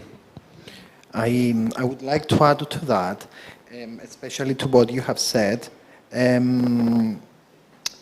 Patricio Manuel, does it ring a bell? Anybody knows Patricio Manuel? He's the world's first trans male boxer who wins the third fight over a cis man. Why do we not speak about that? Because that's not the narrative that helps what we are discussing here. Nothing else. It doesn't help the narrative when we say, yes, trans women represented in sport, but they were men, and men are stronger, and men are faster, and their testosterone. I spoke about a million of stereotypes right now. Why don't we speak about this person, this trans man who managed to beat 3 times and became a champion? My view, my personal view, is that we have built a society based on gender, as we understand, and when I'm saying gender, I'm saying male, female, not anything else. And we forget that we are at the level of science where we can really understand who can do what.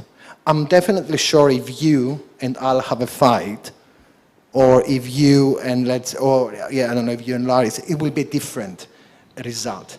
Or if I run 3 kilometers with one of my friends who is in the gym and doing only, I will win.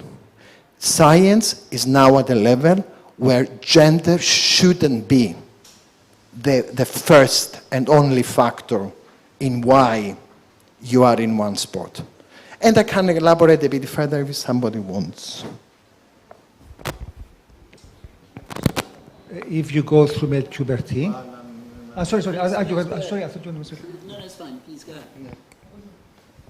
Okay, I was simply going to say that I do understand your concerns, and certainly I do understand why you pose the question. Certainly, it's one of those ongoing conversations now at the highest levels of sport, what to do with trans-identified athletes. But in fact, if you look into the issue, I'm not an expert on the theme, but I can say that trans athletes have been competing in sports designated for their lived gender identity, shall we say, since about 2004.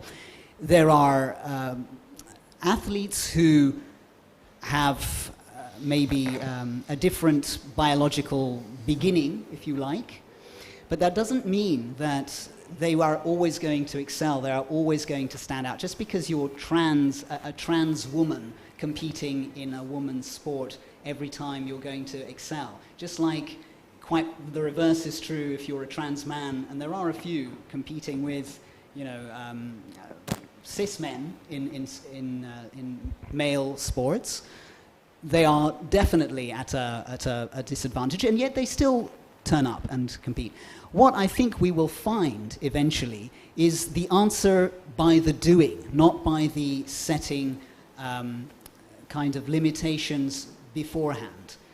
And I think one of the ways that gets to work is by making sure that there is a dialogue with the people themselves. Too often, there are decision makers in positions of authority, of power, of credibility, if you like, who create the infrastructure one way or another without taking into account the people themselves. It's not a perfect process. It's like most things that are human, and especially at the sort of the periphery of the lived human experience, it's messy. Sometimes it's trial and error. And I also empathize with athletes who are, cis men competing in male sports, cis women competing in women's sports, who then say, well, who are these people among us competing? They don't have the same background, they don't have the same biological profile. But that doesn't make the problem go away. And as for things like changing rooms, as for things like prison populations, again, it's on a case-by-case basis. And I should note that since the thematology of this particular discussion is about legal gender recognition does not mean automatically that you've created a precedent for all the different understood behavior around same spaces. That's where I'll leave it. 1 minute, Mr. Fraginis. Just 2 points, yeah. The categories of male and female in sport are sex-based. So if your sex is female, you go to the female category. If your sex is male, you go to the male category, irrespective of whatever you identify as. And that the reason why you're doing this is because if you go through male puberty, it's clear that you have an advantage over women. There's many ways of describing and explaining this. It's very rare, it's very few sports where men do not have an advantage over women, the difference being male puberty. Now, regarding the protection of safe spaces and the bill that is currently in Parliament, the bill simply says that if you get the certificate, you become a woman, you therefore should be treated as a member of the female sex, and therefore there's no way for anyone to stop you from going to the female prisons. In fact, they have an obligation to send you to a female prison and no option not to do it, which is why the bill as it is has to be scrapped and rewritten. Thank you so much. I'm not sure if that is said in but we can discuss afterwards because I think Sure, we can discuss it later, yeah. Thank you again for being here. Thank you all. Thank you very much.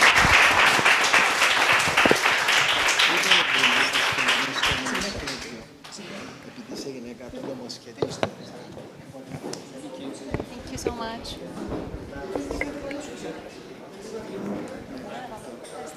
Όχι εμείς. Εγώ είμαι πάρα πολύ excited. Thank you. Πώς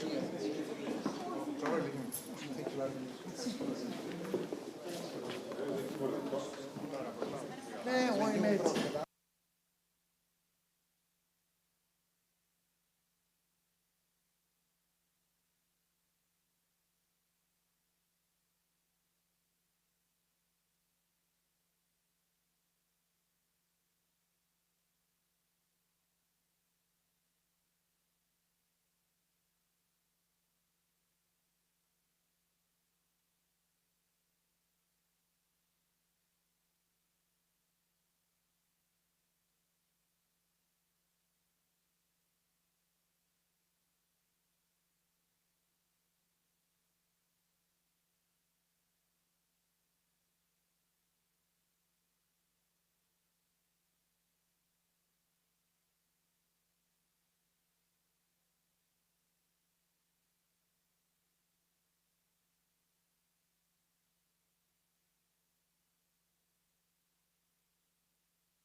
Ένα, δύο. Okay, it works.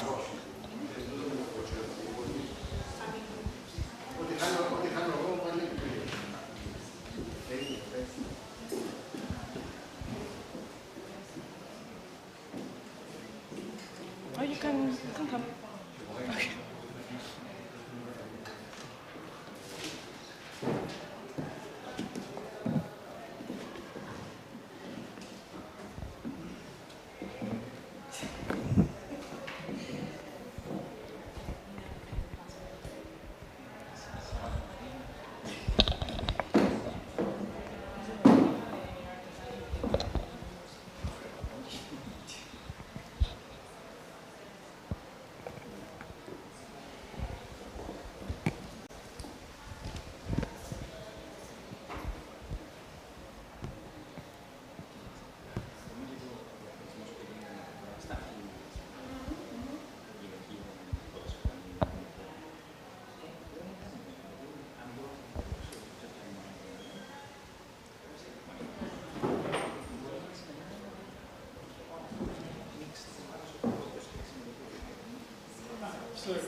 Hello, everyone. Thank you for joining us on a Saturday afternoon.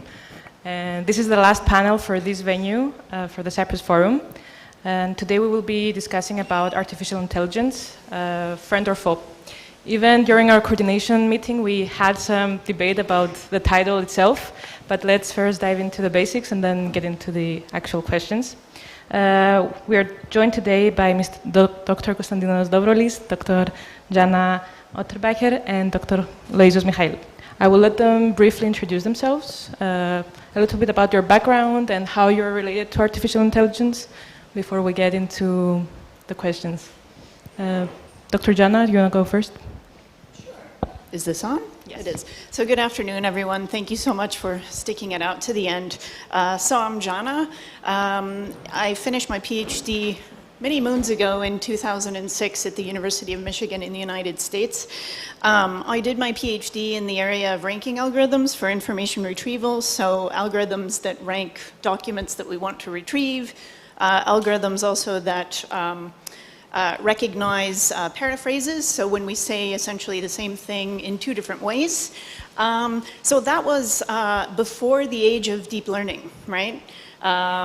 Now we're in a very different phase of the development of artificial intelligence, as I'm sure all of you are very aware.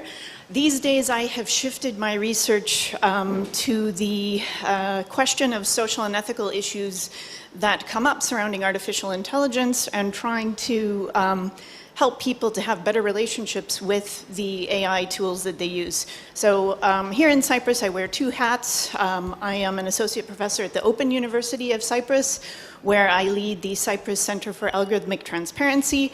Our research there is more focused on basic research as well as educational outreach.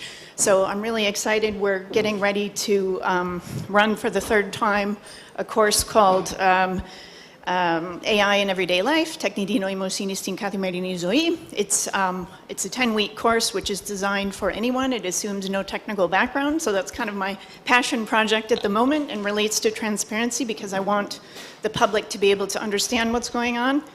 I've been talking too long, I realize that.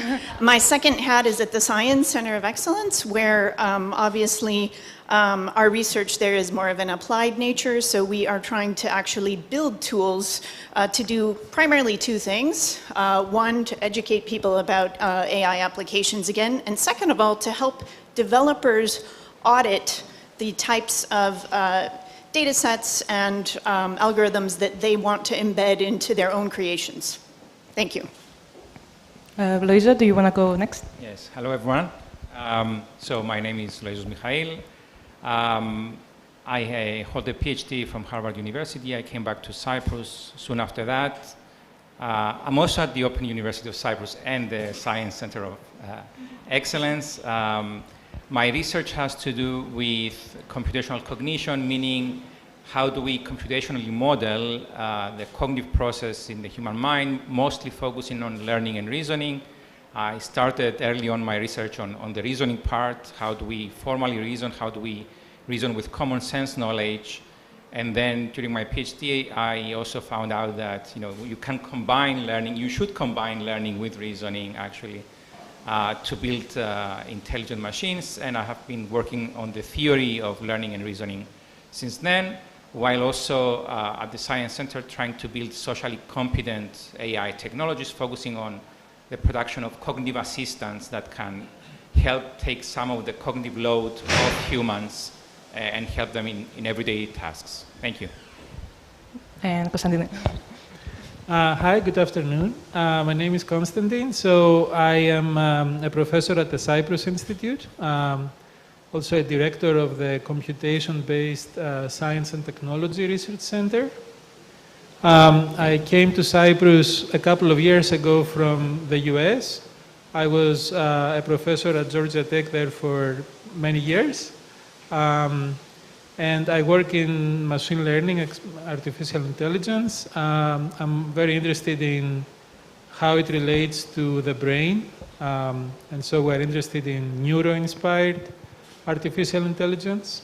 Actually, to be honest with you, the main reason I study AI is because I believe that if we build AI, then we will figure out how the brain and the human mind is different than AI. Of course, it's different, right? But if you manage to build an artifact that can think, then you can ask, okay, which are the things that this artifact cannot do, but the human mind can do? And so my hope is that this research will eventually give us a lot of information about the human mind as well.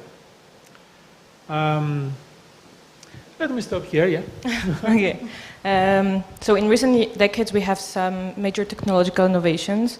How is AI different than other innovations that we have seen so far? Konstantin, you want to go first? Yeah.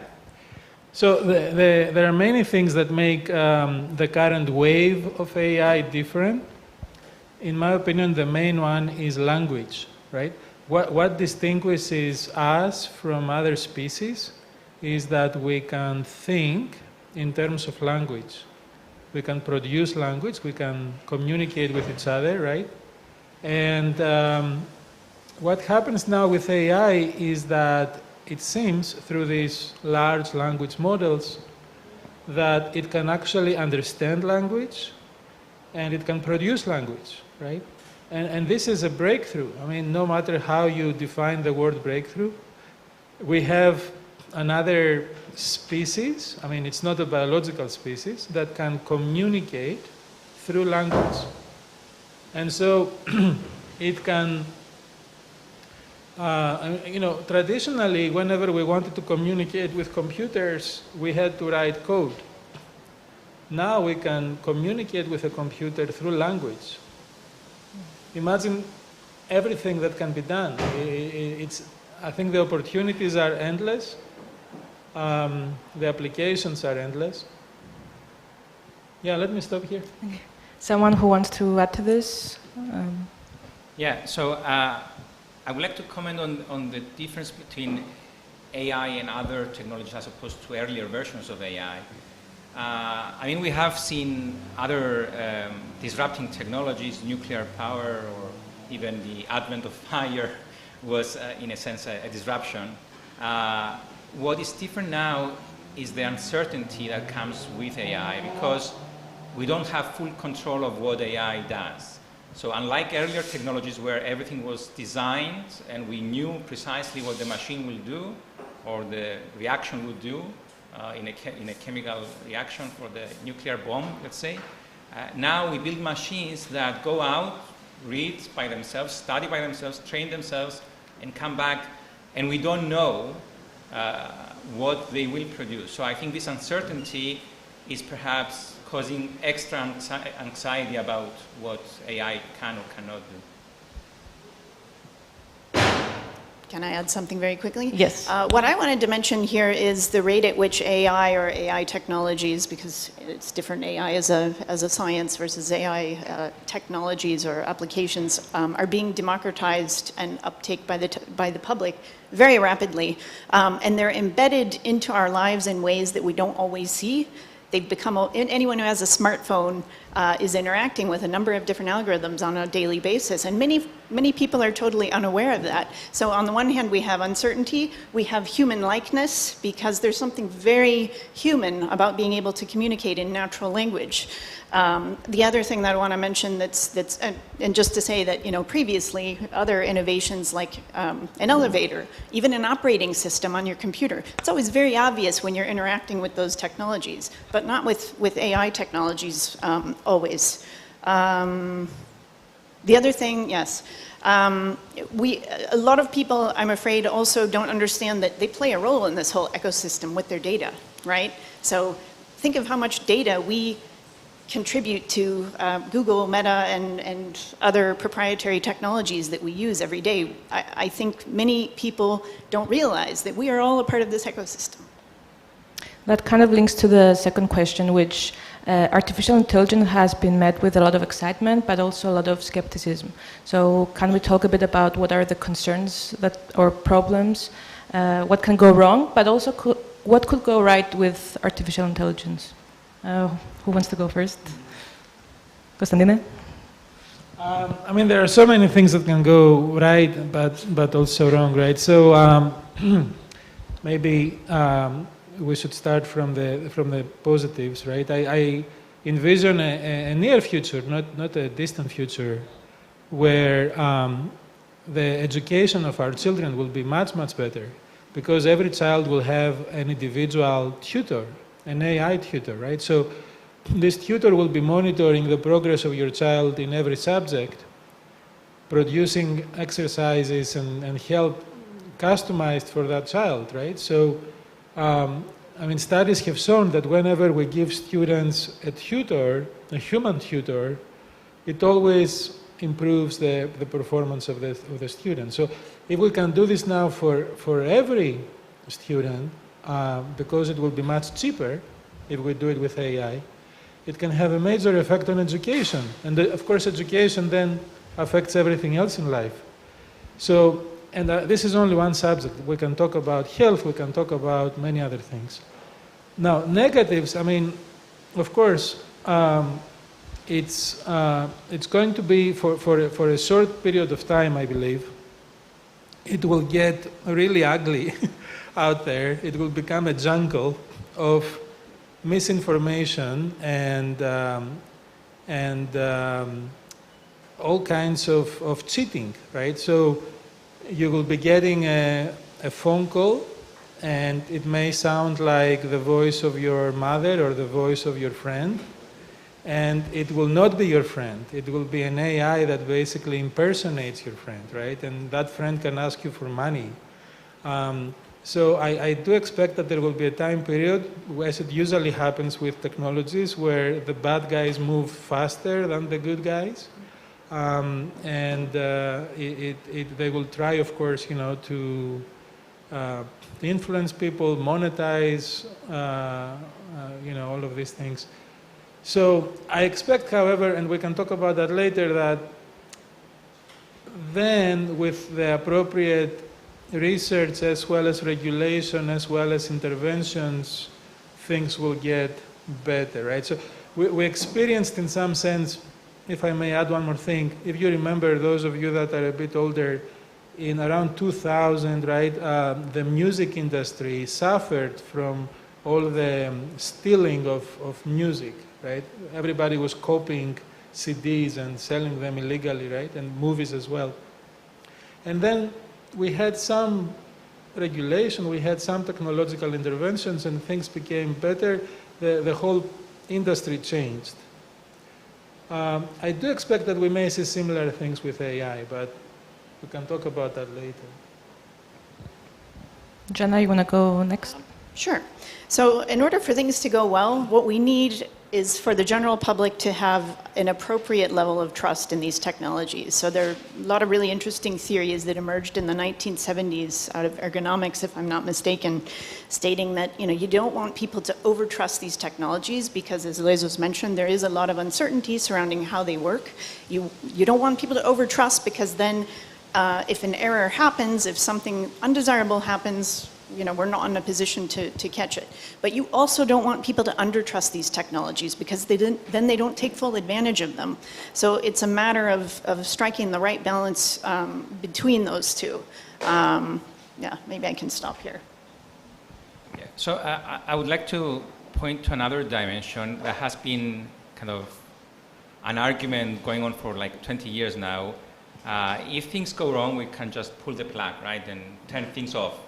And this was already not an option 20 years ago. I was at a panel at the major AI conference in 1995, and the panel was discussing exactly the dangers of AI back then, right? And one of the panelists said, it's already too late. We already have software systems on the internet that are beyond our control. We cannot turn them off. They are living on the internet and propagating. Viruses was the case back then, right? So AI is here to stay, like it or not. We cannot turn it off. So we need to find a way to cope with it. And Jana said that, trusting to the right extent is what we need to do to cope with AI.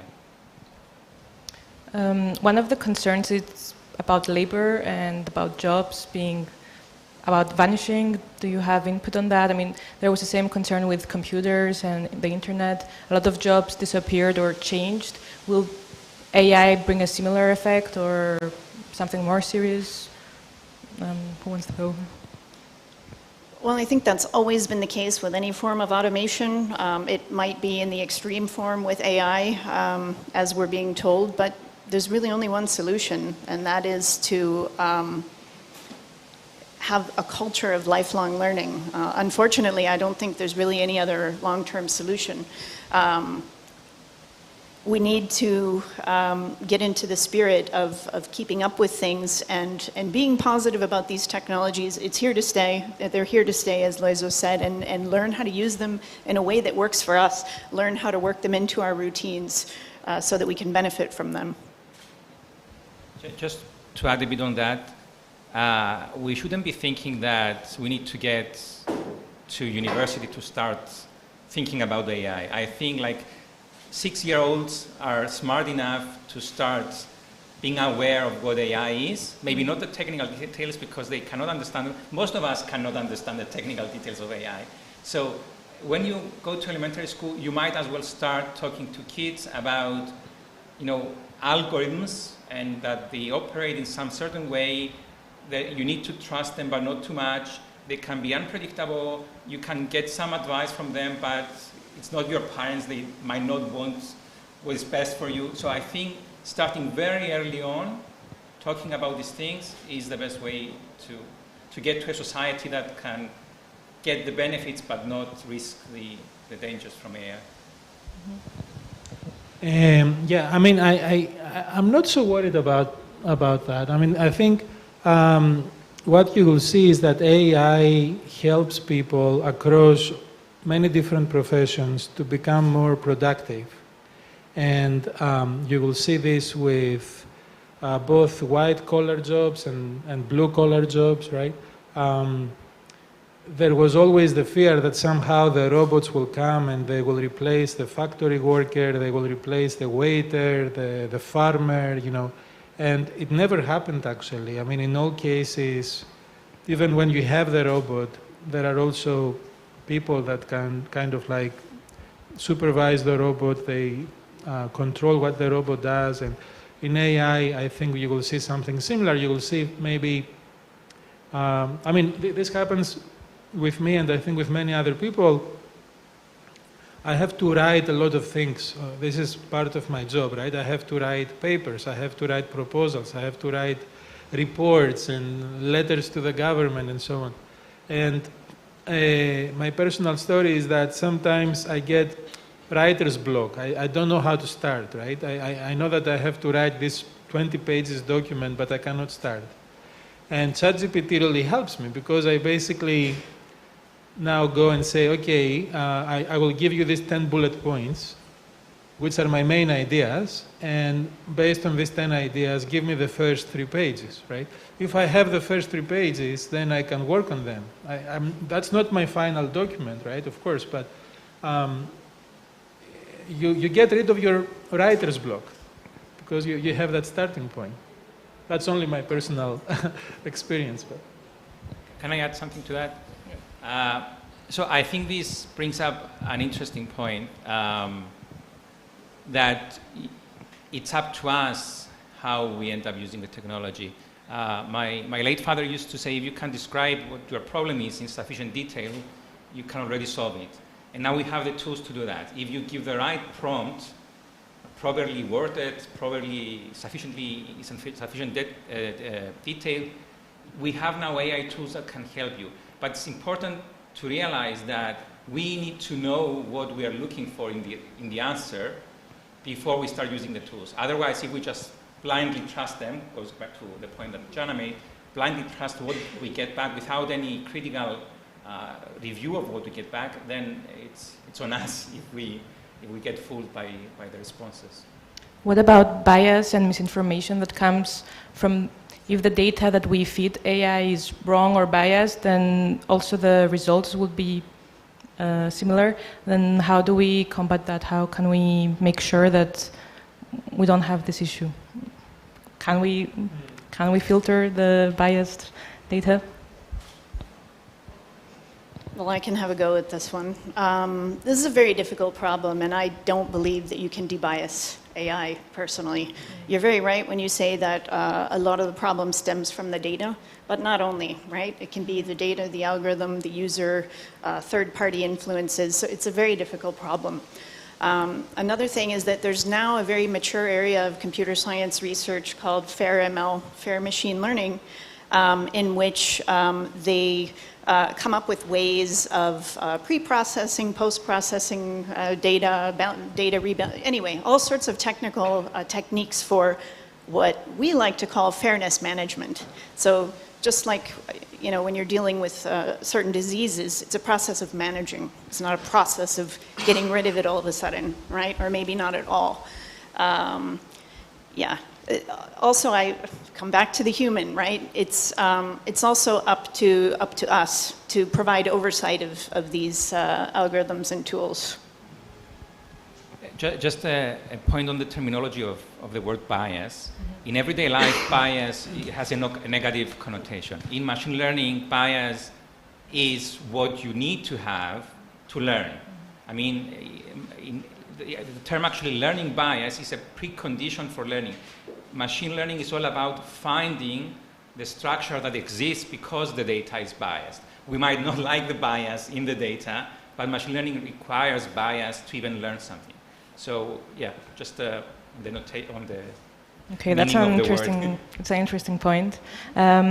We have 2 more questions, and we are a bit tight on time, but we'll try to engage the audience if you have questions.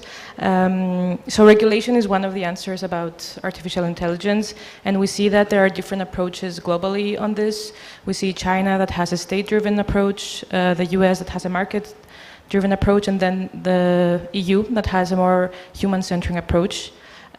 Each of these approaches has different criticisms. What is the right way to balance fostering innovation and allowing AI to flourish, but also to address social concerns about what we have already discussed? Can the two be balanced? Who can go first? Costantine? It's a really hard problem, and what I really worry about is regulation that will slow down innovation. I have seen how sometimes, you have these committees of people that maybe know just a little bit about the technology, but they start basically producing regulation after regulation after regulation. And of course, that will be very bad for innovation. And Europe has a history of doing that. I come from the US, where things are definitely more let's build this first and then worry about it, which of course is also problematic, but at least it helps innovation flourish. I admit that that's my own personal bias. I think it's good to have the mechanisms to intervene, right? When some companies, they start producing things that are potentially dangerous. but I would worry about an excessive level of regulation, especially at this point where this technology is still a baby.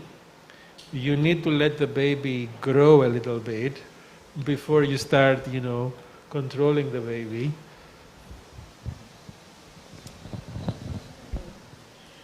Yeah, I wish it is the case actually that in the research community, the community of folks who do research on social and ethical issues in technology, you do hear a lot of negative voices. And I mean, innovation is a social issue as well, right? I mean, this is really important for us as Cyprus to find a way to fit into what's going on. And I mean, we cannot be an economy based primarily on tourism while everyone else is benefiting from this. So I don't have any easy answers for you, Nikki, but yeah, I think there needs to be more dialogue, and I wish that the folks who work on ethical and social issues would come to recognize that innovation actually is a social issue as well. Mm-hmm. So I think there is room for regulation, but at a later stage in the process.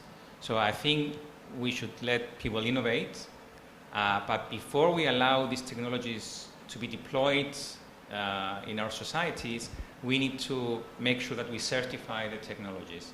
So it's like a thing of the drug industry where different companies develop new medicine, but then they have to prove through an agreed upon process that it's safe to actually give these drugs to humans for human consumption, for human cure.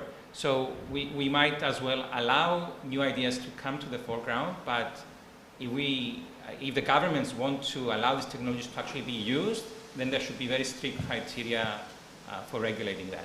And because not everything can be caught through regulation, education, again, is a key to have in mind, because we need to be aware for ourselves whether something is appropriate for us and our children.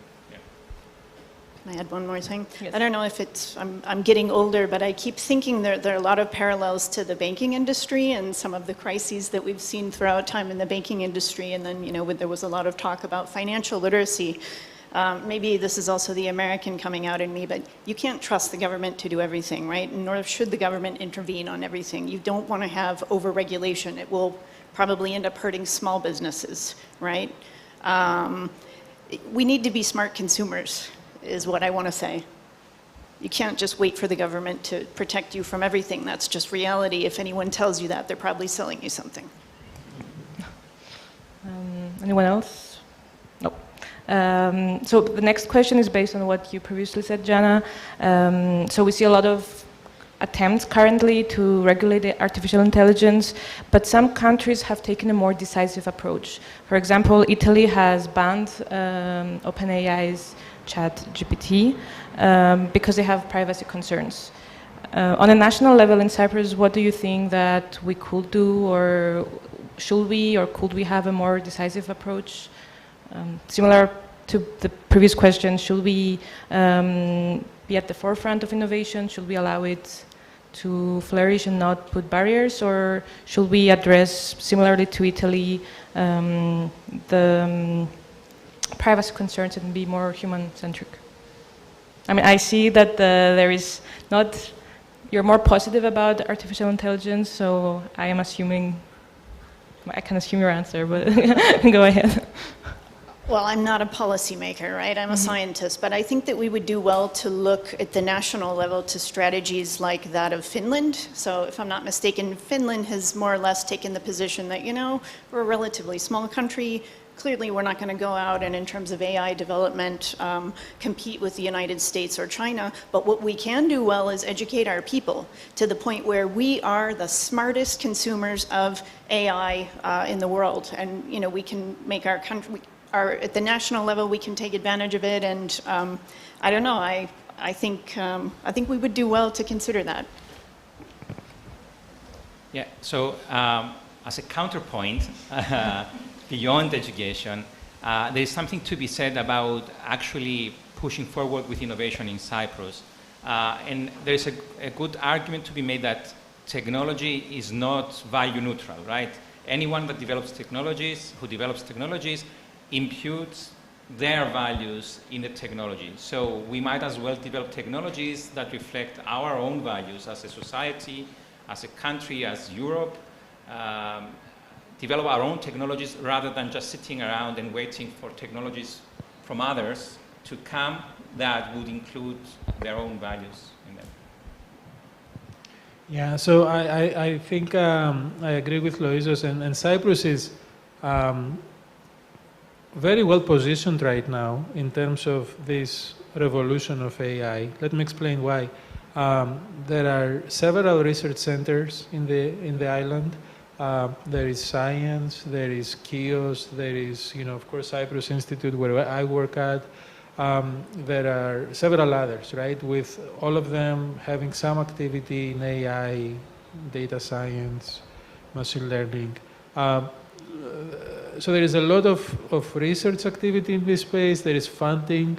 There is a growing mentality among young people that we want to do something, innovative. Let's not just repeat the same jobs that, our parents and grandparents were doing. And this industry doesn't require a huge, investment. Of course, if you want to train a foundation model like GPT, right, you need a few $1 million or more. But what you can do is sometimes start with an existing model that is pre-trained and kind of fine-tune it for specific applications, which is not very expensive. So I think it's an industry where if you have good ideas, good people, you can, do things, innovative things, profitable things, easily. So yeah, I'm optimistic about Cyprus if things move that way. Yeah. By the way, I'm also optimistic, and I don't find your points to be at all counter to what I was saying. I guess maybe I totally agree that you can build innovative products and services and not do foundation models, sure. I guess what I do want to say, though, is that in the long run, I think we need a long-term strategy where the quote-unquote average citizen knows about these things. I think that will limit us if we don't start taking that point more seriously. Absolutely. These are the questions I prepared, but if the audience has questions or concerns they want to raise, feel free. Chiara. Thank you, so I'll speak loudly. Okay. Thank you so much. I was learning and making lots of grimaces of all of you.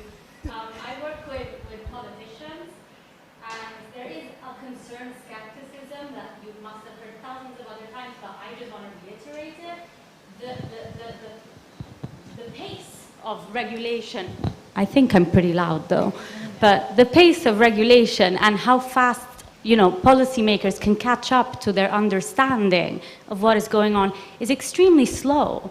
So it worries me when, Constant, you say, we've seen this so many times at the European level, these committees are set up by people who don't know enough, and all they do is block, block, block. But my concern is, well, we shouldn't be trying to avoid those as a solution. We should try to think, how do we work with them, right? Because when I hear sort of the notions of we need to be more responsible citizens, to me it feels a bit like a governance cop-out, because ultimately that is moving the burden onto individuals, and it's mainly sounding more like an ethical, moral stance than something that we're going to do inside society to nudge us towards the right behaviors. So I agree about the education, but I just wanted to, let's not leave behind people with the you should educate yourself or you should be responsible. There is a role in governance here, and I think let's not underestimate how slowly, so we have to start now for them to be able to regulate something 20 years down the line, not wait for the genie to get out of the box and then say, whoops, like we have also done with various Facebooks and whatnot, and now we don't know how to undo the damage. That's, sorry, just my opinion. No, we welcome different opinions. Everybody. Yeah, thank you for an insightful panel. But I think,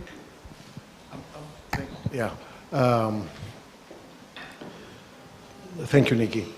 I'm trying to pull my thoughts together because I think we should recognize, and please correct me if I'm wrong, I obviously yield to you, we have not recognized that AI is like a technology and innovation, fourth revolution, like no other. We have innovated, go through history, telegrams, first industrial revolution, second industrial revolution, printing presses, etc., but they were all human-made and human-regulated, and humans stopped it, and humans took decisions. Nuclear weapons, it was a human that decided to throw the nuclear bomb in Hiroshima and Nagasaki. AI, the way I understand it, I stand corrected, it's not only what it is programmed, but it learns by itself. And it decides by itself. And that's scary, because for me, language is the basis of civilization and the basis of humanity. So you have somebody that have actually tapped on the human DNA, and we do not know which direction it is going. I mean, all these Googles and Microsofts follow the money. They're making billions. So they have every reason for this thing to go forward. Regulated? How do you regulate something like this that in terms of AI time, a year, it's a month? You got to be ahead of the curve. And how are you ahead of the curve? Which is a huge challenge. And what scares me is that humanity, I'm not trying to be a fearmonger, humanity will simply lose control. I mean, it's good for the education, as you say, there are some positive things, but you know what? I also would like to think, to exercise critical thinking. When everything is like that, it says, you know, it was said to me by Google, it was said to me by ChatGPT. Where is your cross-references? Think, don't just regurgitate. And all these things have applications. Even you have the godfather of AI like Hinton, Elon Musk, and as you know better than I do, that famous letter that they said, listen guys, stop it. Push the pause button because we are unleashing a beast and we don't know which way it's going to go. Now, the same AI that drives the autonomous vehicle in the street, it is the same AI that drives tanks. And it is the same AI that will decide by itself which targets to kill. Now, I think we're losing, and it permeates everything in life. As you said, education, health, the way we think, the way we act, language is a most sacred thing. I mean, civilization evolved through language, our mythology, our religion, our literature, our poems. Now all these things are being done by, Harari would say, aliens. Aliens not coming from Mars, but human aliens. And artificial intelligence, could it be hashtag alien intelligence? Because we will not have control. I do not know. I'm just throwing it on the table. So help me out with my own thinking because it can be sometimes convoluted. Thank you, Niki. And I'm sorry for being a blabbermouth. I want to comment on the push the pause button. We cannot push the pause button. Okay, let's start with that. Even if all legal entities or companies that produce AI are forced to stop, the technology is already out there. Someone rogue can continue building AI. So it's not, I don't think it's a matter of stopping innovation or stopping going forward. We cannot stop that. The best thing we can do is how to cope with the oncoming wave of AI. And we are not saying that the government doesn't have a role or a responsibility, but it's the responsibility of the government.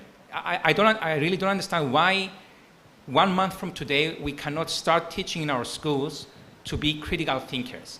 Like, let's stop doing this course 5 times a week. Let's do it 4 times a week and spend this extra hour on becoming critical thinkers. I don't think it's a lot of work. I don't think it's a lot of, it doesn't require laws to be passed or discussions to be held. It's a common sense kind of thing to start thinking critically from a young age. It's not just for the parent to teach their children, it's also for the government through the educational system to teach the citizens to become critical thinkers, because exactly we cannot stop this wave. We need to be ready to cope with it.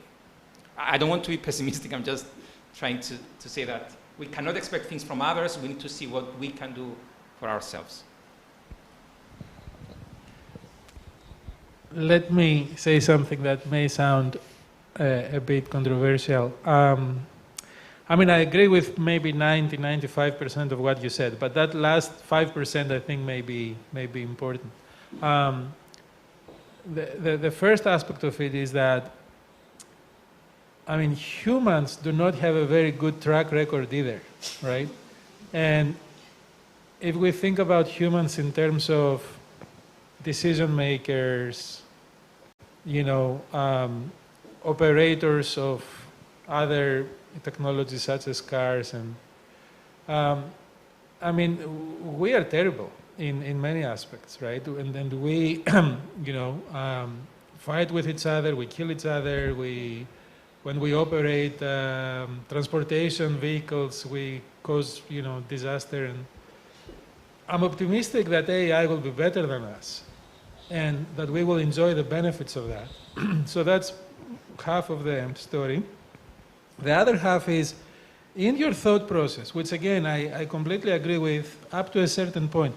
The part where I don't agree with you is, I think you're saying, okay, AI can do all of these things, and so we will release control. We will let it decide things by itself, right? We don't have to do that. That last step, I mean, in the same way that we built nuclear reactors, but then we have a whole bunch of control mechanisms to safeguard the reactor, and we have human operators that are on top of all the control systems, right? I mean, why are we going to build AI and let it go wild?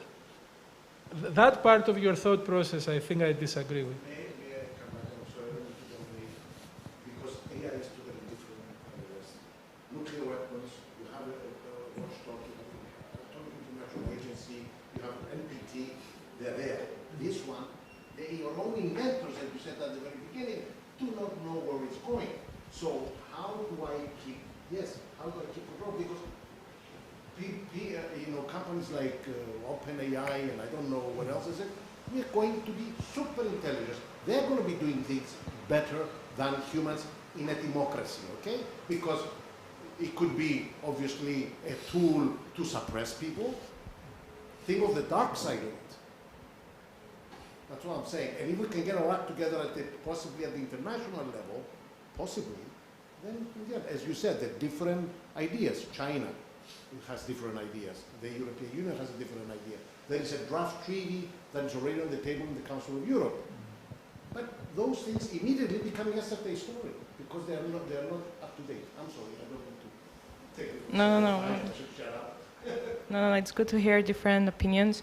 I mean, yeah, there are concerns about surveillance, about face recognition that are being used in different countries. So that's part of the regulation, stopping predictive algorithms or banning face recognition from public places, because you can be recognized by your face wherever you are in public. So that's part of the regulation that also Gara mentioned before, that it's interdisciplinary, so you have to work with lawyers, you have to work with sociologists, you have to work with people who understand the technology better than me or someone else.